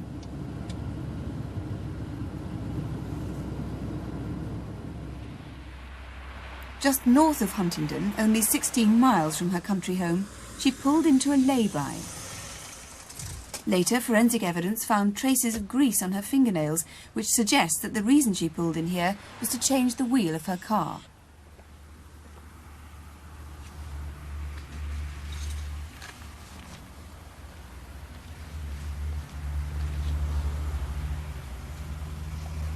But Janice Weston wasn't alone. Police still don't know whether her killer followed her into that lay-by or had been in the car with her.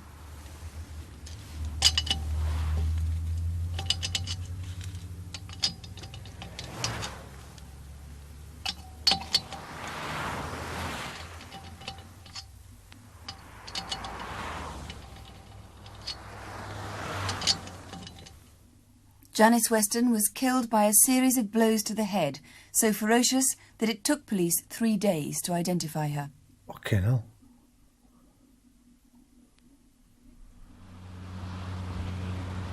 The next day, Sunday morning at 9 o'clock, David Hurst is cycling along the A1 on a 12-hour time trial for the Luton Wheelers Cycling Club.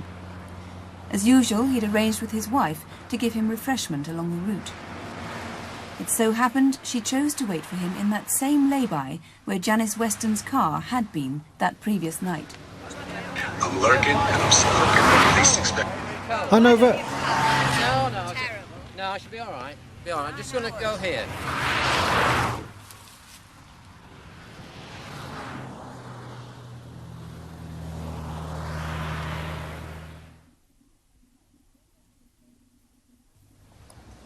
At almost the same time, just 23 miles away at Royston, a man called into CB Car's garage with an apparently straightforward request. You make number, please. No, I'm sorry, we don't, but they do in the store next door. He made his way to Auto Spares, where his purchase was to become one of the most mysterious aspects of the whole case. Do you do number, please? Yes. Hello. A few minutes, so in between customers. Good. Okay.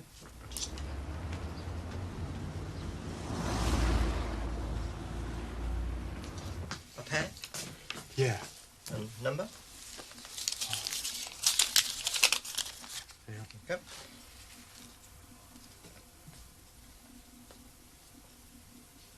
Right, I'll give you a minute. Okay. He didn't state what number he wanted, but handed over a scrap of paper.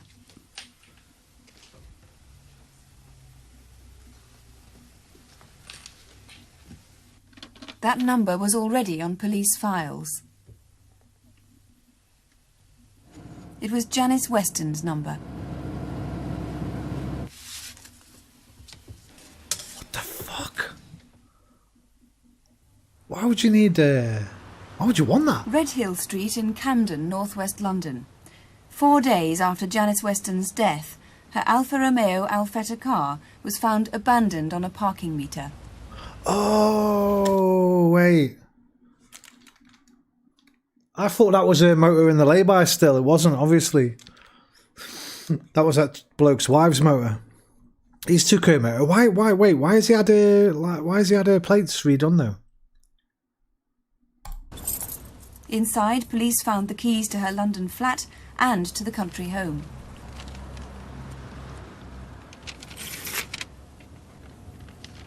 They also found her purse. Nothing had been stolen.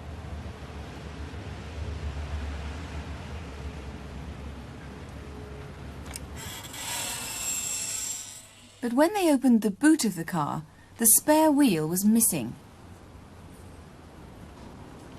The tyre that she'd collected that Saturday morning had now been put on the rear near side of the car.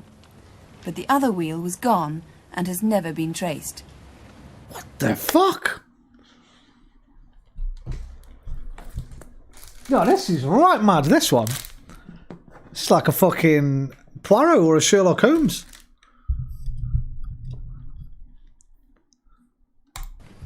Well, heading the investigation is Detective Chief Superintendent Len Bradley of Cambridgeshire Police. There are many strange aspects about this case.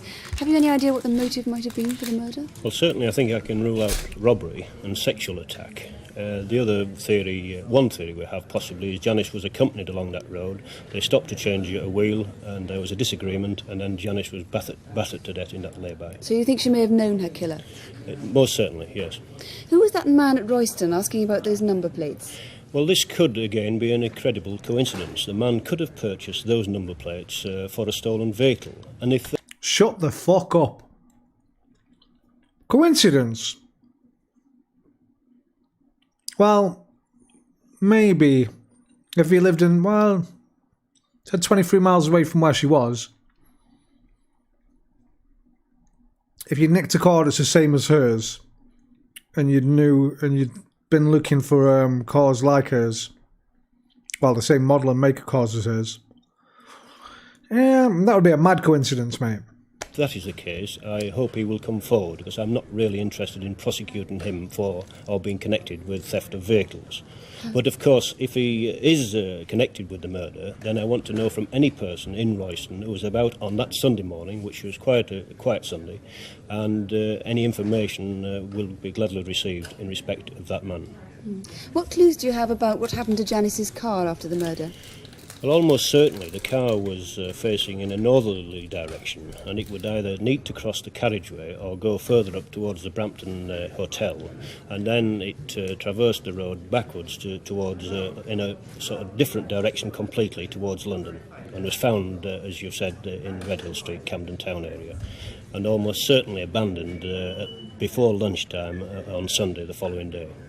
And what about the mystery of that missing wheel? Why do you think it is missing, and where do you think it might be? Well, it could have been discarded in a hurry and left on the lay-by, and it could have been picked up during the night before the police were called to the murder scene, in which case I hope even that person might come forward to be eliminated from this murder inquiry. What is distinctive about the wheel? It's distinctive in as much as it's an Alfa Romeo wheel. It has 20 air vent holes round the wheel, and it also has the centre boss, which has the Alfa Romeo motive thereon.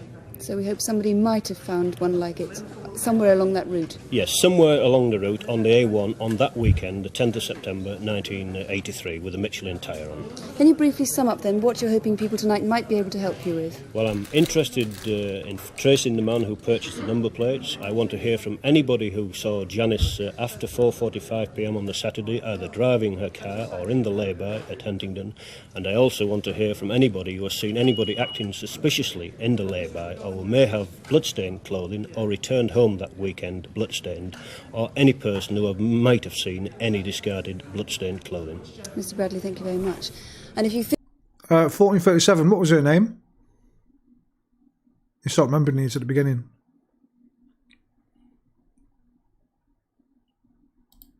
That if you watch this reconstruction carefully, someone will be able to provide them with at least one of the missing links. Any person who... Janice Weston. That's got to be solved. So many clues. 1983. Unsolved.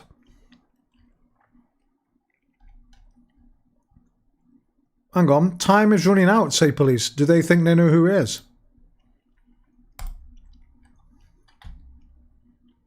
Time is running out when it comes to capturing a killer. I think they know who it is. That sounds like they know who it is, but they don't have enough evidence. Maybe he's old and he's dying.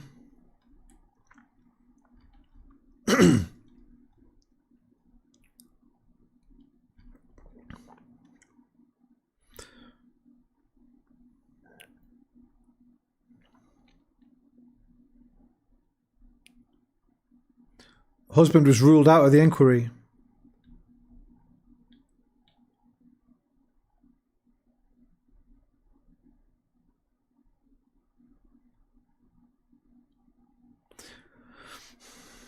No. In addition to new information, we're also keen to speak to people who came forward during the original investigation, but maybe did not tell us everything they knew, or those who spoke to Crimewatch, but not directly to police. I think they've got an idea. Sounds like they've got an idea.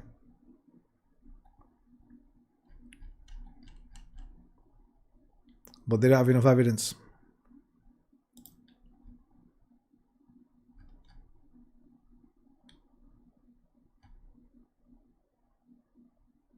before I get into my West Theories and Suspects podcast. I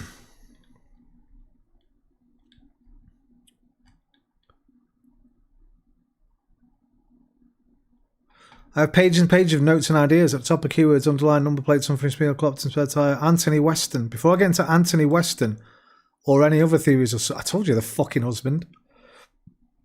Go to France, hire a killer.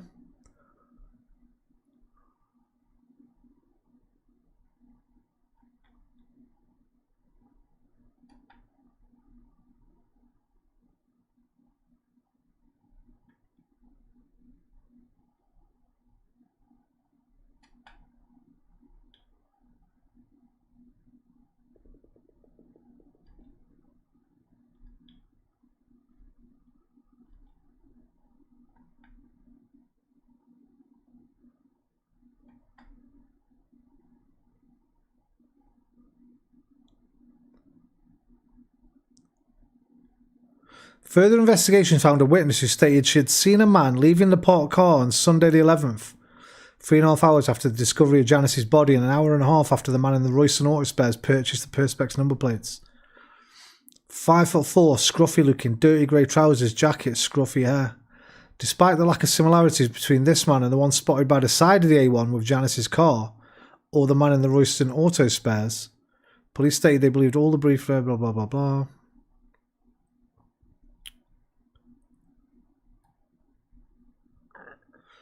Police's suspicion of Tony arose from the fact that in the beginning, he could only prove they had booked a hotel in Paris for 3 nights, but not that he'd stayed there. They also had credit card statements showing that someone had used his card in Paris at 2:15 on the Saturday afternoon, and again at some point on the Sunday evening, but he could not prove it was him. Police felt that the inheritance that Tony was to receive... Inheritance. Control F, please. Was she the fucking...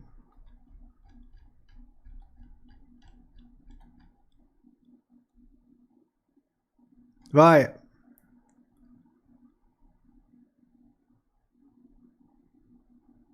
Almost 40 years her senior, Himes was undeterred in his quest to win Janice's affection. She was 30. He was 76. In 1976, even asked her to marry him. She gently turned him down. Oh, this is a different guy. Hines then left the 29-year-old Janice almost £185,000 in shares, cash and art. So some old man fancied her. She turned him down, but he left her a load of cash anyway. She received £140,000, over £500,000 in today's money. By the time of her murder, she had trebled her inheritance with shrewd speculation. So she was a millionaire. Well, she wasn't, but in today's money, she would have been.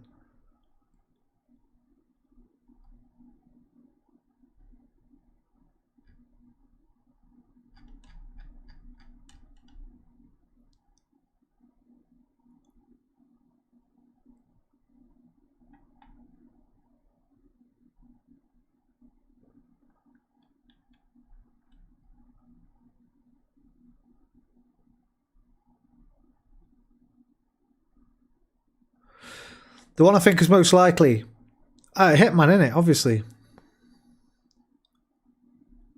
Hitman. He must be getting really old. It was him. He did it. I'm calling it. The husband. Might have seen Took all the cash. Bloodstained clothing. Mr. Bradley, thank you very much. And if you think you can help, Got some come to do for a few grand. You can talk to the detectives here. Please 32. That's 0733 for Peterborough 63232. Now on Crimewatch, an unusual case to say the least. It's the something number plate of a thing religious is mystery. It's the story of someone who appears to have a grudge or perhaps needs psychiatric help. The crimes have cost almost £1 million and they've destroyed some of Britain's most important church heritage.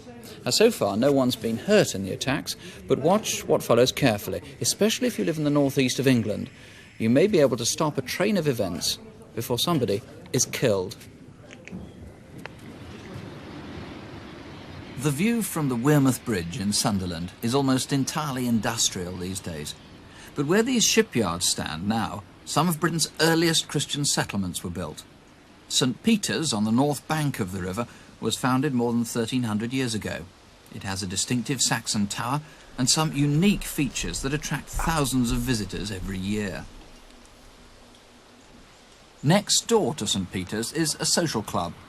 Just before 3 o'clock on Monday the 19th of March, this man noticed something curious as he was leaving. At the back of the club, just a few dozen yards from the church, he saw someone crouching in a doorway. He looked round and remembers noticing the man transferring something from white bags into a holdall. Across the way are some council flats, and just a few minutes later, from a window there, one resident saw what may well have been the same man.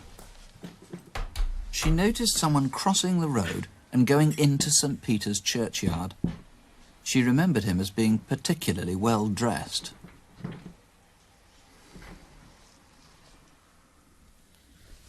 The Reverend Martin Turner, the vicar of St. Peter's, was in his study at about that time. He was at his desk when a buzzer went off, telling him that someone was entering the church. In fact, he caught a glimpse of someone carrying a purpley brown bag. He went back to his work, but less than 10 minutes later, he was forced to make an urgent phone call.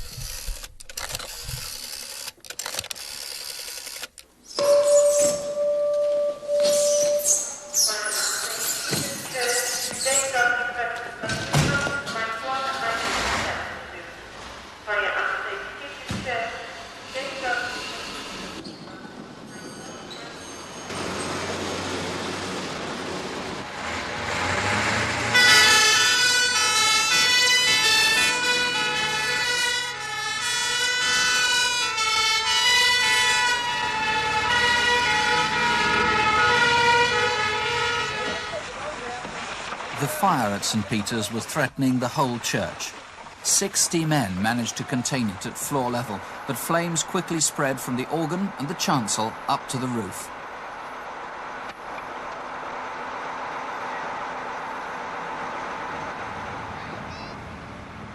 Two hours later, the fire was brought under control, and in the charred wreckage was a clue as to who had started it. It was the remains of a copy of this magazine, and it had been used to start the fire.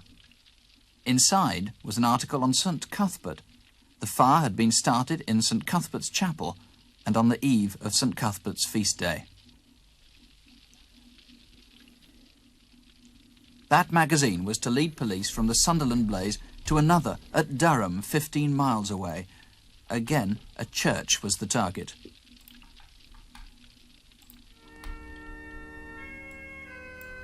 Just a few hundred yards away from Durham Cathedral, on the opposite bank of the River Wear, is St. Oswald's Church. Oh, St. Cuthbert was a bit of a looker, you know. Fucking St. Cuthbert. What the fuck's that? Who's that?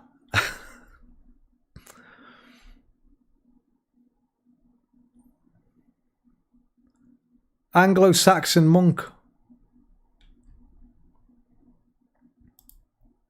Can't reach the page. Oh, there we go.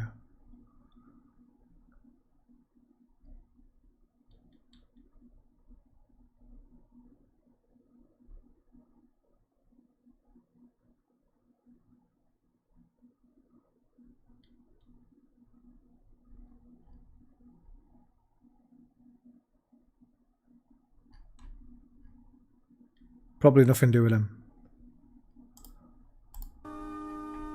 St. Oswald's is famous for its organ music.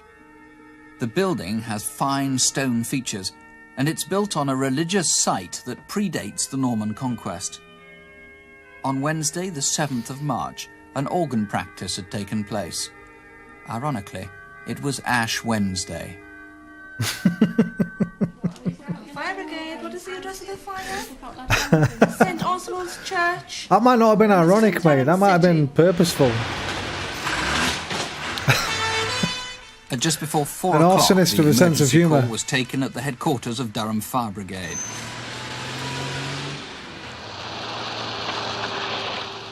The fire at St Oswald's had been started near the church organ, and dozens of firemen worked to stop it destroying the entire building.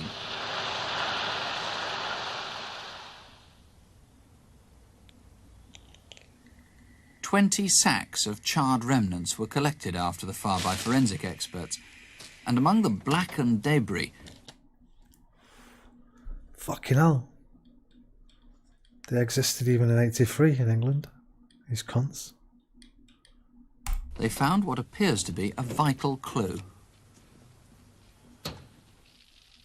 Again, it was a copy, like this one, of a caravanning magazine for that month, March 1984, and it had been used to start the fire. The man in charge, Detective Superintendent Arthur Meek. These magazines... What's this cunt got against caravan magazines, man? How on earth could you tell they were used to start the fire? Surely they were destroyed in blazes. One of the magazines was found fairly well intact at the Sunderland blaze. The one at the Durham blaze at St Oswald's Church was, although damaged, was identified by the Home Office laboratory as being a caravan magazine. So whoever stole these or got them, perhaps because he's interested in caravanning, you're sure started the fire? We're quite happy that Cost a couple of quid, mate. Probably a quid. They were analysed by the laboratory and found to contain petrol. Now, what about this extraordinary collection you've brought of gas canisters? What's their relevance? There's quite an array of gas cylinders there, canisters, and they are used for blow lamps, for paint stripping, they're used for gas stoves for camping and caravanning, and some of the larger ones are used for home welding equipment. Now, what relation do these have to the fire? Were they used in starting them? Yes, we found some of them fairly well intact at the Sunderland blaze, and the laboratory again analysed some of the debris from the fire at St Oswald's, and were able to say that that is a fairly good example of some of the canisters that we used at that blaze. Now, what about motive? There's been a controversy, of course, about the new Bishop of Durham. Could that have been associated with this? I don't think there's any connection at all with that controversy. What was the controversy, right? 1984. Bishop of Durham. Controversy.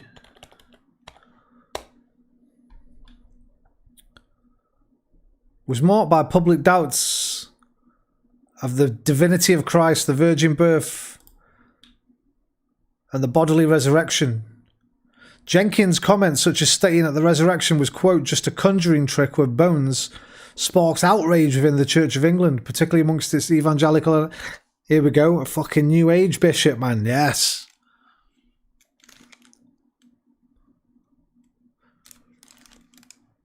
A petition signed by over 12,000 churchgoers was submitted to the Archbishop of York, urging the withdrawal of Jenkins' consecration. Despite the controversy, Jenkins was consecrated as Bishop of Durham in '84, and shortly after, York Minster was struck by lightning, leading to a fire that some interpreted as divine retribution. Jenkins' views on the resurrection were not widely accepted, and his appointment was seen as a significant event in the Church of England history. Okay, now.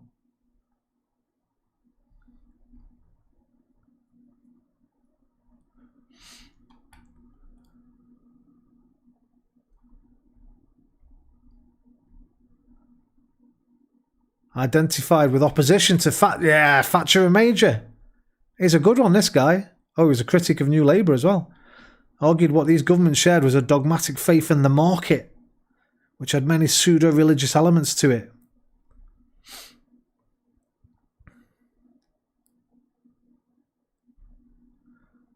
In 2005, he became one of the first clerics in the Church of England to participate to the public blessing of a civil partnership between two homosexual men, one of whom was a church of... This guy was based. He was banned from preaching in some of his local churches after reportedly swearing in a sermon, using the words bloody and damn.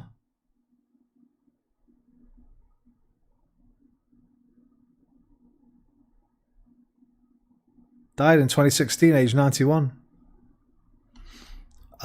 Based.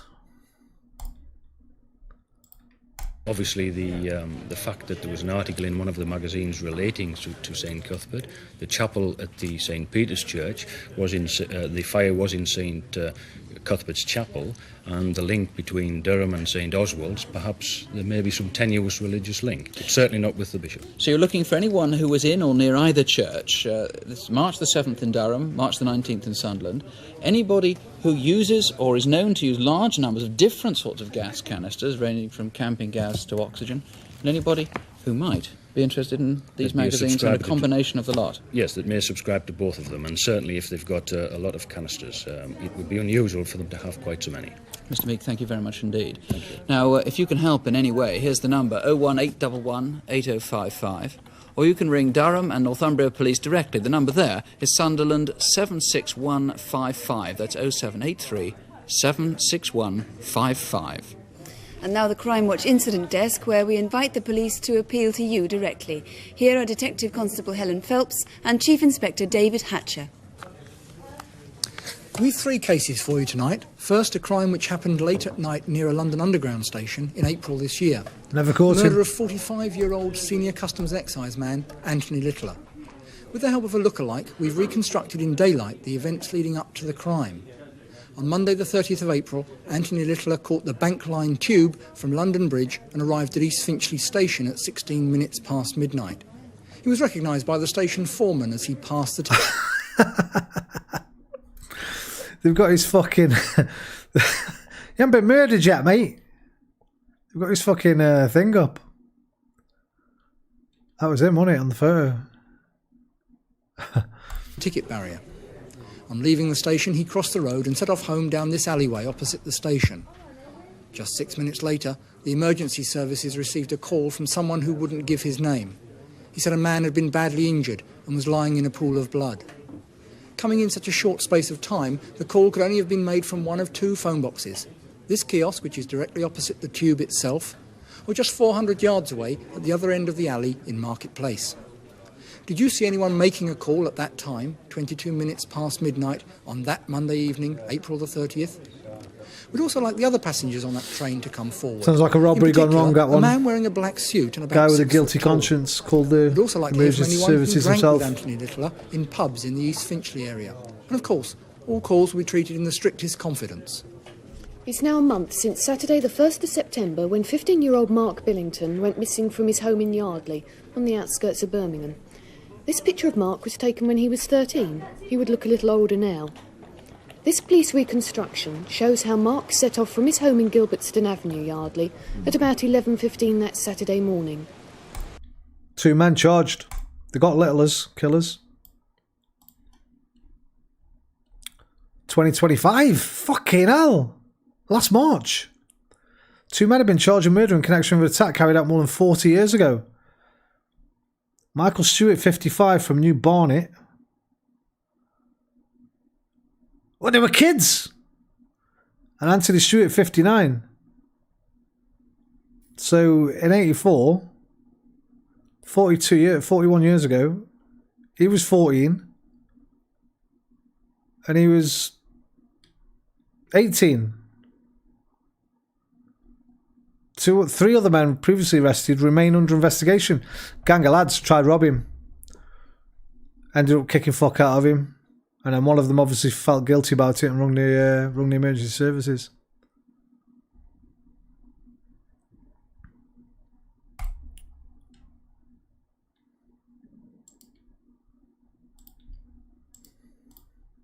Brothers. 2 brothers. Somebody must have grassed him up. Somebody's obviously getting guilty. Been guilty too long. Grassed him up like. Michael and Anthony Stewart. Trial begins this year, April 14th.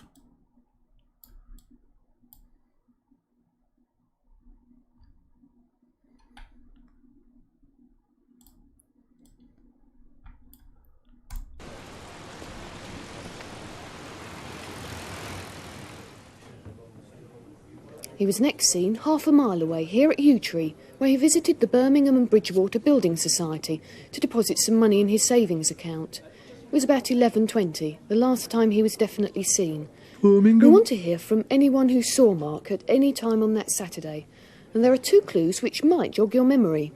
Mark's blue bike has never been found, but here at Crimewatch we've had made up an What's his name? exactly on the outskirts of Birmingham. We'd also like to hear from anyone who drank with Anthony Littler in pubs in the East Finchley area. And of course, all calls will be treated in the strictest confidence. It's now a month since Saturday the 1st of September when 15-year-old Mark Billington went missing from his home in Yardley on the outskirts of Birmingham. This picture of Mark was taken when he was 13. He would look a little older now. This police reconstruction shows how Mark set off from his home in Gilbertston Avenue, Yardley, at about 11:15 that Saturday morning. Somebody hung him. He was next seen half a mile away, here at Yewtree, where he visited the Birmingham and Bridgewater Building Society to deposit some money in his savings account. It was about 11:20, the last time he was definitely seen. We want to hear from anyone who saw Mark at any time on that Saturday. And there are 2 clues which might jog your memory. There's an actual child killer that they suspect, widely linked to the murder of Mark Billington and disappearance of Patrick Warren and David Spencer.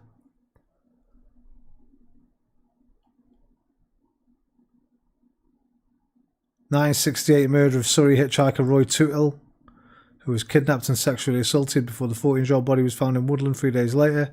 For decades, Field laughed at the law, evading justice for the killing, even as he served time for other vile crimes against boys.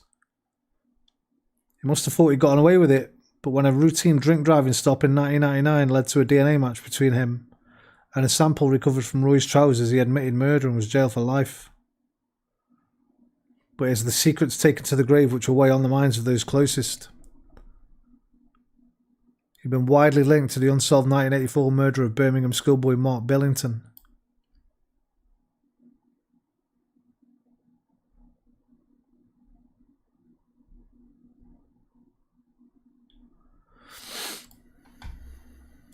Bum, bum, bum. Mark's blue bike on the clue.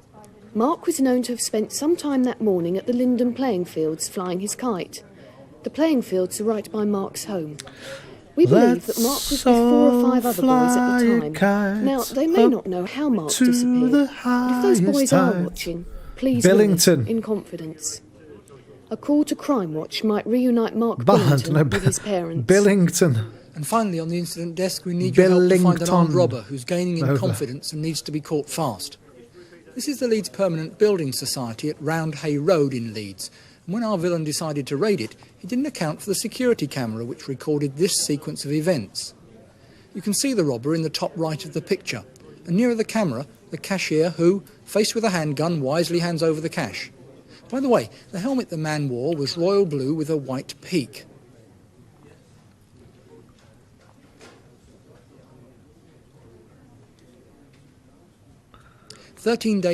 Clever that, because they look like the fucking security court helmets at the time. See how she just walked in, she didn't even realise. She just walked in, she's like, oh, he's just collecting the money.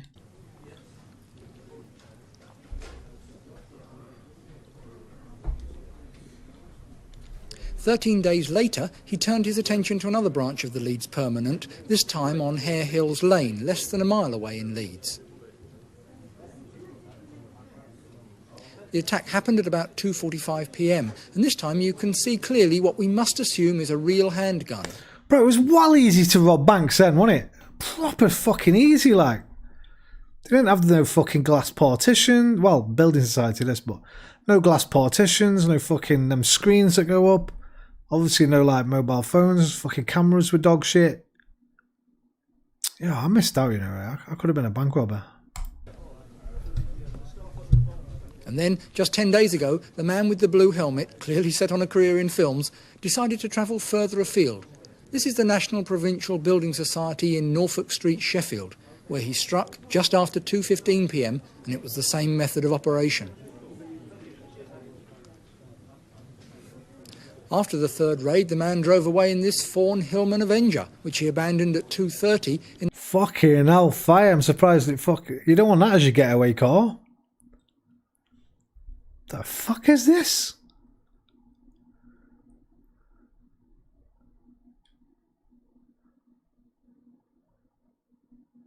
In the National Car Park in Wellington Street, Sheffield.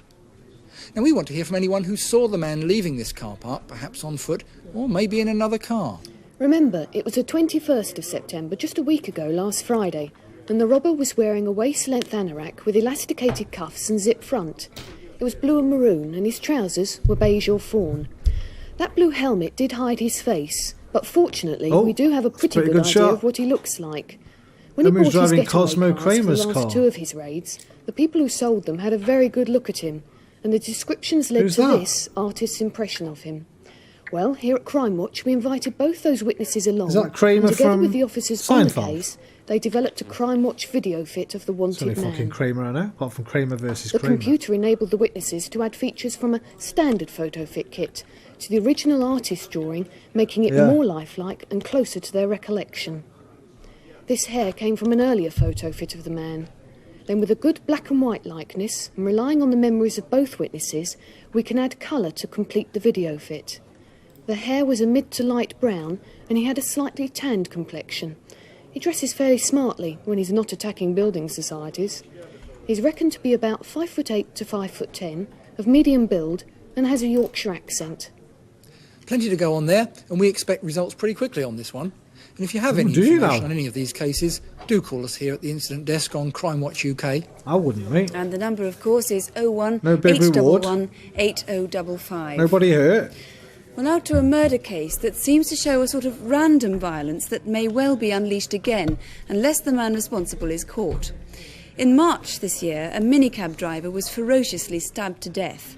His body was found in the back of his own car near Heathrow Airport.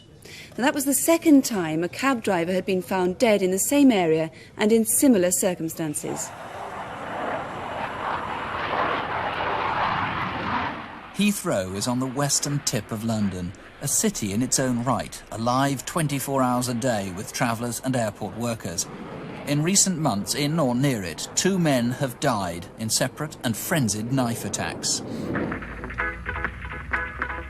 Stephen Sylvester was 39.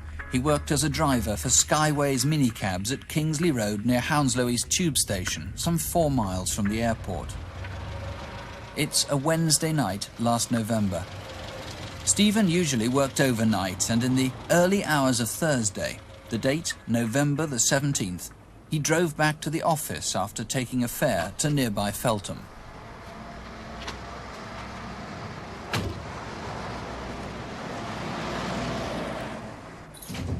Stephen. Hi. Things are very quiet now. You better take over. I'll see you in the morning. Yeah, cool. All right. I'll see you tomorrow. Yeah, sure.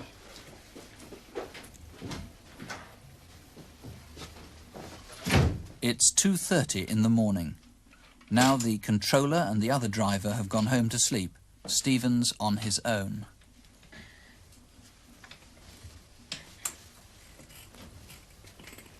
At some point between 2:30 and 3:30, Stephen must have left the office, presumably with another fare. Whether he responded to a phone call or someone visited the office is still unknown. What is known is that this was the last trip Stephen ever took alive. Where to now, Gov? Yeah, left to the next one. Hey? Turn left. At some point, Stephen got into the back seat, or was forced there, and in a frantic and bloody attack was knifed to death. With Stephen's body in the boot, the killer then took the wheel and drove the car towards the airport. Maybe he worked there. Maybe he was flying off somewhere. Why did he head towards the short-term car park at Terminal 3? Perhaps he hoped that in a crowded car park, the vehicle would not be found. The police know that he got here at 4:05 a.m. He dropped the entrance ticket on the floor of the car.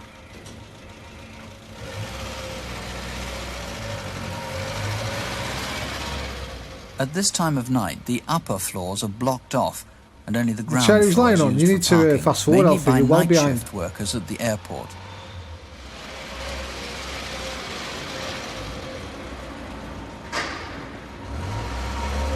You're about a minute behind, 2 minutes behind.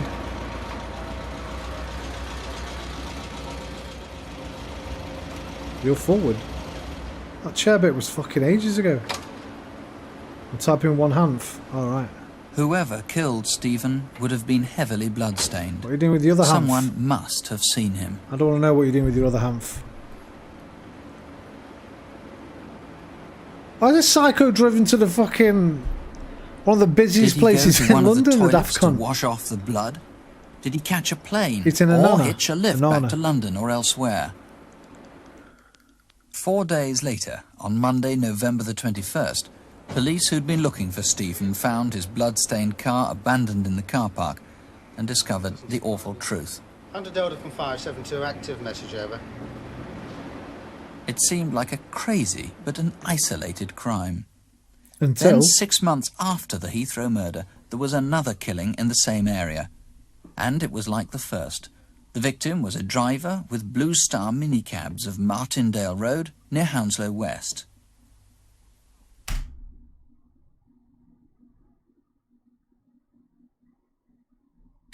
Pardeep Sanger helped out his father-in-law driving part-time on weekday I'm evenings. guessing it's racially The motivated cars there murders. weren't equipped with radios, so after each fare the driver had to return to base.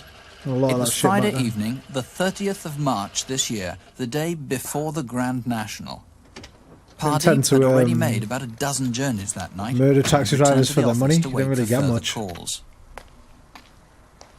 At about midnight, a man rang from a call box not far away. Hello, yeah. I want a cab to go to Felton. Yeah, at a phone box near some traffic lights on the Great West Road. No, the next traffic lights. At about the same time, a tall soldier and 2 young girls called at the Blue Star office. They too were asking to be taken to Feltham. Because of inconsistencies in the minicab log sheets, the police don't know which call Pardeep responded to first, the soldier and 2 girls who wanted to go to Feltham, or the still untraced caller from the phone box at the Lambton Road junction.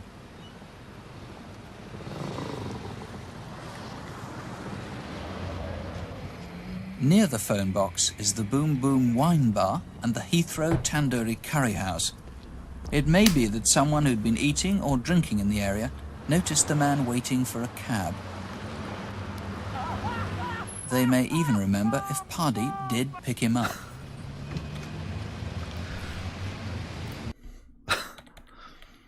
The phone box is the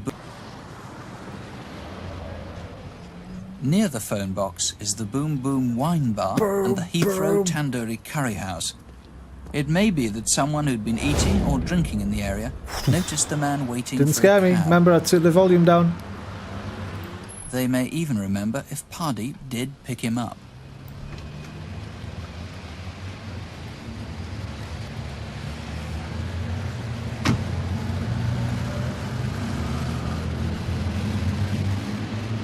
Unsolved. It's only 4 miles from Hounslow to Feltham, and at around midnight the trip wouldn't have taken long.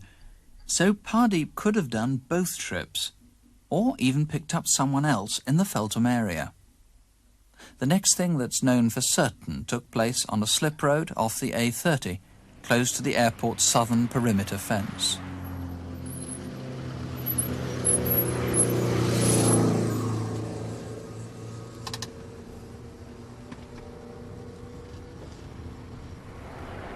The car had run out of petrol. The killer tried to open the boot. Might be more bodies on this He was guy. unable to take the keys out of the ignition. Looks like a serial killer, this. Serial He must killer. have walked away. Perhaps he hitchhiked.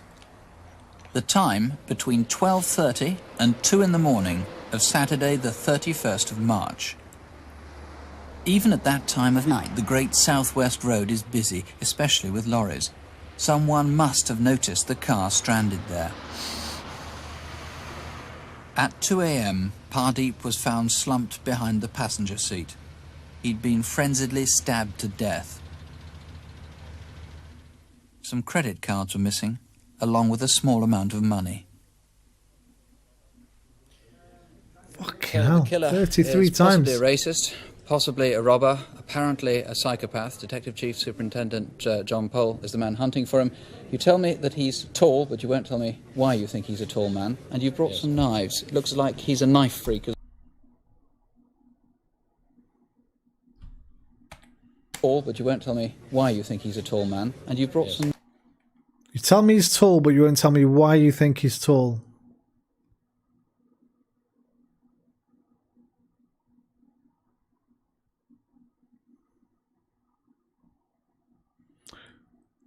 Moving the seat.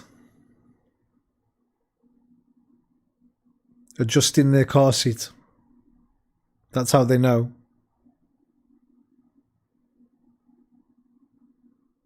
Why won't they tell him?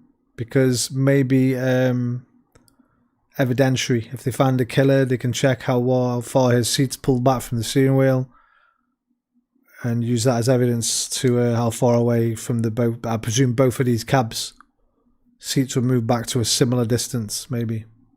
Knives. It looks like he's a knife freak as well. Yes, that's so. This is a replica of an English commando knife issued during the last war. It was found in Sylvester's cab underneath the front passenger seat. We know it's not Sylvester's knife. It doesn't appear to be the murder weapon. But possibly dropped there or almost certainly put there by the murderer. Yes. Here, this is a US M3 American Army trench knife issued to the American commandos. Found about 2¼ miles further along the A30, hidden behind a GPO junction box. Someone must have known this cunt. This is the murder weapon in the case of Sanger. Sanger Who's lost, or was carrying that evening, Hello, Lucy. a ceremonial knife, because he's a Sikh, or a Karpan. His particular knife is missing. This is one similar to it, but the one that's missing has a blue band around it. So anyone who found a Karpan like this, but with a blue instead of the orange band, Yes. you want to hear from them. These keys, where do they come from? They look like clock keys or watch keys the or pocket something. watch keys. They were found at the rear of Sylvester's car in the car park. I don't know if they have any connection with this case. I'm just curious to know how they got there. Right. Now, you want, obviously, to find out who made the phone call to Pardeep Sanger. That was from the Lambton Road junction of the Great West Road, is Yes, it? yes. Anybody who made a phone call on that night, which was, what, the 30th of March, wasn't Yes, it? yes. And then there are the people that must have been in the vicinity at that time. This is where the car was abandoned on the South Perimeter Road of the airport. Yes, well, we're happy now that the car was there about 1:45. It seems about the same time. There was a man in his 50s in a red tracksuit jogging. About 1:45, there was a man with bushy hair and a bushy beard exercising his dog. Neither of those people we've been yet able to find. Later on, about the same time, a man was seen standing right next to the car. A man in his late 30s, early 40s, wearing a two-piece grey suit with grey or sandy-coloured hair. And he was seen actually by the car. That's about an hour after we know it was there. This is Friday the 30th of March, or it may have been the early in the morning of Saturday, Yes. the 31st. Right, Mr. Powell, thank you very much indeed. Now, if you think you can help in any way, please don't let a murder like this happen again. Looking for a tall man, possibly a knife freak, all the other clues you've heard. The number, if you know anything, 01811 8... Possibly a knife freak. Freak. Possibly a knife freak. All the other clues you've heard. The number, if you know anything, 01811 8055. You're a freak if you collected knives back then. Or you can call Heathrow Police Station direct. That's 01897 7373 01897 7373. And if you haven't had a chance to write the numbers down, they're all on CFAX, if you have that, on page 186. They're there for the rest of the week, incidentally. And if you don't have a phone or you can't get through, drop us a line. Fucking Here's the CFAX. address, Crimewatch Teletext, UK, man. BBC TV Centre, London W12. The main number is easy to remember and we'll be here all evening.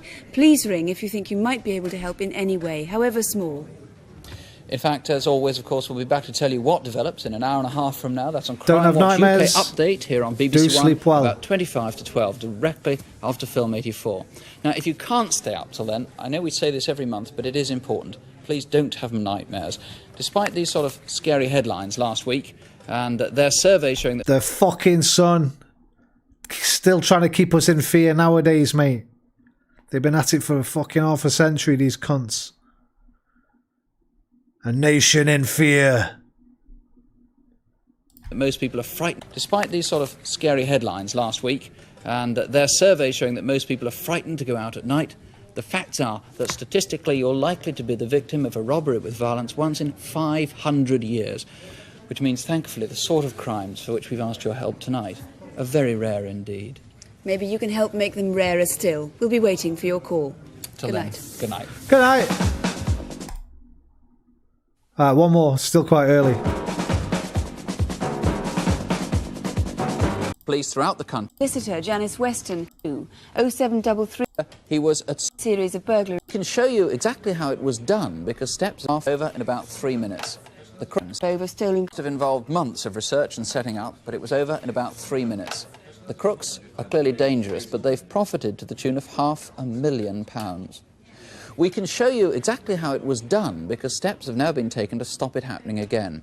Now watch closely. If you can help solve this one, you could make yourself a fortune. There's a reward of almost £50,000. That's a lot of fucking money back then, mate. That is a lot of money. 50k in 84. Our house was only fucking, I think when we sold our house when we moved out, which would have been about 90, went for about 25k. 50,000 in 84. And today's money is worth £164,000, £923 even. 165k reward for this one. Fucking hell. The story begins in Chelmsford in Essex. Battering Ram Raiders.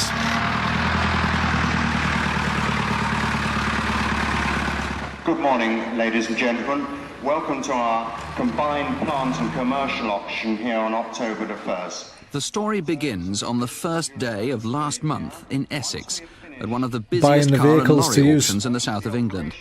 It was here that someone made what should have been one of the busiest car and... You fucking staring at me. We asked you not to look at the camera while we were doing the damn reconstruction. You had one job, bowlhead. You had to fucking ruin it. Have a look at the camera. Lorry auctions in the south of England. It was here that someone made what should have been a discreet transaction, but it didn't go unnoticed. 7.9 bid at 7.25 against 7.50. 7.75 at 7.75 for the first. Second, third at 7.75. Can you sign with the young lady? He was looking at the guy. The man who bought that yellow lorry. First day of last month in Essex, at one of the busiest car and lorry auctions. Oh, you reckon? Look at the guy in the leather jacket. In the south of England. Yeah, you know what? I think you're right. I think you're right. It was here, Essex, at one of the busiest car and lorry auctions in the south of England. It was here that He someone... fucking looked down at his cock. He looked down at his cock. Clocked him. At one of the busiest car and...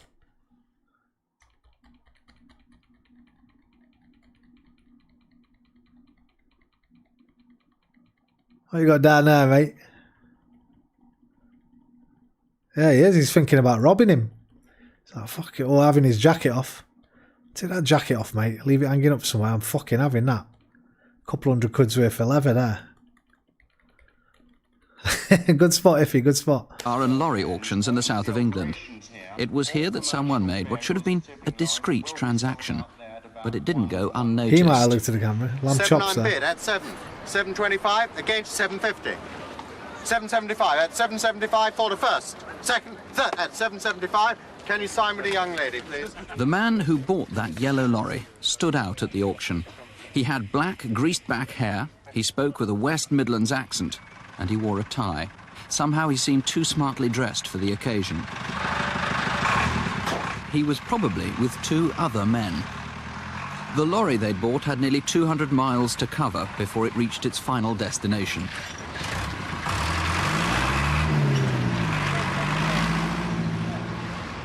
It's 8:30 a.m. the next day, Tuesday, October the 2nd, and two men joined this blue Bedford van filling up at a petrol station at Market Drayton in Shropshire. One of the men was particularly distinctive, heavily built, 5 foot 10 inches tall, with long... Fuck.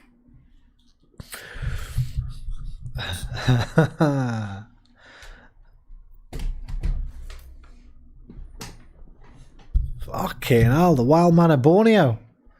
I don't even know what that means. Something my fucking Nan and Grandad used to say to me when I was a kid, if I'd come in from a windy day, my hair was everywhere. What the hell is the wild man of Borneo? Wild man of... There you go. Wild man of Borneo. The wild man of Borneo refers to a pair of circus performers, Waino and Plutonor, who were exhibited as wild men in the 19th century.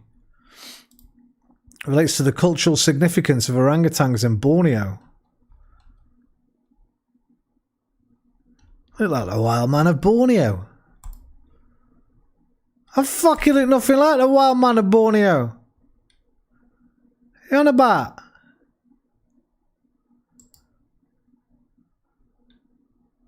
Where's open image?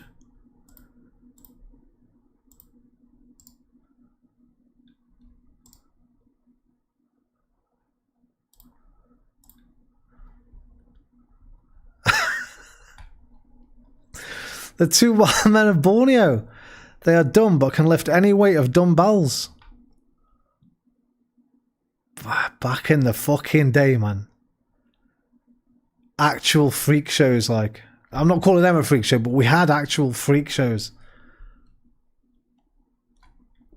Well, I never looked like that. I can fucking tell you. It was a saying though when we were kids growing up. Wild man of Borneo saying.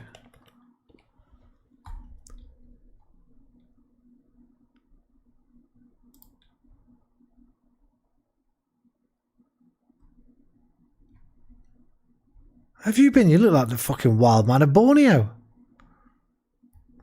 The amount of times my fucking grandparents said that to me growing up. Whenever I'd come in like, Marie, how you doing? Whenever I'd come in windswept and that. Anyway, I didn't fucking look like that, alright? Hey, no offence though, nothing wrong with looking like that, okay?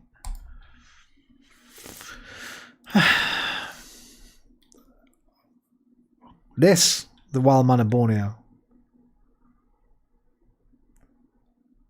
Dark hair and a striking Mexican-style moustache. Ableist. They didn't mean it. They didn't mean that because I never looked. It was just whenever. It's like a fucking. What would you call it? Colloquialism. Wild man of Borneo. Let me get a fucking some phraseology on this. The term was used to describe individuals in the circus. Well, not where I'm from. Gained popularity in the early 20th centuries in American vaudeville and British music halls. The expression has also been used in modern slang to describe someone who appears messy or wild. So when you used to come in like after playing with your mates, your fucking hair was all over the place, your face was all dirty, your clothes were all stained and that. Where have you bloody been? You look like the wild man of Borneo. That was basically when like your grandparents would use it on you.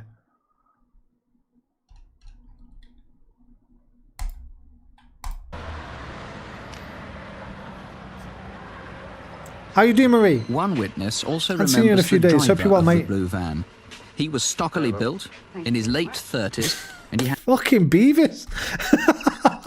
Wait, did the other one look like Butthead?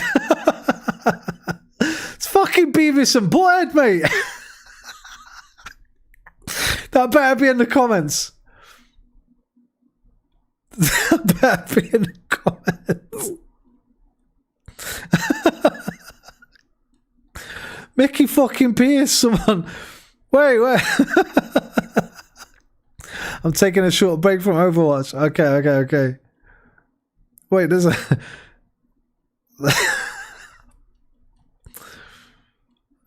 Oh, nobody's mentioned Beavis and Butthead. Hey there! At 4:42. It's Butthead from Beavis and Butthead. Wait, have I got the wrong way round? I said it was Beavis, so I must have got him the wrong way round. 4:42. Yeah, that's where we are. It's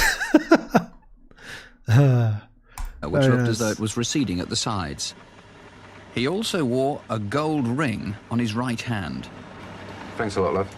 The blue van had been stolen from Leeds in June. Just after 10 a.m. that same day, On an industrial estate in Telford, a van driver noticed a stranger in the lorry park. He was picking up this distinctive purple and white tipper truck. It had been parked there for a week. This lorry had been bought 12 days earlier at another auction in Measham in Leicestershire. It had an appointment to keep in just over 2 hours' time, and it set off into the heart of Shropshire along the A442 Whitchurch Road.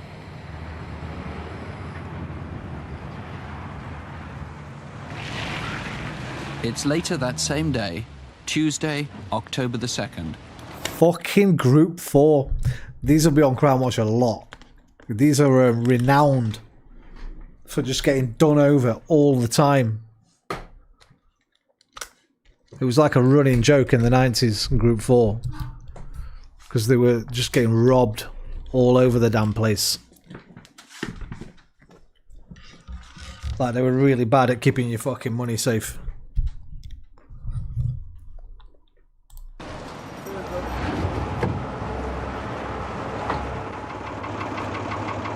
It was lunchtime when this Group 4 armoured security van left the Shropshire town of Wem, travelling east to make another delivery.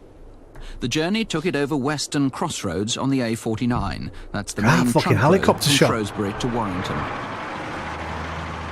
And that was where it passed a distinctive purple and white lorry.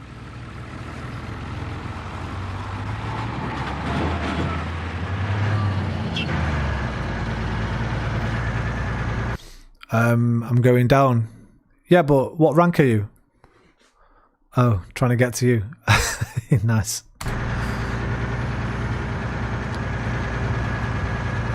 What's he up to? He ain't gonna stop. Get him back! Get him back! There's another one behind us.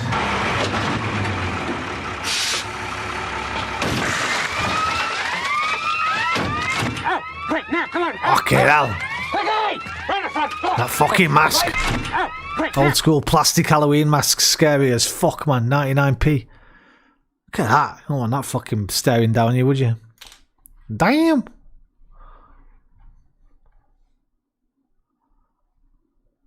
Come on, out, out!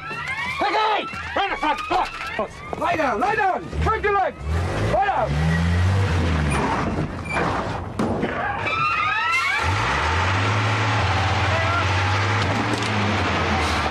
One more, one more!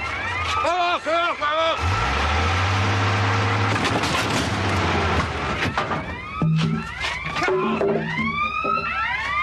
Come on, pass with that cat! Don't shoot, okay, don't shoot! Right. Go on! Hurry up! Go on! Go on! Don't shoot! Come on! There's no revolve! No more, that's it!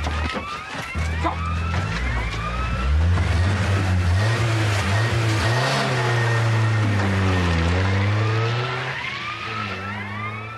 In those few terrifying minutes, they disappeared with 454,000... Damn. 1.5 milli in today's money. You know what? Sometimes I probably shouldn't, but when nobody gets hurt and when they're not too violent, I think not a bad job there. Not a bad job. £1,000 in 3 virtually minutes, untraceable banknotes. 2 vans. Now, just to recap, the yellow lorry came from Chelmsford and was The driven yellow lorry, 200 red lorry, yellow miles to the lorry, ambush red lorry, point near the A49. red lorry, yellow It's not lorry, far red from lorry, the yellow lorry, Shropshire red lorry, market yellow town lorry, of red lorry, Wem. yellow lorry, red lorry, The yellow next lorry. day, Tuesday, October the 2nd, the gang closed in. At Market Drayton, the blue getaway van was seen filling up. And at Telford, the distinctive purple lorry was driven away. At 12:15 that day, the Group 4 van set off from Wem, crossed the A49, and this is where it finished up. Detective Superintendent Barry Main, let me make the point first of all. We obviously consulted you and Group 4 in some detail before showing that this sort of crime would now be hard to replicate. Okay, that Certain bad boy. steps have been taken to avoid a recurrence, yes. Right, now, the lorries are obviously the best clues you have to go on. What information do you need?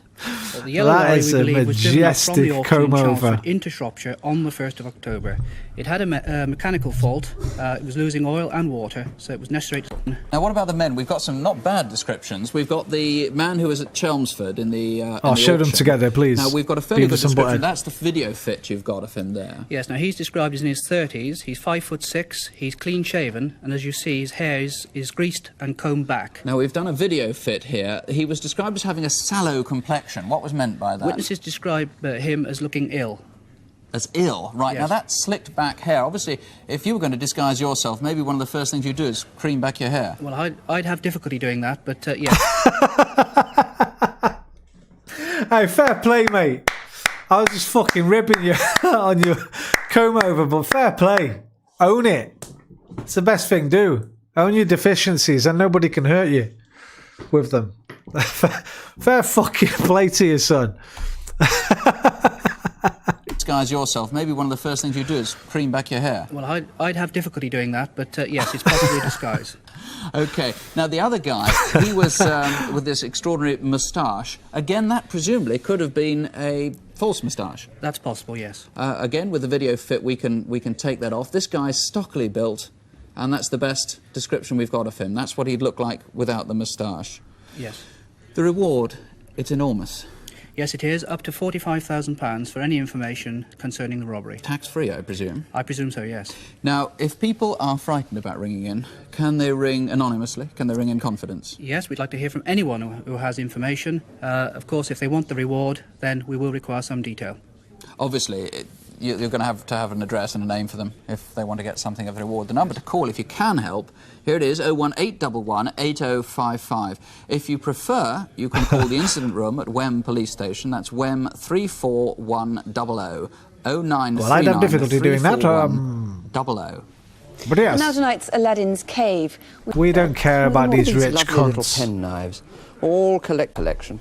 Jubilee mugs, again they'd leave quite a feast from Billy Fucking hell, man, nobody cared about this. Time. Played with Ive Tuba. The late Sonnet is the 1890. Damage over those are. They're no me for Chuva. Signing was some one. The American by birth, and she near Bristol. 118055. 3 weeks ago, near Bristol, a body was discovered. The victim was a woman, a mother of 2, and she'd been missing from home since early June. Shelley Morgan was an American by birth, but had married and lived here in Britain for 12 years.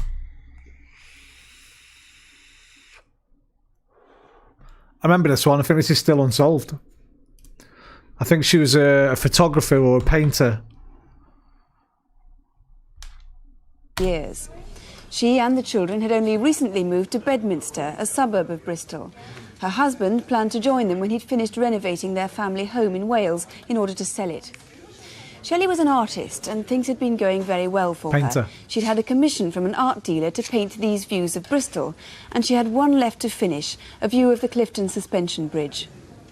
Our reconstruction begins at Shelley's home on the day that she went missing, the morning of Monday the 11th of June. That's it. Thank you.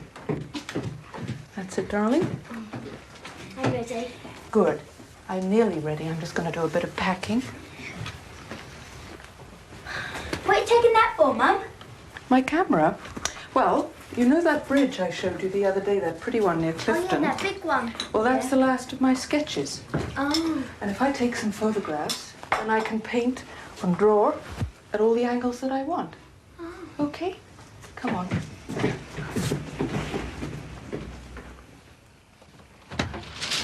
Oh, good morning. Okay, now. Good morning. Come on, darling.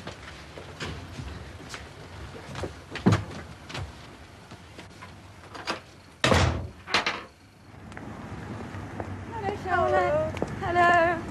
Home at the usual time? Yeah. Bye-bye. Bye. See you later.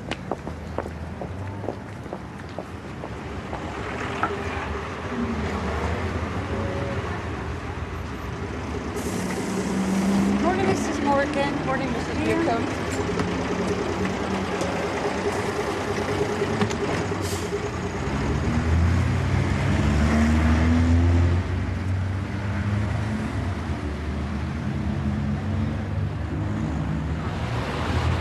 A couple of hours after seeing her children off to school, sometime between 10 and 11 a.m, Shelley Morgan called into the sorting office in Kent Street to collect a registered letter. I've got a banker's card. The letter contained money from her husband, which he sent every week while he was away working on their house in Wales.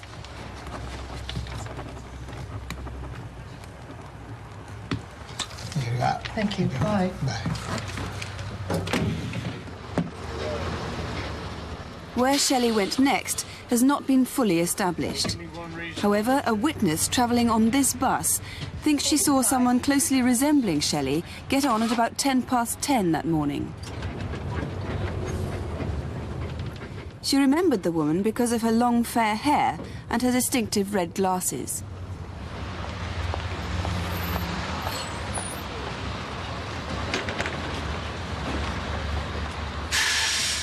If indeed it was Shelley Morgan, that bus would have taken her to the centre of Bristol and the bus station.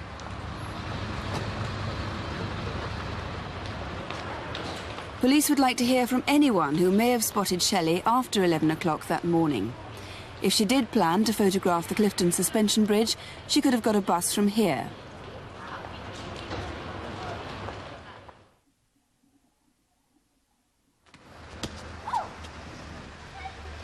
When the children came home from school, their mother wasn't there. The house was locked and empty. Finally, a neighbour took them into her house to wait for her. As time went on, it became increasingly clear that something was very wrong. At 7:30 p.m. that Monday, the 11th of June, Shelley Morgan was officially registered as a missing person. Months went by, birthdays passed, and still no word from Shelley. Fears were becoming expectations. Then on Monday, the 24th of September, police headquarters in Bristol received this dramatic phone call. I got some very important information about the missing woman from Windmill Hill. But unfortunately, this is going to turn out to be a murder inquiry. The body is in a Wall-Tree grave. I'm not certain whereabouts to. It's in Hannam River, between the bottom of Conham Hill and the old sea road.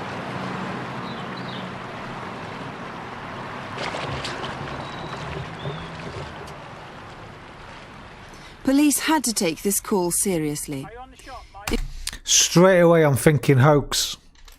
They used to, all them fucking psychics around that time, they were doing a watery place. That was like a proper common trope of what they used to say. But that sent chills down me when I first started hearing that. Until he said that bit. But I think that might have been a hoax call. Immediately they launched an underwater search team to look for the body. After 19 days, their intensive search revealed nothing. Tell me when you're ready to leave, bottom over. The call about the stretch of river at Hannam had been a hoax. Then just 2 days later, police were speeding west of the suspension bridge where Shelley had intended to take photographs, and west of Bristol to Backwell, just 8 miles from where Shelley lived. Their destination was Long Lane in Backwell, Avon. The missing person inquiry had become a murder investigation.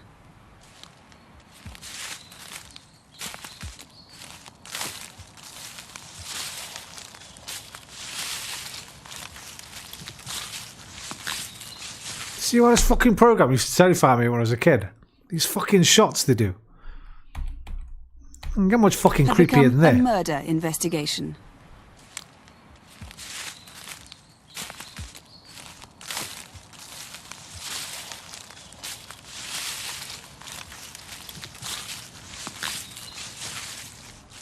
On Sunday, the 14th of October, 3 small children found a badly decomposed body. It was Shelley Morgan.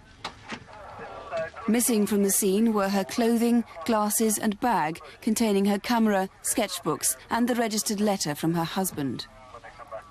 The body was found not in a watery grave, but at Watercatch Farm. A full-scale police investigation to find her killer has now begun. Shelley Morgan's father speaks for the first time about his daughter's death. Well, the biggest irony of this whole thing is that for 12 years, during which time Shelley was here, we never worried about her physical safety. We knew that she was here in a very highly civilized, decent country, surrounded by people of goodwill and honesty, and this didn't know Britain very well in the 80s.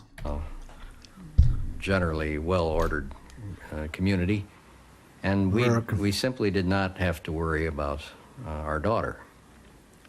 Of course, now this is all gone. She's we can't bring her back, but we can, I think, consider those who are still here. We feel that this person is an extreme menace to just about anyone. And we hope that anyone who might someday or somehow know something about this person, that they will be able to come forward to the police and convey this information to them. Well, Detective Superintendent, the anonymous caller who called you had a local accent. Do you think he would have had anything to do with Shelley's death, in fact? Well, we won't know until we trace him. I wouldn't have thought so. But it is very strange that he phones us 3 months after her disappearance. Why? Why was he phoning us at that time? Is there some little piece of information that he's got that he wanted us to be interested in? We won't know until we find him. If it is a hoax and he comes forward, will you prosecute him? Of course not. We're dealing with a murder inquiry. All we want to do is arrive at the truth, and that's it. So if he is watching, please contact us and we'll resolve it and find out what it was all about. Now, you're sure that she was killed on the actual day she disappeared, on June the 11th. What was the motive for her murder, do you believe? She was naked. It has all the appearance of sex. She was naked apart from her shoes and a pair of tights, face down in a copse. Her clothing's gone somewhere. We're still carrying out certain tests, but there's little doubt that it must have been a sexual attack and then a murder. So what exactly do you need the public's help with? The clothing's missing, as you say. Do you think somebody might have found that? Anything and everything. Anything that anybody knows about her movements. Perhaps the man responsible is already in prison and has talked to somebody. Anybody who's got a lodger they're worried about. A woman who's had a bad experience in a car. Somebody trying to pick her up in a car. That's the one thing we are certain of. She must have been taken there in a car, and at that time she was either alive or she was dead. That bag is very distinctive, isn't it? That might provide a clue. It is. That bag was made from a blueprint that her mother supplied from materials that we found at her home, very similar to the one she had. As you've already said, her dress is missing, her red spectacles are missing, the registered envelope is missing. All those items are somewhere. Her clothing is somewhere. And the most vital clue of all, of course, is the camera. This is the most... Alpha, you must have tinnitus or something. I can't hear a fucking thing. Anyone else hear a high pitch? It's vital clue that we have got, as you said. This is an identical camera. It's an Olympus, as you see. It's an OM20 camera. And I do appeal to anybody watching tonight, please give us 2 minutes of your time. Because there's only one camera in the world that's got the number 103-2853 on it. It's stamped there on the metal at the bottom. Tinnitus is when you hear high pitch ringing in your ears. Only whenever the guy speaks. Hearing noises that do not come from an outside source, such as ringing or buzzing. It's often linked to hearing loss, anxiety, or depression. Alright. Perception of sound such as ringing or buzzing without an external source. Oh, alright, fair enough. Right, sure. Bottom here. That camera was stolen from her. Please take time after the programme to look. I don't hear anything. Acquired a camera like that since the 11th you must of have June. super Please hearing. check it. And any dealer that's watching, will you please take a note of that number and check your stock in the morning. Detective Superintendent, thank you very much indeed. The number to ring is 01811 8055, or you can call the incident room in Bristol, which is Nailsy 854011, 0272 854011. And if you live in Bristol, you can ask the operator for free phone Unsolved. Nailsy incident room. Fresh appeal Now the 2 years ago. Incident desk, where we invite the police to appeal to you directly.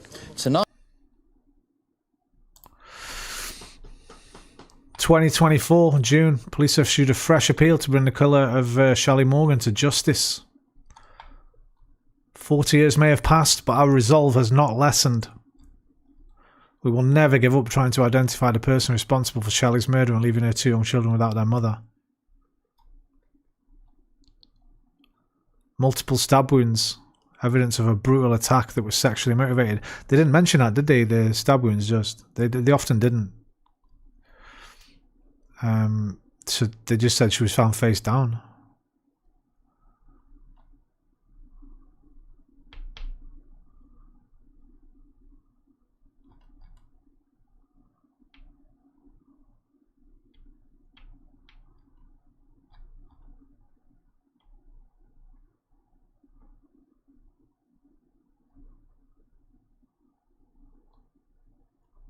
Wrong place, wrong time, this sounds like.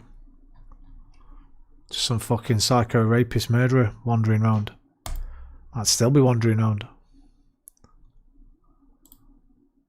Geezer's a robot making that pitch. Tonight, we start with a major new request for help in the investigation into the bomb attack at Brighton. Here a chief... The what? The bomb attack? Inspector new request for help in the investigation into the bomb attack at Brighton. Bomb. It sounds like it's a bum. Here are Chief Inspector David Hatcher and Detective Constable Helen Phelps.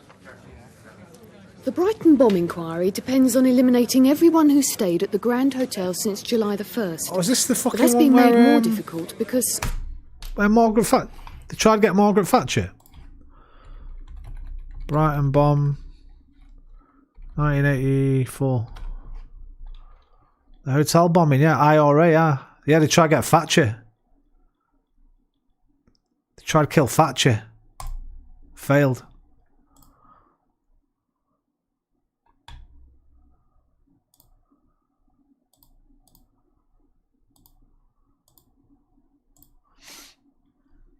Patrick McGee.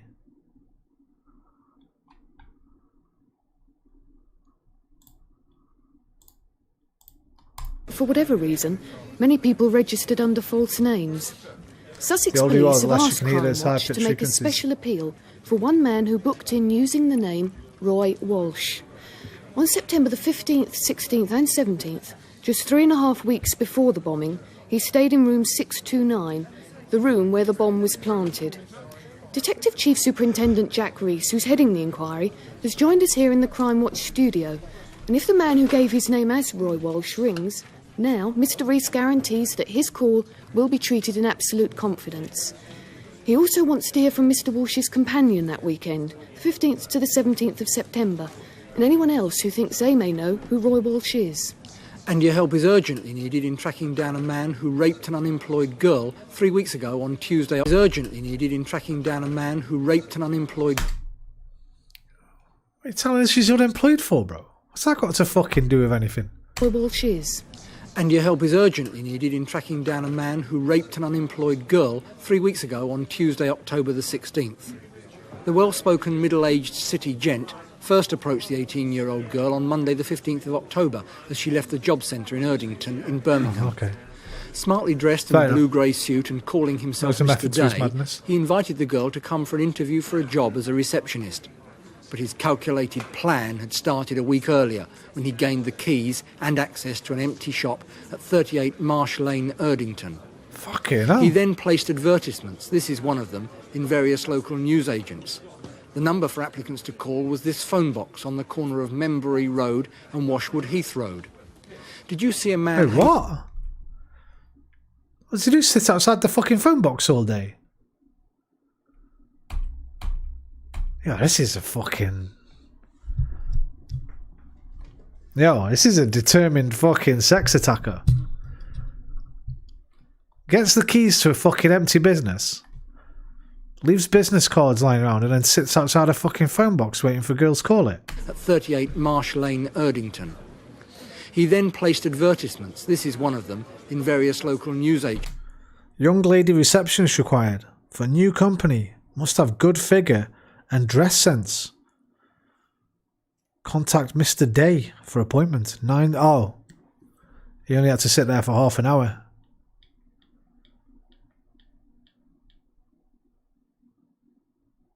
Why would you choose that time? Just after you've dropped your kids off at school?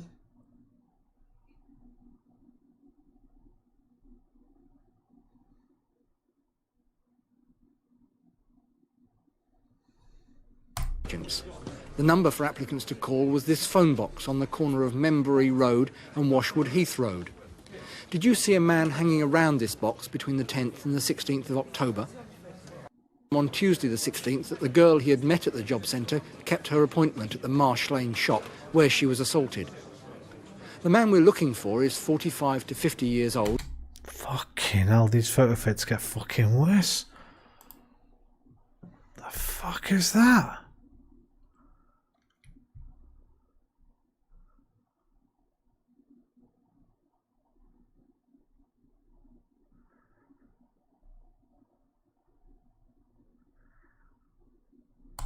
Five foot 10 inches tall, well built and of smart appearance.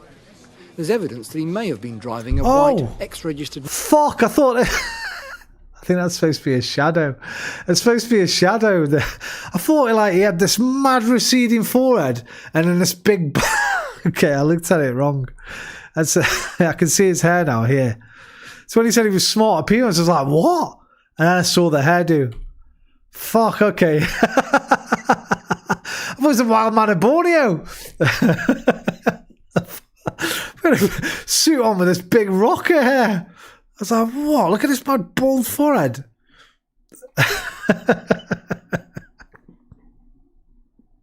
All right, yeah. Putin. And of smart appearance.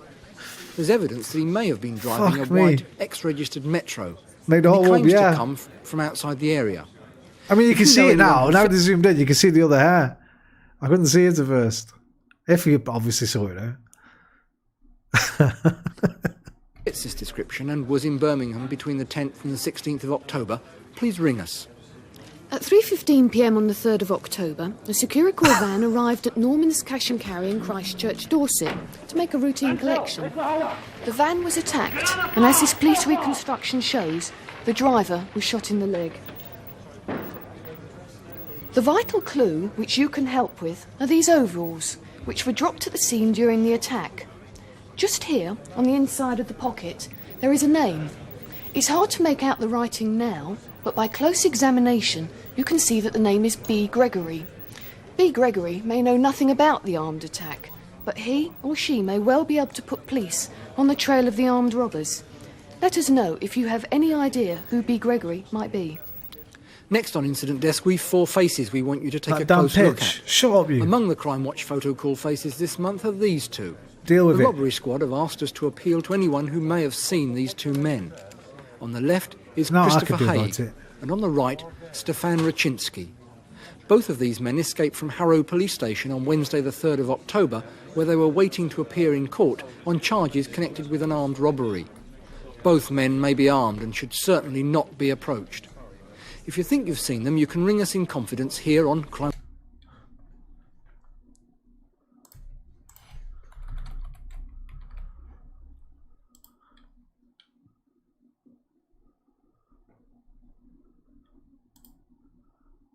Yeah? No?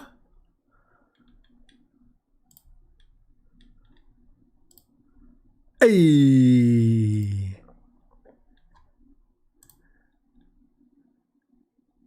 I don't know. Maybe.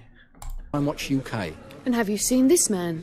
His name's John Goldie, and police believe he may be able to help them with their inquiries into the theft of £52,000 from a Securicor van in Coventry on the 7th of June this year. He speaks with a Scottish accent and has a tattoo, Scotland Forever, on the left forearm and Gloria on his right hand. Incidentally, he was last spotted at Alnwick in Northumberland on the 4th of July this year. And the third picture we want you to study was taken at the Baker Street branch of the Newcastle Building Society in London's West End.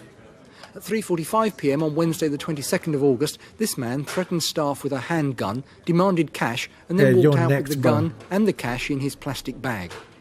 If we zoom right in on our enlarged print, we get such a good look at the robber's face that someone must surely recognise him, despite his dark glasses. Ring us here if you recognise him. Someday he may use his gun. Head. He's about 5'8" tall and has sandy hair. And call us if you recognise any of the faces. Please call us here on... Our next and our last reconstruction tonight is a crime that police already know is going to be a very hard one to crack. It seems to have been a professional killing, a cold-blooded execution almost. Now, you may not know who did it, but you might know of a motive or have a clue. The victim was Lloyd Simpson, a Londoner, and if you're an East Ender, you might have seen him walking Yank, his American pit bull terrier, in Victoria Park in Hackney. It's Guy Fawkes night a year ago. Lloyd was watching television. Outside, there was a fireworks party, a noisy one. This film might prick someone's conscience. In fact, Lloyd's father is so anxious and determined to have the killers caught that he's decided to relive what happened with an actor playing the part of his son.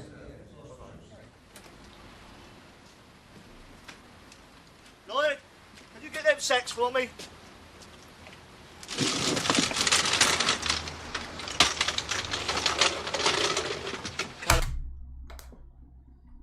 Mickey fucking Pierce. In it? Is that Mickey Pierce? No, it just looks like him, I think. That just looks like him. Colour in there and white in there. Right, I'm a waste paper dealer. I collect waste paper, cardboard, and I do transport. So Lloyd worked for me. Wait a minute. Is it Mickey Pierce? I fucking knew it. Mickey fucking Pierce. Can't think of his real name. What's his real name? Mickey Pierce actor. Patrick Murray. Oh, income tax, no VAT, no money back, no guarantee. Black or white, rich or poor, we'll cut prices at a store. God bless Hooky Street, viva Hooky Street. Long live Hooky Street, c'est magnifique Hooky Street. Lloyd was with me Friday afternoon, and I asked him if he would take the car home on the night time. So he said, yeah, okay, I will. So long, Dad. See you later. Come on, Lloyd. See you later.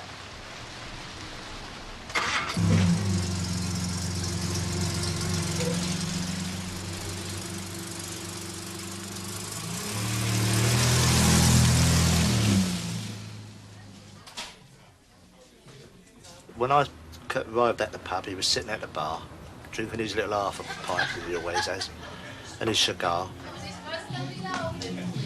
But he never seemed worried, never seemed anything like that. He seemed happy enough.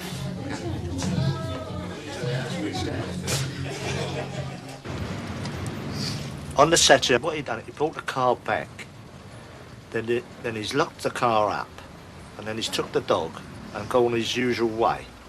That's gone over the flyover, right, into Victoria Park, and gone down towards home.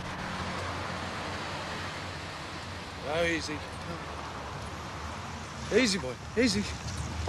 Long way to go yet, mate. Come on. Yank. Come on. Yank, back forward. Come on. Get your legs up. Yes. Go on. Who's that? Go on. Go on. See if you can get him. Go on. Go on. You can do better than that. Go on. Ah, reminds me of running through Park at Stella. Yanking him all over the damn place. He's a wonderful dog. He's an American pit bull terrier.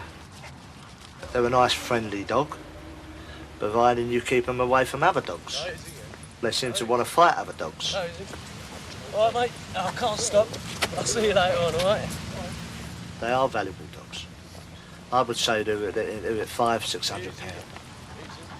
They're supposed to be being brought into this country for fighting, but I don't know of any what do fight, and I know the Yankees never fight because Yank's only 11. He was only 11 months old. Fucking dogfighting. That was a mad thing, wasn't it? Back at even As in you the go down 90s, the canal, dogfighting was this going is on. where he's met Chrissy Roberts before he's gone home. And Probably that's still goes on all I today. can tell you about that part of it. All right, mate. Hello, Chris. All right, gang? He's doing all right. Yeah, he looks good. Like new harness. Yeah, lovely. Where did you get that? Well, I bought it today, just down the road. Yeah? Yeah. Handsome. I'll tell you what, I've got his old one indoors, you can have that if you want. Yeah? Yeah. I'll tell you what, I'll drop it off a bit later on. Lovely. Fine, where you been? I'll just drop the motor off down the old man's. Yeah? Yeah. As it goes, I better get him home, get him some dinner, like. Yeah, look all right? hungry. I'll see you later, all right? Good luck, mate. Chrissy was the last one to see him alive. That was about 1:30. Then he went home. Whether he went straight home, that I wouldn't know. Come on, you. Up. Come on. Give it time.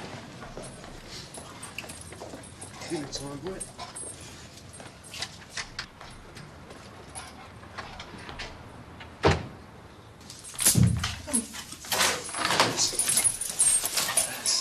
Come on. You enjoyed that, didn't you? Huh? You enjoyed that little monkey, didn't you? Yeah, that's a good boy. Good boy. Yeah. Come on, little bookie.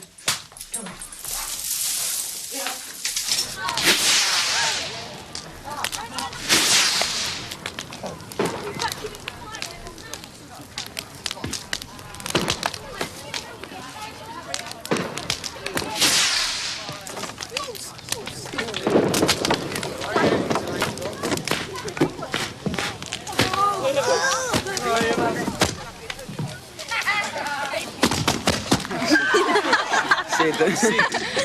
Now, can you actually believe this? 2:07:41 is Resch. Bartelski is over the bump. He's over the second.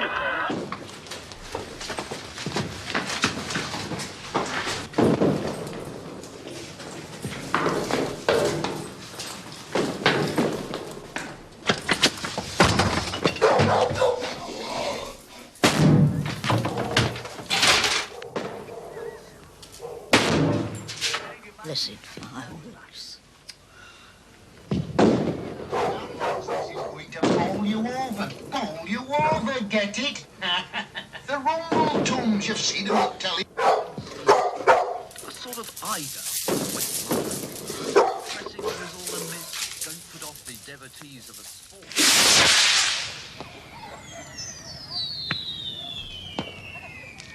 Fuck somebody's wife. Stole somebody's money.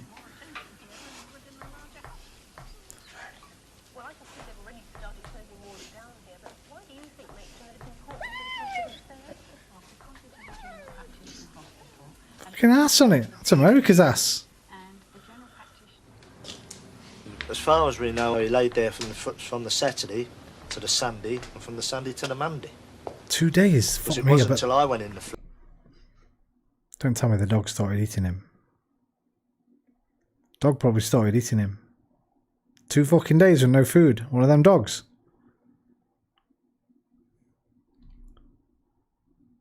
black, and I found it. I went through the door, and then I shouted out, Lloyd? Lloyd, where are you? Lloyd. And then I got no reply.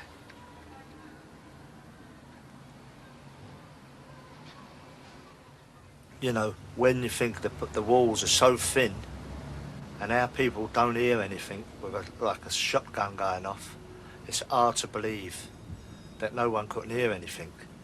I can't accept that no one don't know about it, because someone out there must know about this. And I know if someone do know, but they're as bad as them who killed him. Dog might have been too stressed sweet, yeah, maybe. What was the motive? If I knew why Lloyd Simpson was killed, I'm convinced I would be very close to finding those responsible. What's his name, Lloyd what? Quite clearly killed, Why was he killed? What was the motive? If I knew why Lloyd Simpson was killed, I'm Lloyd Simpson.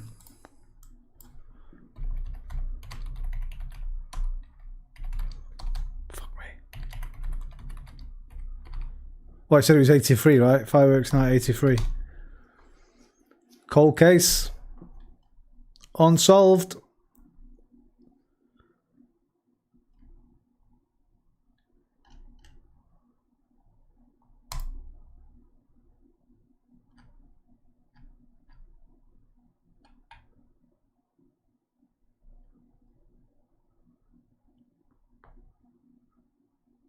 This is such a stupid point.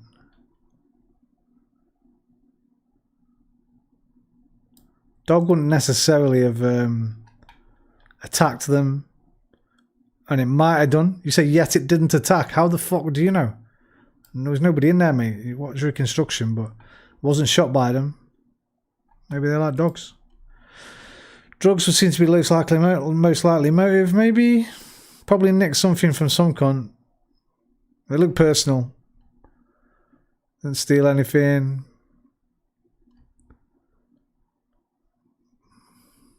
Could have been mistaken identity. I got the distinct impression his father wanted to say a lot more on the subject of Chrissy Roberts. I don't know if I'm reading too much into it, but what was true? You know what? This is true. You have to fucking remember. You have to remember this. There was one of these where I remember watching myself and think, yeah, in fact, I remember which one it was.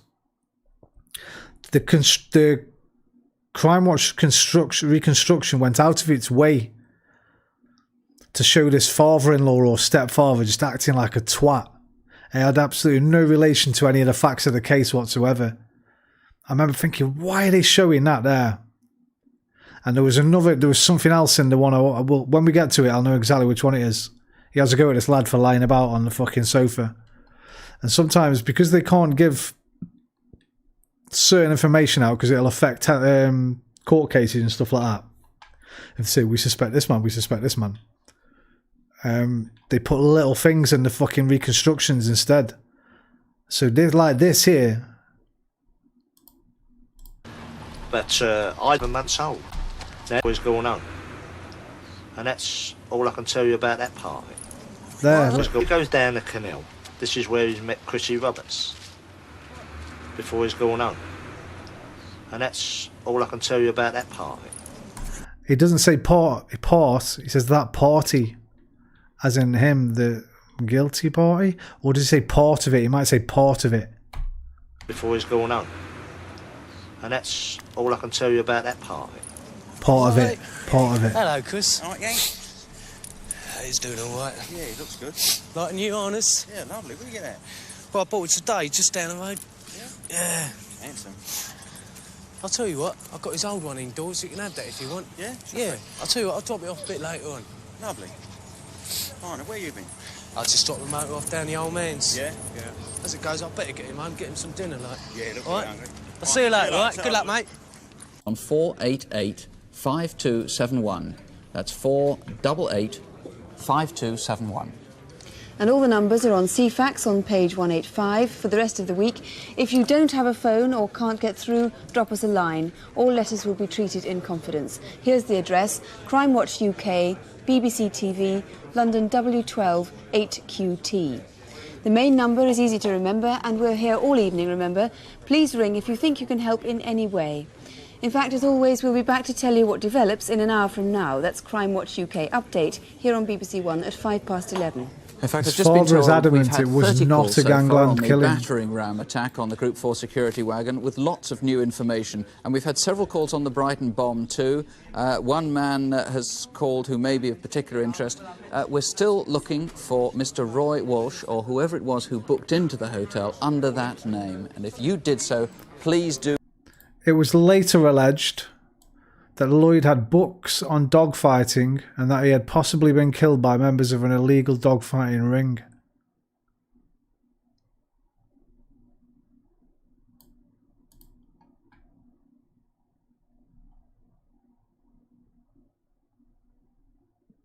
It's unusual, but there is no photo of Lloyd to be found at all. And even on Crime, yeah, they didn't. They never showed his face. This was, after all, the time before selfies, but still, they usually show a photo of the victim. But they didn't show one of him. Do call us, 01811 8055. We'll be back with more update, as Sue was saying. The dog was in on it, you reckon? Do please believe us as we leave you with what's become something of a familiar reassurance on Crimewatch. Even though it doesn't seem like it at times, Britain is still one of the safest countries on earth. And the sort of crimes that we've asked your help with really are extremely rare. In fact, from the sort of response that we've already had, it's just possible that after all your calls tonight will be just a tiny bit safer still. so please don't have nightmares. Good night. Good night. Wait, you didn't say sleep well. You have to say sleep well as well. Still, so please don't have nightmares. Do sleep well. Good night. Good night. Do sleep well. Still, so please don't have nightmares. Do sleep well. Good night. We'll just pretend he said it. We'll get to one of these, right, where he stops saying it. He says something like, we've started to think it's a bit silly, and people have been ringing us telling us, I can't remember, that they do have nightmares or something like that. And violent crimes, the lowest it's ever been, and we're not going to say it anymore. He doesn't say it, he just says, and then, so, good night. And they had that many fucking complaints about it that they had to bring it back the following month. I remember making a comment on the video. We'll get to it when it comes up. In fact, I think somebody reminded me of it a little while back by replying to it. I put, I did have nightmares. I did not sleep well. This cunt. You have to say that, mate, after every damn episode. I kind of want to watch another, but it's pretty late. It's 3:20, so I think we'll leave it till next time. We've got Christmas next time, December 84. The last one of 84, moving into a new era, 85. You know what? If I scroll through these now, one of these is going to have a thumbnail of packets of crisps. I remember it. Red crisps. Where is it?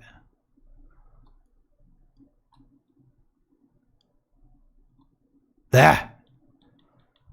The packets of crisps. I just remember that thumbnail. That red packet of crisps. Pizza crisps.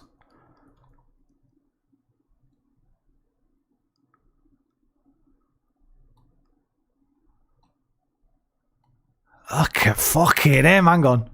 Let's find that.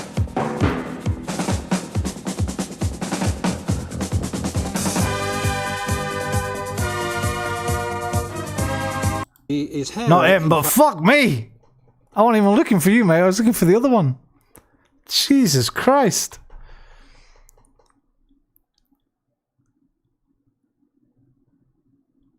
Fucking hell, this one's full of crazy photo fits. There.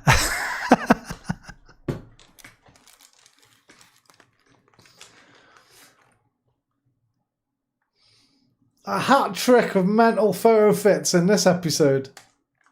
We've got to go a few years till we get there, though. We've got to go 3 years. Well, just under 4 years.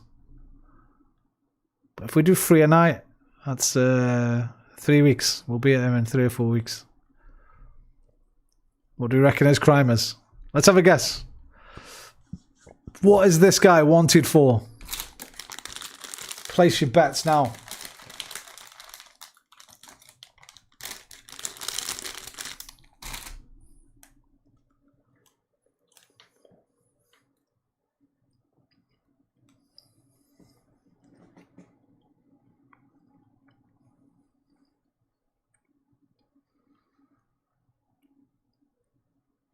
Sexual assault.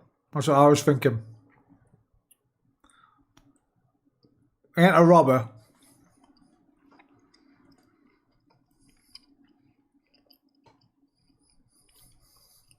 They don't usually have murderers on these little bits. This is like the little bit, right? Yeah, the desk bit. The detective superintendent and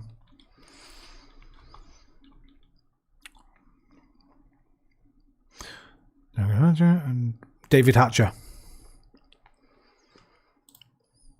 If anything results from that. But now to Instant Desk. David Hatcher, what sort of calls did you get tonight? Well, first of all, we dealt with the Penge rape, and we showed you this artist's impression of a man believed to be responsible for that rape. Well, we've had a name and address for him suggested. If you still think you know who he might be, still... They fucking got his name and address. Maybe. Might just be someone that looks like him.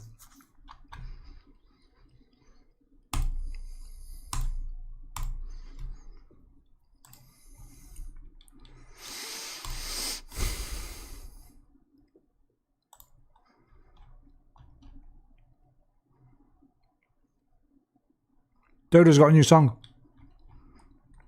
Listen to it after Connections.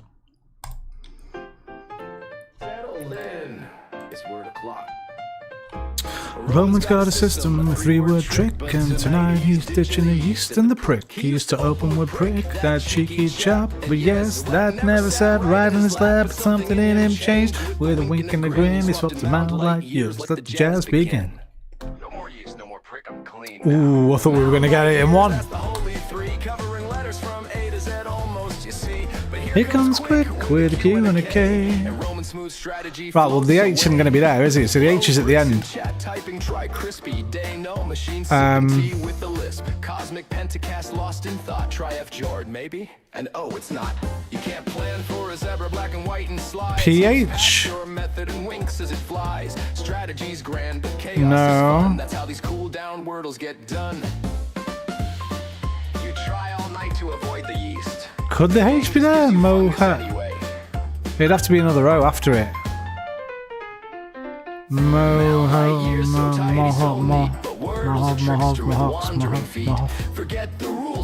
think the H is at the end.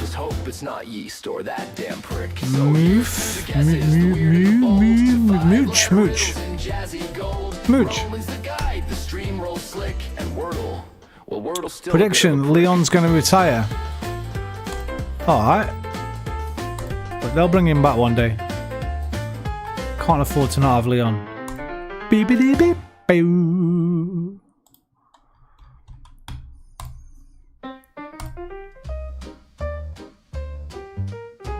Parliament Camel.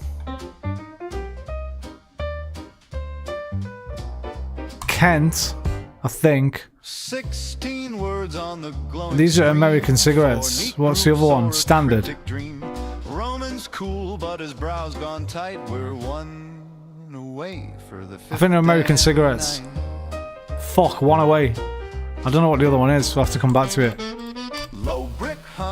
Oh no, banner, flag, standard, colours. Got it, you're my meta, dioxide and monorail align. Right. Tetracycline fits, we're doing fine. Pennant. Do disinfect with raccoon city syndrome per the trailer we saw. It doesn't mean there's not a thing for it. Cure.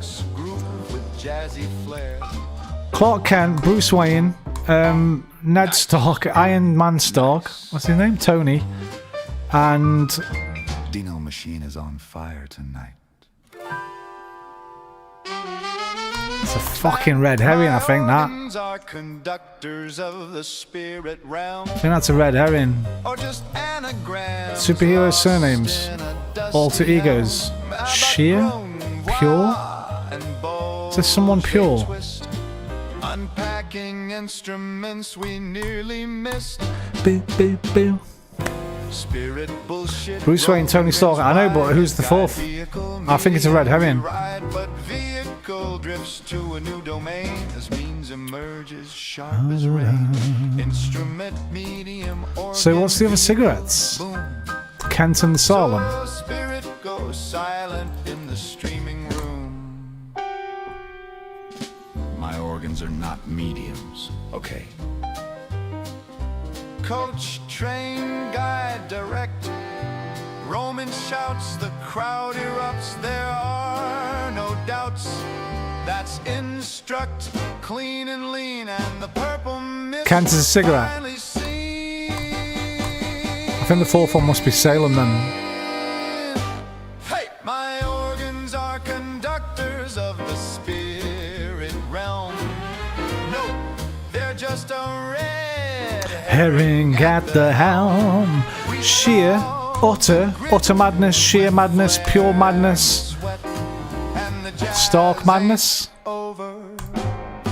Not just yet. Downright. Reseed, sink, lesson, wane. Psychic claim, connections cracked, confusion done, but we'll be one away again. Come dawn. Ah, they can all be spelt differently to define something depleting. So to recede, R-E-C-E-D-E, like my hairline. Sink, to drop, S-I-N-K. To lessen, L-E-S-S-E-N. And wane, W-A-I-N. Bang! Homophones have ways to get smaller. Fucking nailed it! A perfect plan with zero cracks. Wait, did Dodo play Synth Riders today or something? There was a time when the nights felt empty. She did. Quiet rooms and a restless mind. Searching for sparks, but the world stayed silent. No melody I could find. I can't zoom in on. I can zoom in on Then came a glow tablet. in a neon motion, swinging beats in a world unknown. Suddenly moving without a reason, the rhythm pulled me home. Like stepping inside a dream in motion, velvet brass and a pulsing light. I didn't choose it, it chose my heartbeat. Everything felt right. I felt it then, I feel it still. Riding waves of sound and light. I felt it then, I always will. Lost in the swing of the night. Oh, you set me free. Dancing where I'm meant to be. Stars in the grid, the skyline breathing. Hands in time with every flow. Never imagined this hidden feeling. A love I didn't know. Old world jazz with the future. Oh yeah, she told me in Walkabout today. She said because she thought the game's getting harder. She thought it might have been patched, but I think she might have just maybe chosen a song that she maybe hadn't played much.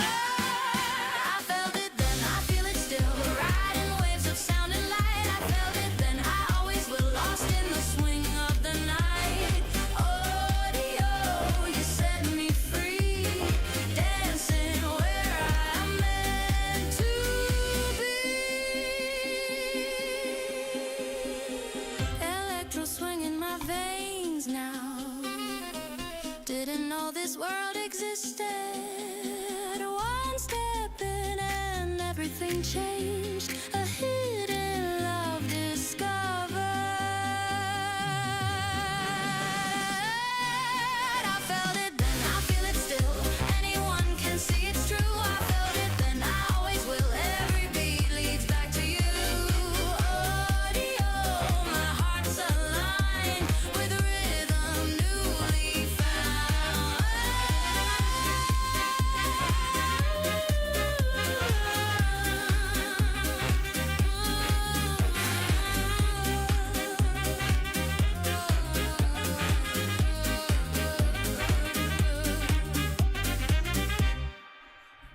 It's pretty good timing.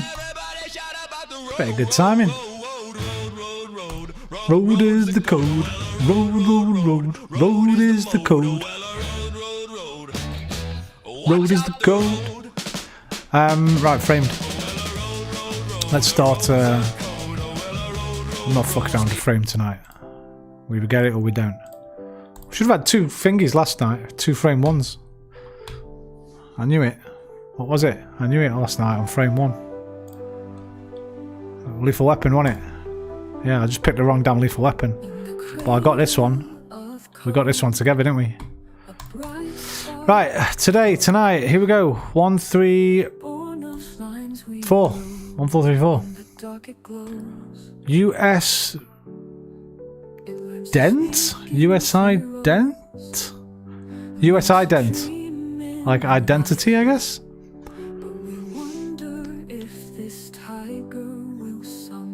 I don't know what this is.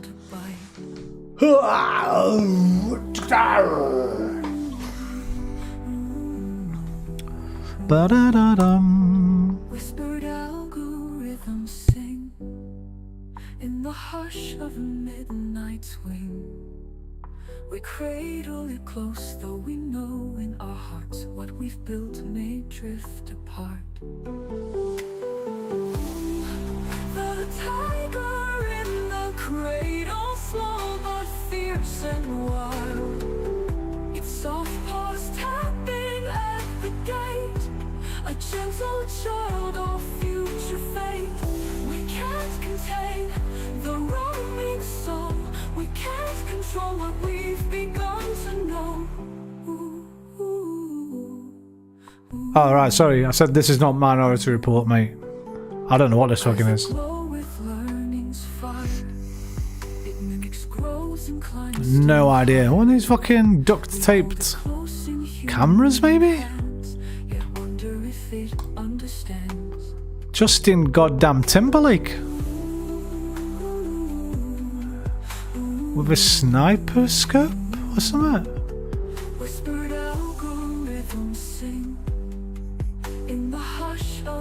No fucking idea. Sarah Michelle Gellar? Justin Timberlake?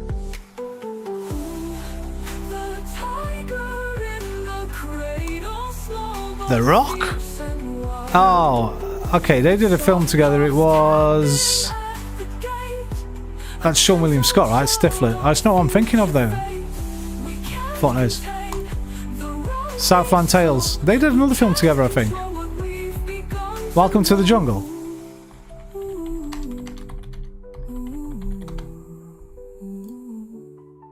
Or was that Johnny Knoxville?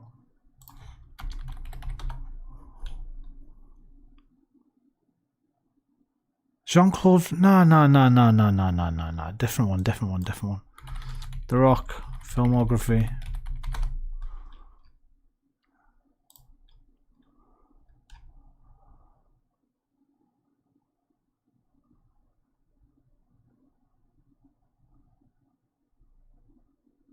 Wait, what? Am I tripping?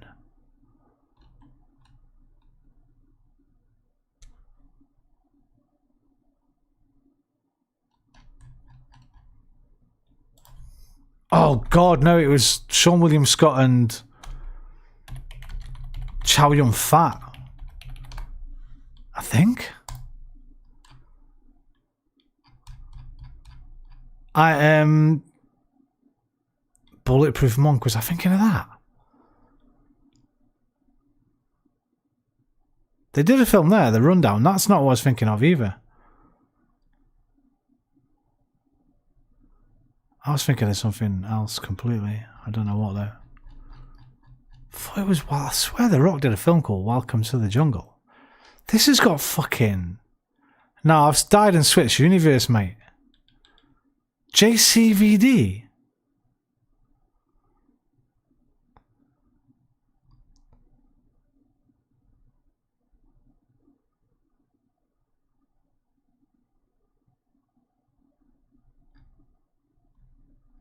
There!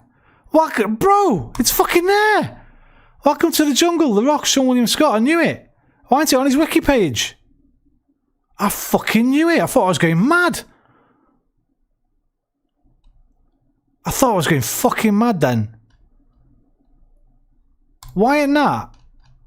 First of all, the first film that comes up, how is this 2013 JCVD film coming up? And secondly, how is it not on his filmography? Has it got a different name? Is it this one then? Has this got a different name?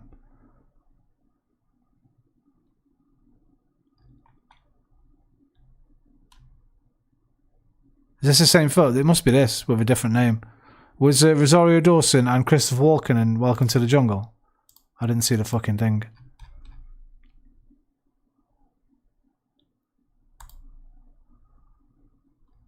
Yeah. Walken, Dawson. Okay. Different name. In America it's called The Rundown. Over here it's called Welcome to the Jungle. I thought I was going fucking mad then. Welcome to the jungle. We got fun and games. Jungle. Welcome to the jungle. Sorry. Right, let's get out of here.